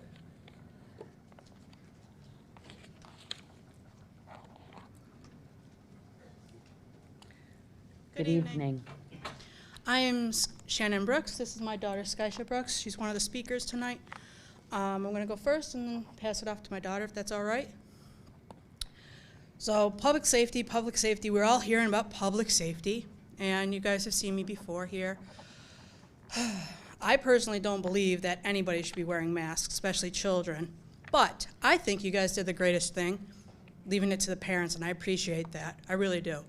It should be up to the parents to make the decisions on their child's welfare. We want to talk about public safety. I don't understand why nobody's addressing the one thing that's important. Smoking.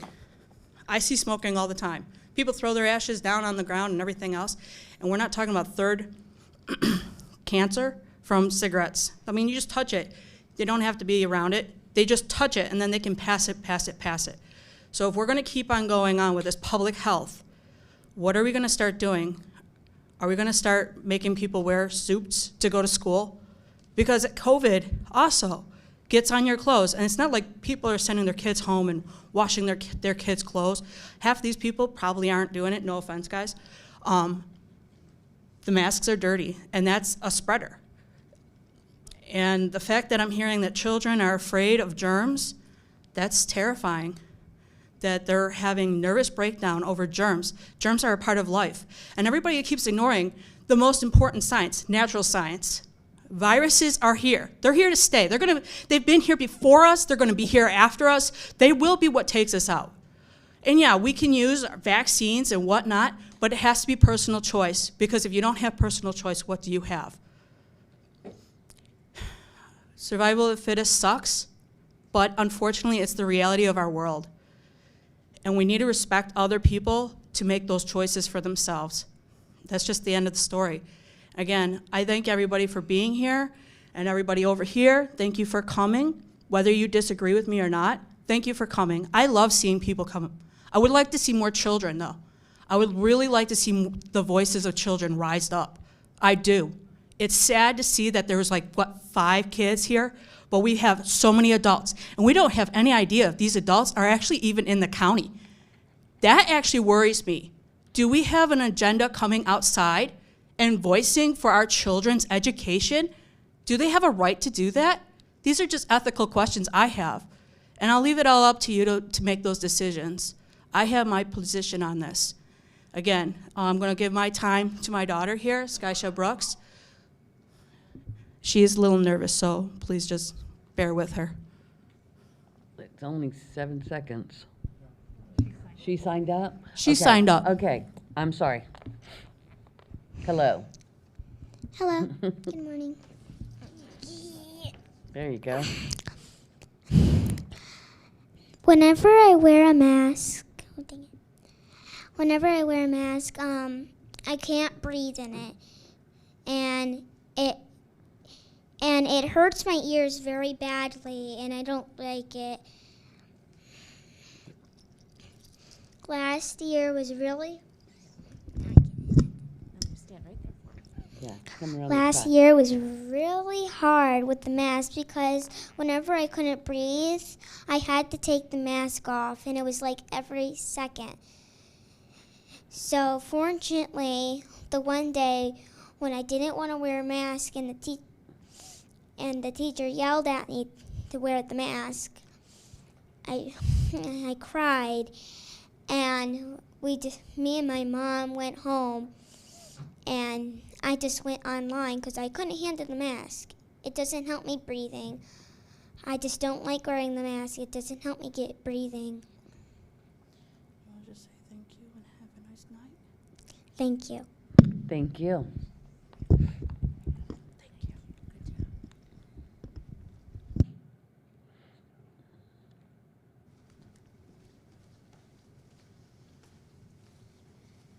Good evening. Good evening. My name is Stephanie West. I am a community member and a mother here in Pinellas County. And I want to encourage the school board to continue to reject mask mandates. I have some data from the American Academy of Pediatrics. This is from today. It is updated with the Delta variant. Children who get COVID-19 have a 1.9% chance of hospitalization and a 0.03% chance of death. This means that they have an extremely low chance of being seriously affected by COVID. They actually have a higher percent chance of death from the flu or RSV. In fact, an unvaccinated child has less of a chance of death from COVID than a fully vaccinated adult. But was anyone trying to make mask mandates before COVID? No, because this is not about protecting children. Children are safe. Our kids are safe. This is also not about protecting adults. Every adult has had the opportunity by now to get vaccinated. Should they have gotten vaccinated, if that was their choice, even if they catch COVID, they have about a 1% chance of ending up hospitalized or dying from COVID if they are fully vaccinated. If they are not fully vaccinated, that was by their choice, and it is tantamount to child abuse to ask children to protect adults from their own choices. So no, it's not about protecting kids. Masking kids in schools is nothing more than a safety blanket to make adults feel safer. However, it's not and should never be a child's job to make sure adults feel safe. If you want to feel safe, if you feel like you need a mask, then go ahead, buy an N95, put it on yourself, put it on your kid. No one's saying you can't. We're saying stop trying to force it on us over a virus that is not of significant risk to our children. The fact is, it's never going to be a 0% risk. COVID is here, it's not going away, just like the flu never went away. We're never gonna be at 0 cases. But our children are as close to 0 as you can get for risk factors. And that's not a reason to mask people. If we play risks every day. You get in the car, you have a certain probability of dying from a car accident. You take a regular vaccine, you have a certain probability of dying, and you as a person weigh that risk, and you weigh that risk for your children.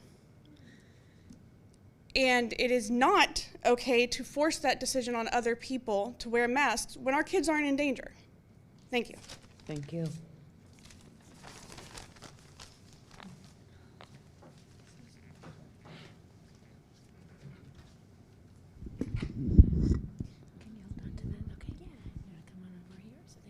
Come around the side. There you go.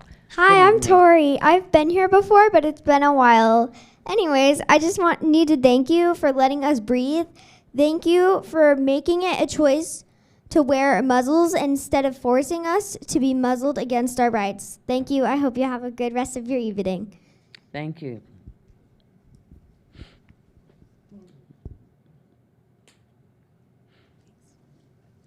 Good evening. It'll pick up. Okay. Thank you. Thank you for your time tonight. My name is Blythe Davenport. I have 2 children in Pinellas County Schools. So last month there was a fellow here who was mourning the way that masks hide his child's smile and hinder people's ability to see each other's emotions. And I totally get that. I too am grieving many of the parts of day-to-day life that COVID has impacted or taken away, and I too wish that certain statistics and studies reflected a reality where we can throw away our masks. But clearly we are not there yet. Positivity rate is still over 13% in Florida. We are making progress with vaccines. seeing the case counts fall as the number of people getting the vaccine grows. A mask mandate could be so very temporary and get us back to the pre-COVID life. And I think that's mostly what all of us want here. I'm not looking to control anyone or trample on a parent's right to raise their children as they see fit. I'm not asking anyone to break a law. Last month, we asked you to have a meeting about a mask mandate. Having a conversation, talking about this, is not against the law. And as we're seeing in courts, even instituting a mask mandate is probably lawful as well. What I am asking us for us all to understand is that our actions affect one another. Masks are a way to protect others, and in doing so, lessen the risk for ourselves. I truly want our children to be in school together. All of the kids I know, whether they love school or not so much, they appear so much happier when attending in-person school. They're showing less anxiety, and they're showing more engagement with things that they love to do, not just sit in front of the screen. Last month, I thanked you all for being willing to lead during difficult times. Apparently, I was talking to 3 of you then, as of this reading, just 1. Last month, 4 of you abdicated your responsibility to keep the children and educators of our county safe. Today, I'm asking you to do the right thing and institute a temporary and lawful mask mandate. Thank you. Thank you. Our next group of speakers will be Shantae Wilson, Tangela Butler, Brad Rosenheim, Sean Northrup, and Vicky Matalovich.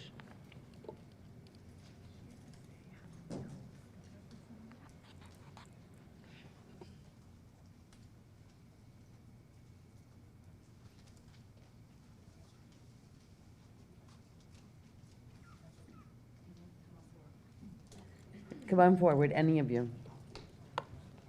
There you go. And then state your name, please. Good evening. Thank you for allowing me to speak. My name is Vicky Matalovich-Faranic. I am a Pinellas County school bus driver. I have worked here for 5 years transporting your son, your daughter, your grandson, your granddaughter, your niece, and your nephew. It is a huge responsibility, and at times it is hazardous. Without masks, many of our drivers are becoming sick. I personally know of 2 drivers who have had to be taken by ambulance and hospitalized. Masks are necessary to continue a safe workplace. For everyone who does not want a mask mandate, I want to know who is going to drive your child to school or teach them, because our staff cannot. And most importantly, I'm appalled. There's 8 of you sitting up there with masks on. 8 of you. What are you afraid of, our governor, or losing your paycheck? Let me talk about paychecks. I've been here 5 years. I make $15.20 an hour. That's 1 penny more than a new hire. But let's be honest. My real pay, it's called equalized pay. I make $13.69 to get up every morning and drive your children to school safely in hazardous conditions.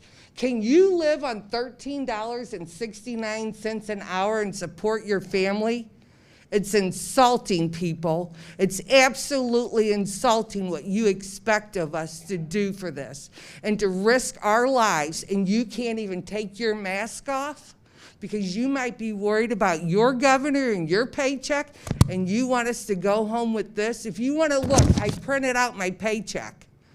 I printed it out. It's insulting what you expect of us. Shame on each and every one of you that you can't even protect your teachers and your bus drivers and your staff, yet you're sitting up there with masks on. We need more money. We need more drivers. We need safe conditions now. It's gonna get too late, people. When your teachers can't show up for work and your bus drivers can't show up for work, who's gonna run this? Who's gonna teach your kids? Who's gonna get them to school, people? Put your mask on and pay us a decent living. That's all we're asking. Have a good night, and thank you for your time. Thank you.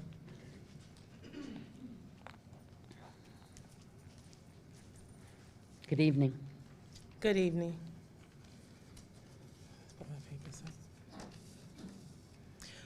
Good evening.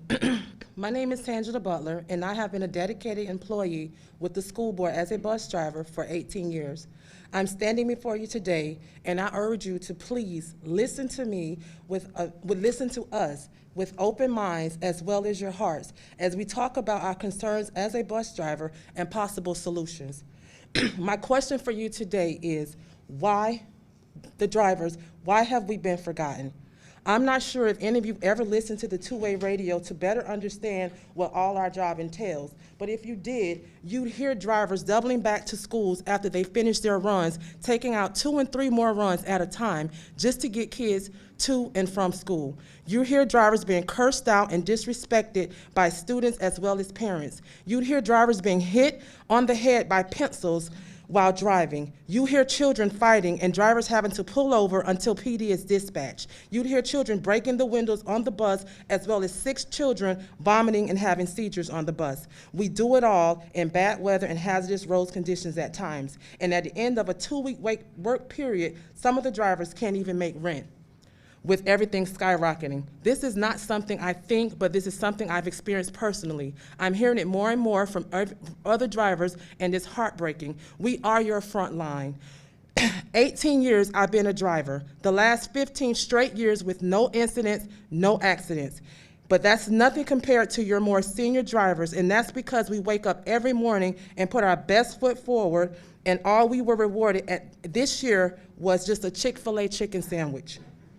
Was that really the best the county could do? And if so, how did we get here? Why do we have so many unhappy and disappointed drivers?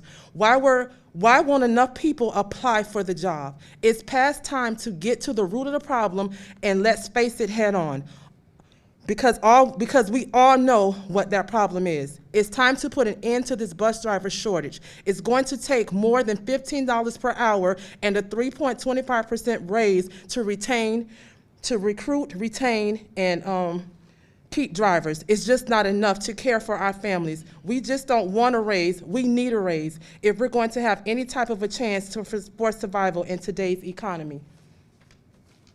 It will take the faith of a school board to understand we are just as much the backbone as school teachers and as administrators as your office staff personnel. We as bus drivers are deserving of a better wage, and the 30 of us that were originally here, we showed up today to show our concerns and allow you to see how determined we are to be successful. It has always been our goal to deliver students safely, timely, and with enthusiasm. Please help us to accomplish this task and be able to support our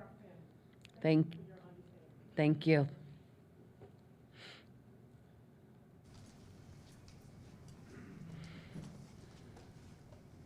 Good evening. Good evening. My name is Shantae Wilson. I work out of 49th Street compound as a bus driver. I am here today as a representative of Pinellas County School bus drivers that have worked for Pinellas School for over 20 to 30 years. During those years, I have developed a career for myself as a bus driver that not many other people that aren't in the same profession will understand. We work long hours, 5 a.m. to sometimes 11 p.m. at night, and don't even get to see our families. Yes, we do have few hours in between, but during those hours, we are trying to make our personal life function as best as possible. We work those hours to try and maintain a wage to support our families. We as bus drivers have not seen more than $3 per hour change in pay rate during 17 or 20 years or 30 years that we have been here. Even those increases have only covered the cost of insurance rates rising, and at part-time workers, they don't even get that. The cost of living have increased almost 40% in the last 17 years, and inflation is rising over 5% for this year alone. We have struggled to maintain our own lives with the same rate of pay and minimum increases that won't even cover the cost of living for our families. Most of school bus drivers try to find second jobs. With the hours that we work, it leaves little to none. For the bus drivers who work full-time, working full-time, 36 plus hours a week to survive, we must work a second job to make enough money to keep our families from being homeless.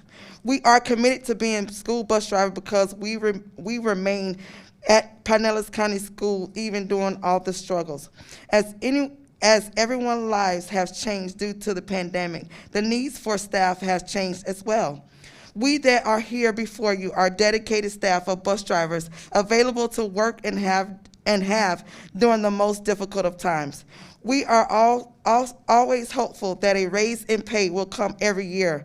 That will give us financial relief to the already overworked and underpaid bus driver staff. By this year, Pinellas County School would subcontract companies to transport students at much higher pay rates than what we already receive.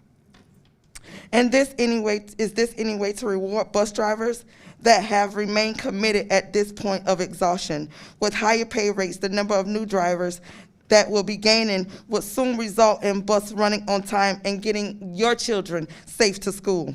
We give ourselves and we try our best to assist with doing our jobs, as well as a multitude of drivers and bus assistants. Yes, we are short, but without bus drivers, there is no transportation department. Thank you, and God bless you. Thank you.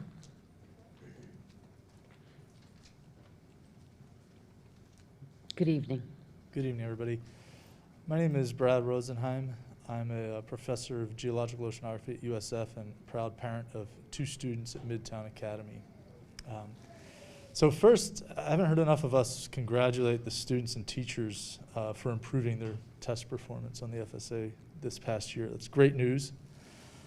I think not enough of us are thinking that they also did that during a year with a mask mandate, right? So it kind of takes the wind out of some of the arguments we've heard tonight.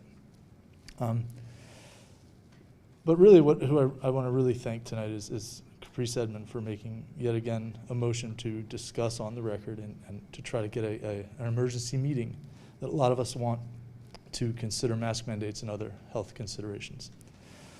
To illustrate where we are right now, at this point in the school year, 6 weeks in, I'd like to illustrate some of the data from a private school in our county, Shorecrest Academy. Houses 1,000 students from K through 12, and it's in St. Petersburg.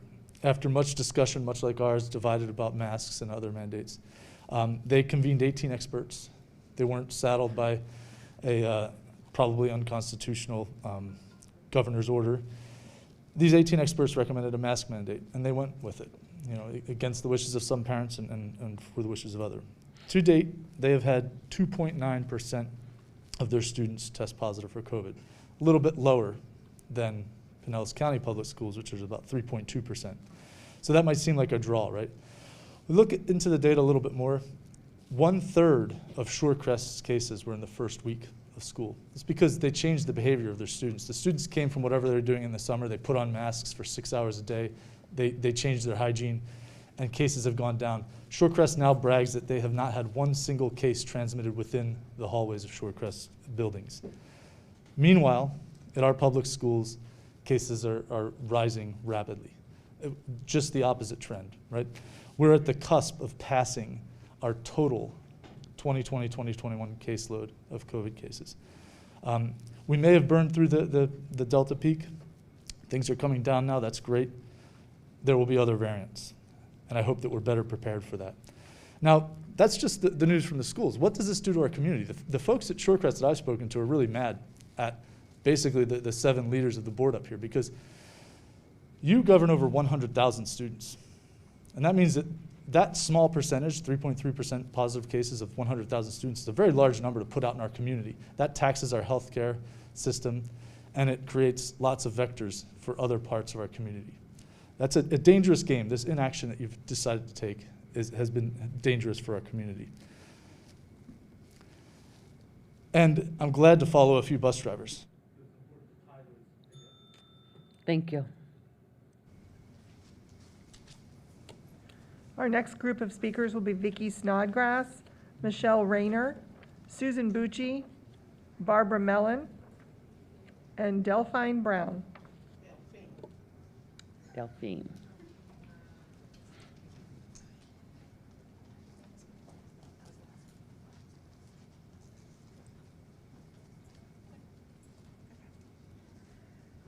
Good evening.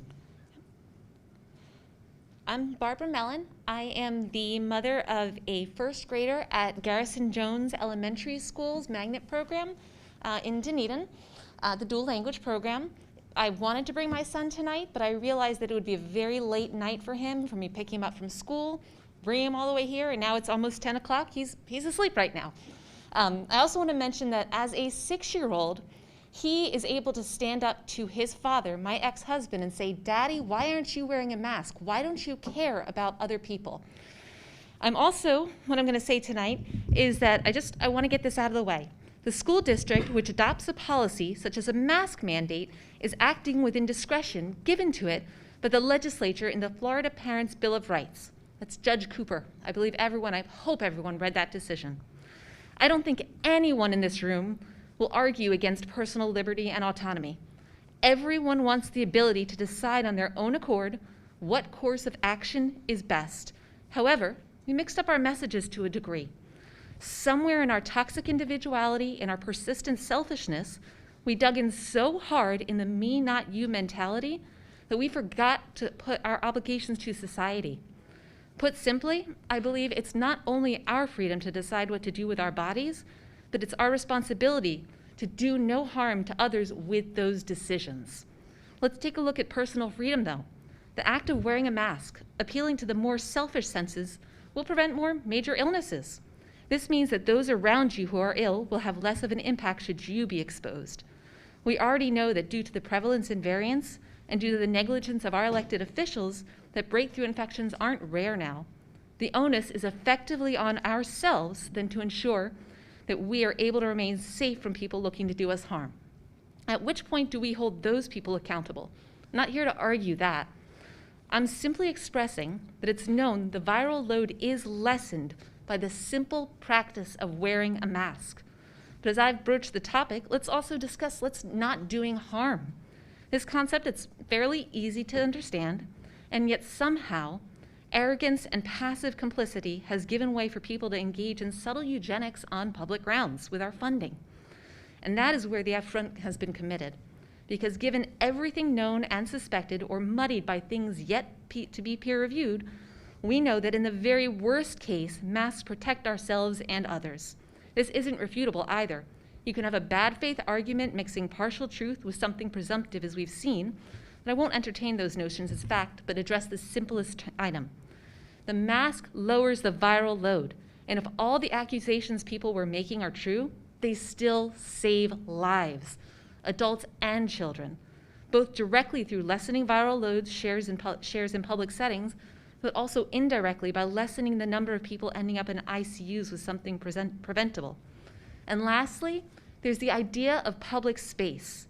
This is where I feel we've missed the mark as a group attesting to be a society. We alienate people who have every right to participate, and that's harm as well. The board's decision to restrict at-risk children from an education is negligent, as well as theft. These individuals have contributed, and they only want the best for children whose lives the board continues to threaten. And I do feel this is an issue that should be revisited after everyone can get vaccinated. My son asks, when can he get his vaccine so he doesn't have to wear his mask regularly? Until then, Thank you. Good evening. Good evening. I heard the young lady and she said, no one has wiped off the counter. I really do feel that that should have been something that was incorporated in your meeting. But anyway, to everyone in their respective places, my name is Delphine Brown. I'm the education chair of the local branch, St. Petersburg branch of the NAACP, and I represent Community Alive. My comments are directly to the school board.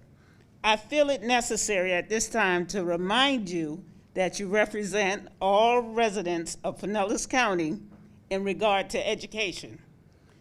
I commend each board member that voted for mask mandates. To you, I say thank you. For those that did not, I invite you to our community, where the more vulnerable are suffering. I invite you to talk to now the guardian of 5 children whose parents died of COVID this week. Go to the guardian whose daughter died and left 3 handicapped children. Go to All Children's Hospital and see the children hooked up to ventilators and tubes coming out of everywhere. I want to remind you of the obligation and expectation you have to protect our children. As far as mask mandates taking our rights away, what about mandates that require frequent active shooter drills? What about the elimination of peanut butter in schools? These are all mandates to protect our children, so why not the mask? What about my rights? My children like peanut butter and jelly. I feel a certain kind of way exposing my children to the rigorous drills of active shooters. However, I know it will keep them safe. Most of all, there are parents and guardians who struggle every day with the fear of their child coming home, being exposed, and most of all, catching the virus. Parents must work. If their children are exposed, it creates a household hardship. You are leaders. You are leaders. I implore you to make a decision for the health of our children. I understand that we have lost at least, myself personally, have lost at least 10 family members and friends due to the virus. If we are to get this thing under control, we must put our own personal agendas aside and do what's right for all. Thank you.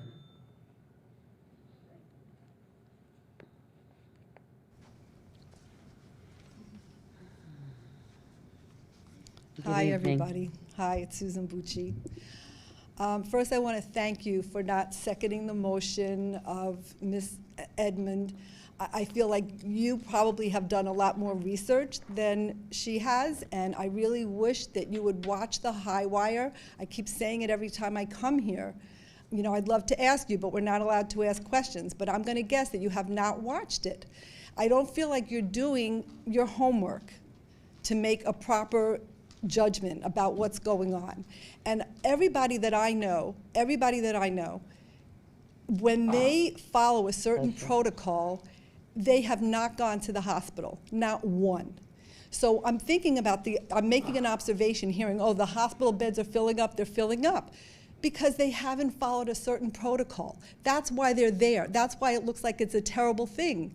But I mean, I had COVID, I was sick for a week, I was tired, but I did what you needed to do. And people just need to get educated in order to follow those guidelines and not wind up in the hospital. Then we wouldn't have those problems. We need an education. I really feel like, you know, in my world, I'm seeing all of these other professionals and very credentialed people that are totally opposite of what is being, you know, how you're being guided by the medical professionals here. So I just feel like we need a symposium with both sides, and that we can listen to both sides. Everybody needs to get educated, and then maybe instead of it all being on your, you know, you've had to hear so many things tonight, and I just feel so badly for you that you had to sit here and listen to this. But why should it be on your shoulders? If we had like a symposium where we heard both sides and let everybody vote, let the public vote, and then maybe, you know, we could end all of this. So that's it. But thank you again. Okay. Thank you. Our next group of speakers will be Amy Bordeaux, Jacqueline Rivas, Hajar Kadivar, Tony Triola, and Jessica Carroll.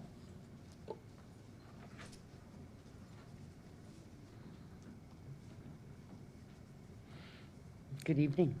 Hi, my name is Amy Bordeaux, and my pronouns are she, her, and hers. I am a graduate of Pinellas County School. I graduated in '84 from Gibbs High School as the student body president. I have two sons who are Pinellas County graduates, and my mother is a retired Pinellas County School teacher. In first grade, I was bused, and it was the beginning of integration. And there were many people who were very much against it. It took heroes to come to where we are today with integration. It's going to take heroes to take care of this COVID situation. It's a mask. There are many other things that we are required to do. It's a requirement. So many, I could bring you facts, I could bring you statistics, and so can everybody else. In college, one of my favorite classes was statistics, because we were given a set of facts, another group was given the same set of facts, but we had to prove different things, and everybody could prove what they needed to prove from the numbers they were given. So what do we do? If, you know, so how do you know what's right? You listen to professionals. And so it's not, okay, so the CDC, people want to say, oh, the CDC, they're, you know, government, they're this, they're that. I'm not talking the CDC, I'm talking doctors from right here at Johns Hopkins. They're the ones we should be listening to, and they're the ones they're saying that masks will help. Caprice Esmond, thank you. I appreciate that you have stood up, that you're getting bullied for that. The idea of kids going to school and being bullied for wearing masks is just horrifying. That if there was a mandate, which there needs to be, for public safety, that would be gone. So thank you very much for listening and your time. Thank you. Good evening. Hello, I'm Hajar Kadavar. I'm a physician and a parent of 2 children who can't be vaccinated in this community. Thank you, committee members, and particularly Ms. Edmond. I am asking you all that you discuss all the protective measures, including masks, including what needs to change currently to get our children protected during this workshop that you're going to have on Tuesday. Our public schools focus on making sure that children learn subjects such as math, science, and critical thinking. As a member of the school board, I ask you all to set an example for the children of the county. Don't allow misinformation, cherry-picked information, and bullying from DeSantis and other loud minorities to endanger children's health. COVID-19 is a serious illness, and it is spreading among children. Yes, we are fortunate that it's not as deadly among children as adults, but COVID is simply not the flu. Data from the CDC shows that so far, 486 children have died from COVID, which is anywhere between 700 to 240% higher than the flu. How many additional protective measures would you all have mandated if 486 children had been shot? Weekly COVID hospitalization rates are slowly balancing out and hopefully will continue to improve, not worsen. But we still need to be vigilant as it is continuing to spread. Over the last 2 weeks overall within the US, there was about 10% increase in the cumulative cases. Finally, we are still trying to understand long COVID, which makes symptoms such as fatigue, chronic headaches, difficulty concentrating, insomnia, and have been shown to occur and last sometimes up to months, even in children who have mild symptoms and never go to the hospital. Rates of long COVID in some studies have been as high as 30%, but we are actively studying to see what are the true rates. A majority of scientific studies published in scientific journals have shown the effectiveness of masks. As a medical doctor with a degree in public health, I want to be clear, the science is not mixed. Even the Georgia study that Mr. Dudley, you cited at the last meeting actually showed that masking decreased rates of COVID-19 by 37%. The study did have some flaws and was unable to reach full statistical significance. But when you look at the major reviews, which I have here, overall they show that public mask wearing is most effective at reducing the spread of virus and when universal masking is implemented, because asymptomatic people need to have source control. I ask you to follow the science, follow the math. Thank you. Good evening. Good evening. My name is Tony Triola, and I come to you tonight as the proud father of a beautiful 13-year-old daughter who is in the 7th grade at Johns Hopkins Middle School. For those of you looking down, I appreciate your full attention. Every day, I'm thankful for the rapid research and production of the vaccines which have, without a doubt, saved many thousands of lives. I am also thankful my daughter was eligible to receive one of those potentially life-saving vaccines. However, our extended family and friend group includes parents and children who are under the age of 12 and therefore ineligible to receive the vaccine. True for the thousands of children under 12 who attend Pinellas County schools, masks and social distancing is the only protection from the deadly virus, COVID-19. The science around masks and social distancing is settled. They work. But this isn't only about our children. This is also about thousands of immune-compromised family members our children go home on an everyday basis. Look at me. Can you tell if I'm healthy or sick? You can't. In fact, I am immune-compromised. Each week, I receive a chemotherapy injection intended to reduce the effectiveness of my immune system in an effort to control a debilitating autoimmune disease. Because you all seem to have, because you all seem to have, 1/3 of the students at Johns Hopkins are under the age of 12. My daughter is exposed to maskless, unvaccinated children every day, potentially bringing a deadly virus home to her father. But I am more concerned about our children.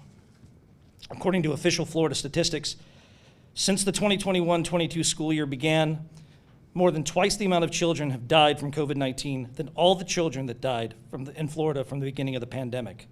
This is not acceptable. And tragically, all these deaths were likely unnecessary. While brave Florida districts have instituted mask mandates, this board, all but 3 of you anyway, Ms. Edmonds, thank you, has put your heads in the sand and have done nothing. If you could bring just one of these children back to life, or if I could guarantee wearing a mask would save a life, wouldn't you do it? I want to believe all of us would. So guess what? If we all wear masks, we will save lives. What if it was your child? Or yours? Or yours? This is personal, all of us. Shame on you for pandering to an anti-mask platform that is only supported by a small minority of loud individuals. Masks are the only effective if we all wear them. My mask protects you.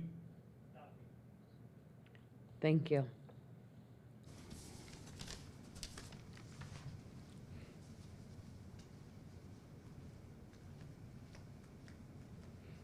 Good evening, everyone. My name's Jessica Carroll. I live in Seminole. It's late, and I appreciate everyone who has stayed to listen to everybody talk. I know it's been a long night. So I've been coming to these meetings since the beginning of the year, and find myself with an observation that the people showing up right now who are want everyone to be masked, they sound just as passionate as people like me did at the beginning of the year. So that's a very difficult position for you guys to be in. So I get that, I understand it. We've heard a lot of personal stories, and some of them heartbreaking, but we heard that at the beginning of the year too. And we've heard a lot of hyperbole, which also, both sides. So it's a difficult decision. I'm gonna make it short. I oppose any mandate. My obligations are to God and my family first, and any decision medically for my family should be left with me, and that's just how I feel. And I think the board needs to get back to real issues in the state of Florida, in our county. This bus driver situation, I chatted with them downstairs. That sounds pretty serious, and I think we need to start addressing those issues and put the mask issue aside, let parents decide. Thanks, guys. Thank you. Our next group of speakers will be Lauren Bush, Sean White, Kristen Koffelt, Anthony Simmons, and Amber Simmons.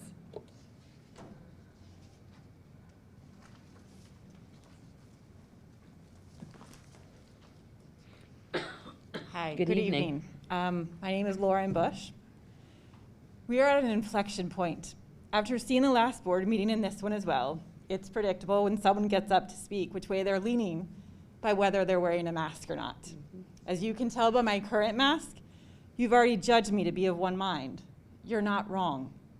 However, I would ask that we all actually listen to each other in this discourse. For the parents that want their child to have the freedom to go to school without a mask on their face, I hear you. I want that too. I do not disagree with you. For the parents here that think it's their right to make decisions about their child's health, I also agree. I don't begrudge you that decision. I want to make those same decisions as well. For the parents who think that kids should be kids and we should let them enjoy a school year unfettered by a pandemic, I couldn't agree with you more. I hate that children are bearing a burden that even adults have a hard time comprehending. We are not on opposing sides. I want the same things for my child as you do yours. I hear you. I just hope you can hear me too. My goals are the same as yours, but it's how we go about getting there that seems to be the sticking point. Aggregate data has shown the most effective way to mitigate the risk of COVID are threefold: social distance, get vaccinated, and mask when you're around other people.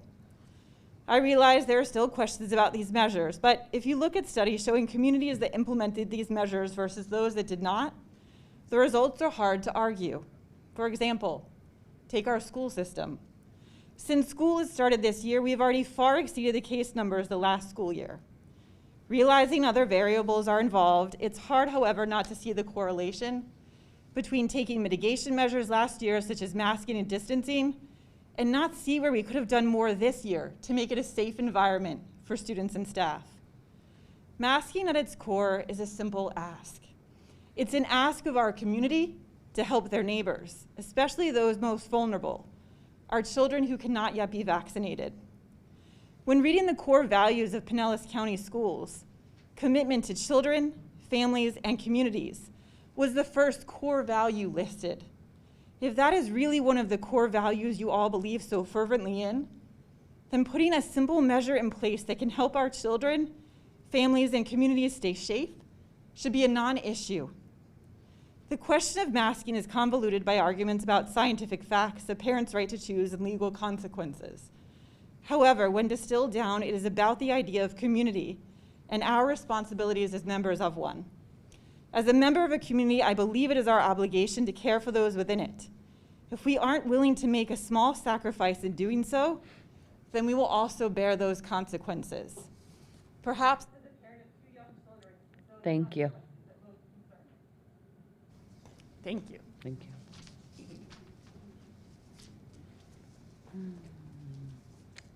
Good evening. Good evening. My name is Kristen Claufelt. My pronouns are she, her, and hers. And I thank you for the opportunity to speak. As a Pinellas County educator, I do wish to speak to the issues of masks and COVID. Caprice, you've been hearing it all night, but thank you so much.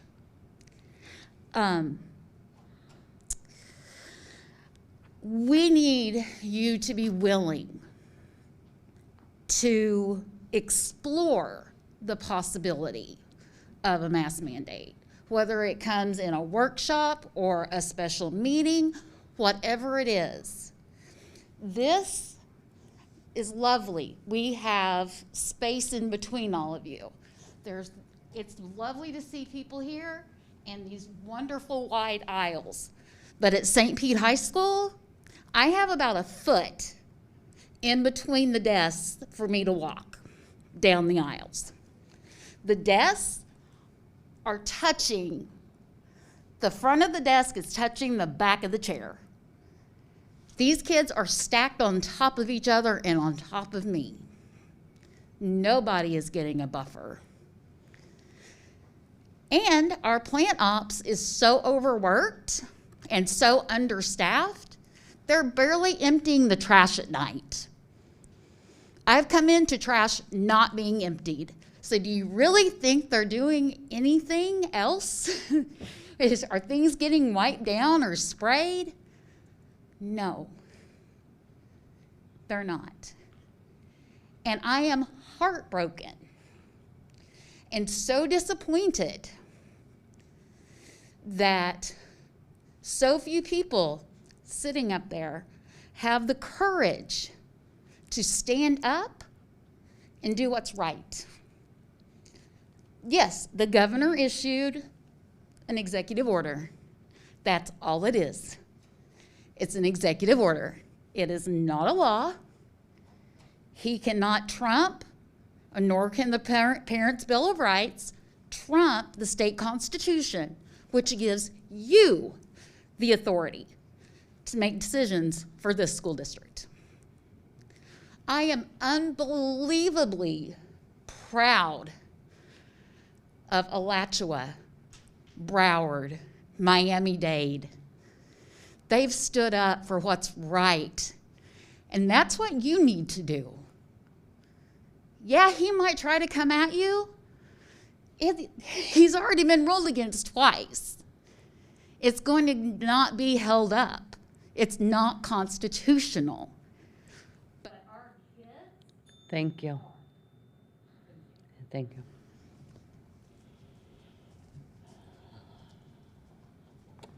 Our next group of speakers will be Dana Hauser, Siobhan Gorham, Maria Scruggs, Yvette Gao, and Nicole Feigl.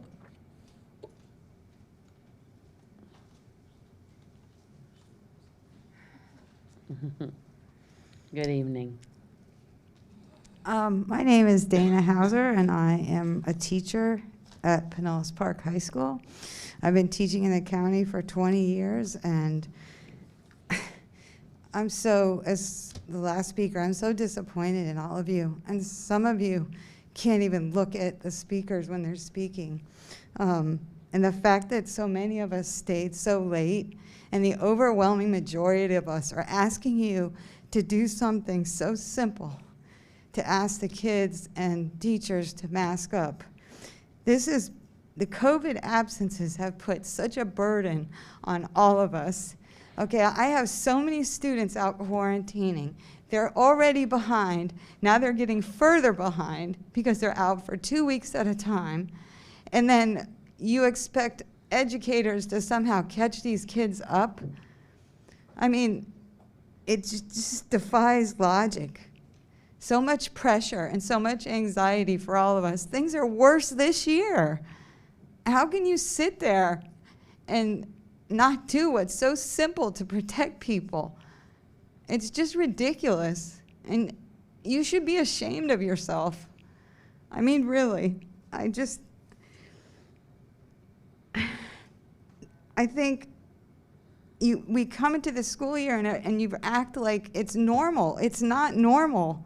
Things are not okay.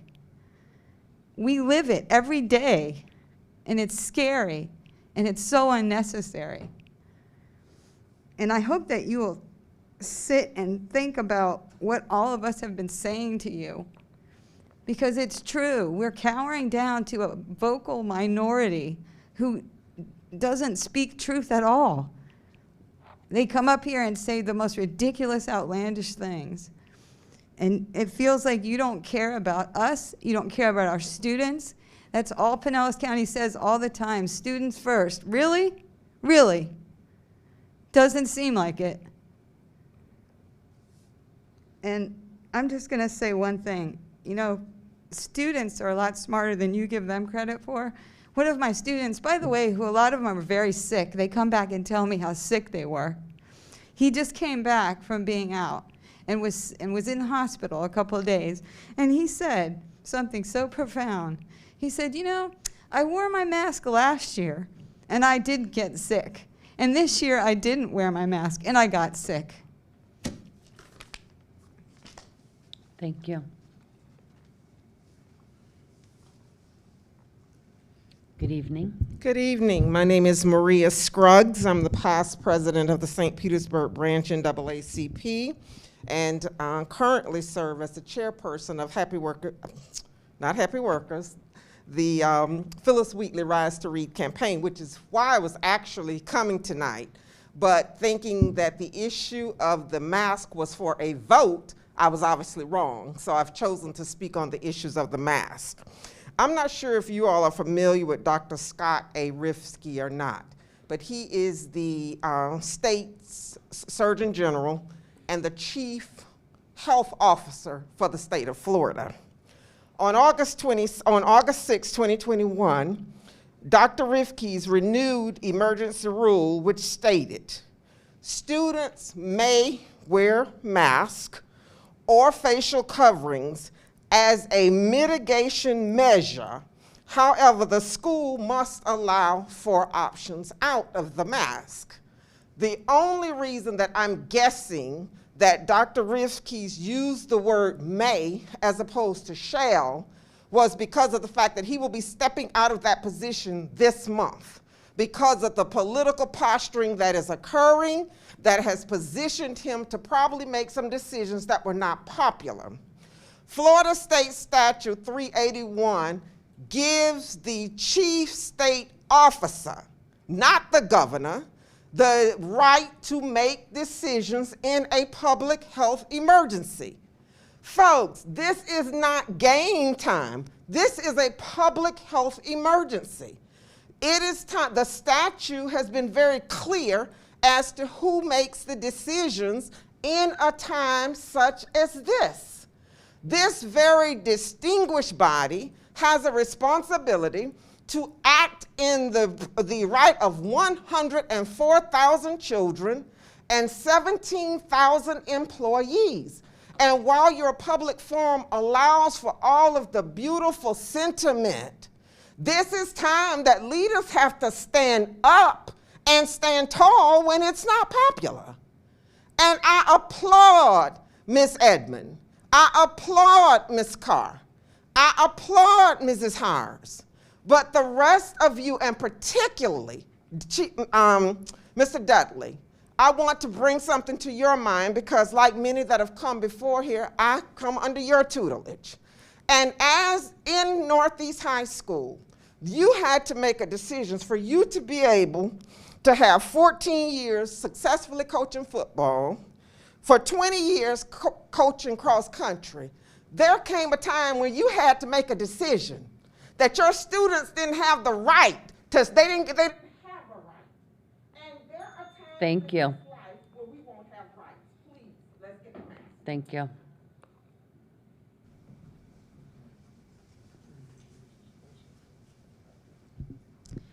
Good evening. Good evening. My name's Nicole Figgle. I'm a board-certified general surgeon. I don't have the statistics of a lot of doctors here. I don't treat COVID patients. I'm very fortunate in that respect. But I am a parent to 2 children in the Pinellas County system who are not old enough to be vaccinated. You know, I came here tonight because I've watched prior meetings, the ones during the day. I'm at work, but I watch them. I leave them running on my desktop, and I'm amazed at the number of vocal people here who tell personal stories about how the mask hurt their child, and it just doesn't make any sense to me. And so another parent mentioned earlier that at the beginning of, I don't know what time frame she was referring to, but there were significant people here to fight against masks. But that, to me, and to the people that I associate with, my friends, my family, is because nobody could ever look at such an educated group of people who have access to the same facts that we do and come up with anything less than a mask mandate. It just blows the mind. Thank you so much, Ms. Edmond, for bringing this up. Please keep doing that. More of us will be coming, more of us will be putting our support behind it because obviously that's what you require. I don't know what it is that the rest of you are looking for to know that this is an important topic and that it needs to be addressed and that we need masks. My kids are too young.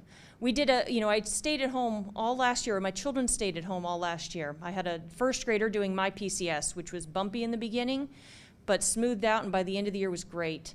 And we saw how the numbers were last year. We saw that they were low, and we were so ready to go back to school this year.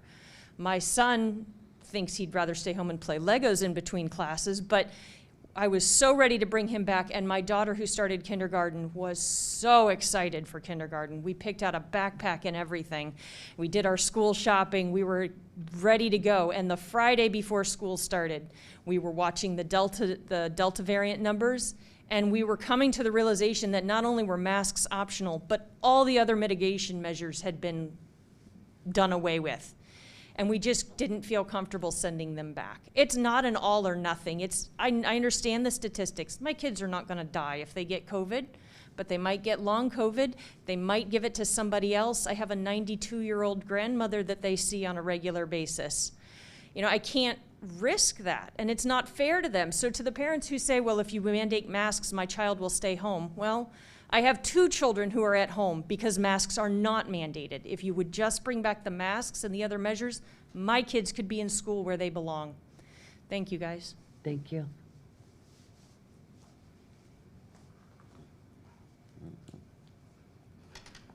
Good evening. Good evening. I'm Siobhan Gorham.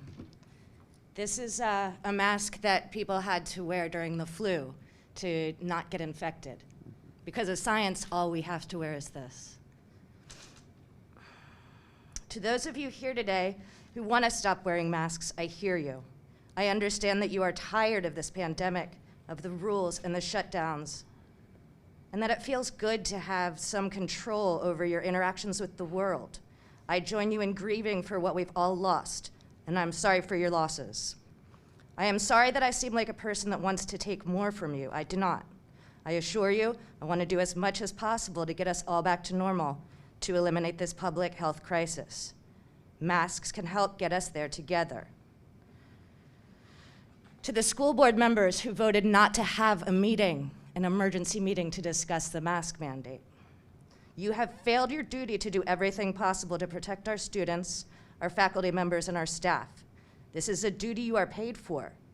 It is okay to change one's mind in the face of new information. Since our last meeting, 13 staff members in the Miami-Dade school system have died from COVID-related illnesses. 10 children in the state of Florida have died of COVID-related illness. That we know of. The hospitals are full. The hospital staff are overworked. And there is a substitute teacher shortage, a teacher shortage, and a bus driver shortage. Please consider joining other courageous school boards who have put the health and safety of their schools ahead of the governor's political whims. Imagine your legacy as a school board who didn't do enough to keep their children healthy and safe and alive. Masks are effective public health mitigation and much less painful than illness or death.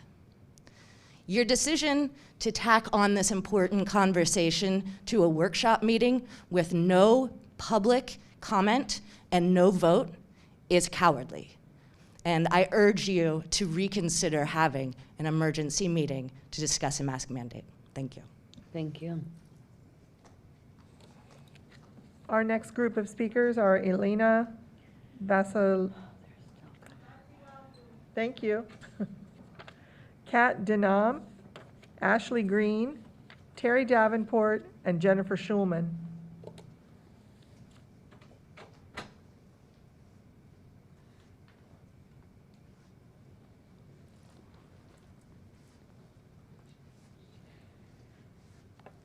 Good evening. Hello. Can you hear me now? Yes. Sweet. Hi, my name is Alina. I am an acupuncturist at St. Pete Community Acupuncture, and I'm going to bring it to the other side for a minute. A lot of my patients are vaccine hesitant, and they come to me and they ask me kind of how I feel about things. And we're in a pandemic, folks. This is a state of emergency. I need you to do your jobs. I have an 8-year-old who is not able to get vaccinated. I have friends who are immunocompromised. My mother is sick. The last 4 weeks have been hell. I have seen everybody in my life in the St. Pete area affected by COVID-19 in 4 damn weeks. This is really frustrating and disappointing. Caprice, you're freaking awesome. Thank you so much for your service. I'm tired, I'm cold, I haven't eaten anything. Neither have you, I'm assuming. Please do your jobs. That's all I got to say. Thank you.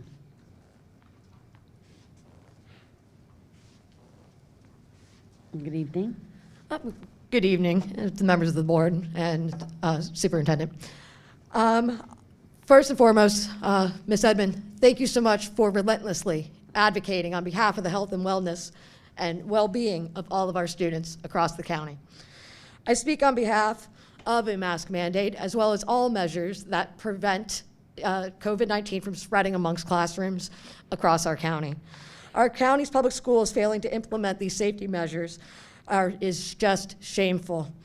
As of now, the majority of our county's private institutions, including all Catholic schools under the Diocese of St. Petersburg, Shorecrest Preparatory, Canterbury School of Florida, and Admiral Farragut Academy, require masks for all students, teachers, staff, and on-campus visitors.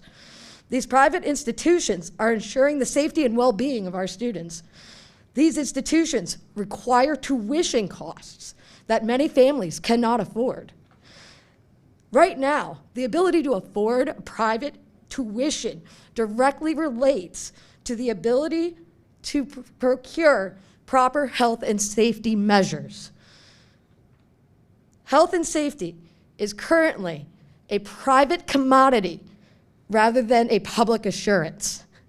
This is absolutely shameful.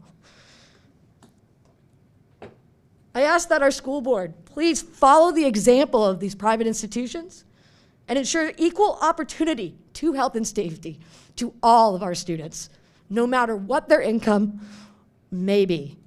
Thank you very much. Thank you.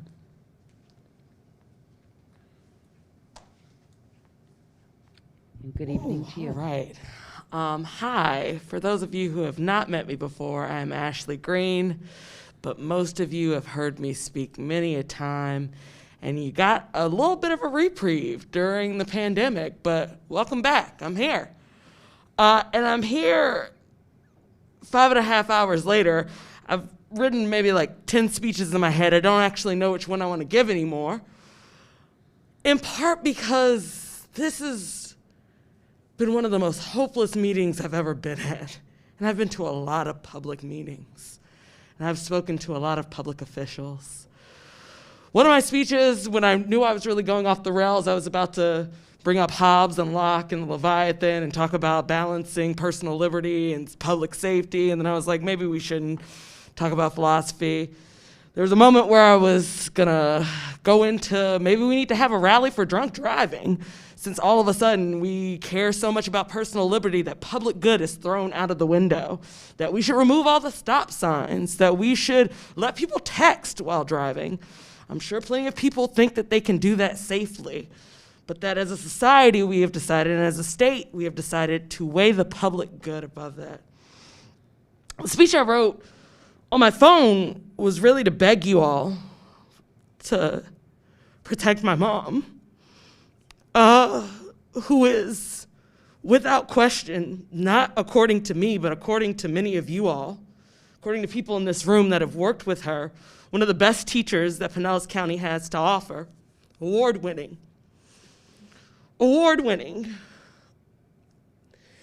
And knowing that she has sacrificed her body for decades, waking up every day at 4:30 to get to Boca Ciega by 5 or 6, to stay until 5 or 6, to then come home and grade papers and tweak lesson plans to try and make sure that kids have the best possible experience.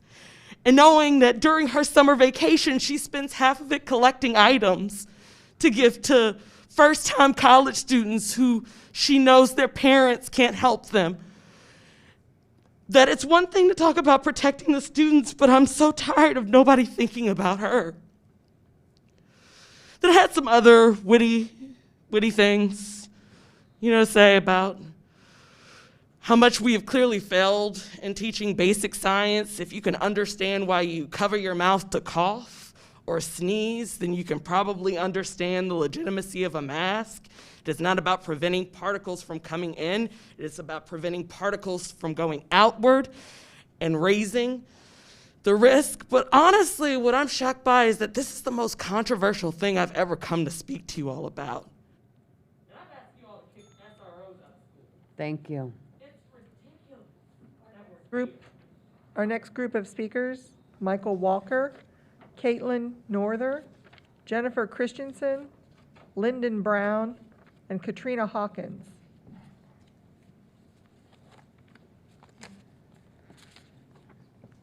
Patricia Dugan, Katrina Davis.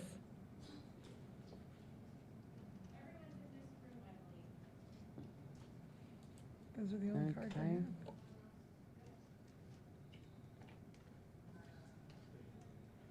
Good evening. Hi, I'm Katrina Davis. I've been coming here for the last year. I appreciate you not forcing masks on our kids. We started the school year with our kids optional.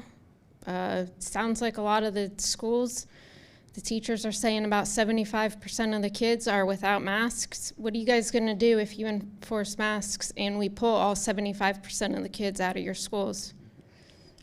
I think it's interesting that there's a picture of you guys all out there, no social distancing, no masks, but you're all wearing them here, social distance. But I've talked to you guys about masks enough. I'm here to talk to you guys today about getting water fountains in the schools. I think it's ridiculous that kids are being dehydrated every day at school with no water. Some of the schools have one water filtration system for the entire school, and I don't think that's good enough. Some of the schools, their kids are even getting yelled at for using them at the wrong times. Like, kids are going to recess outside, PE, and they have no water. They'll go to fill their waters in the bathroom, and they get yelled at because it's not filtered, but filtered water is not being given to them as an option, and I don't think that's right. So if you guys could, if you're gonna talk about this stuff at a workshop, if you could figure out how to get more water in schools, that would be great. Thank you. Thank you. One more? Our last speaker is Sean White. Okay.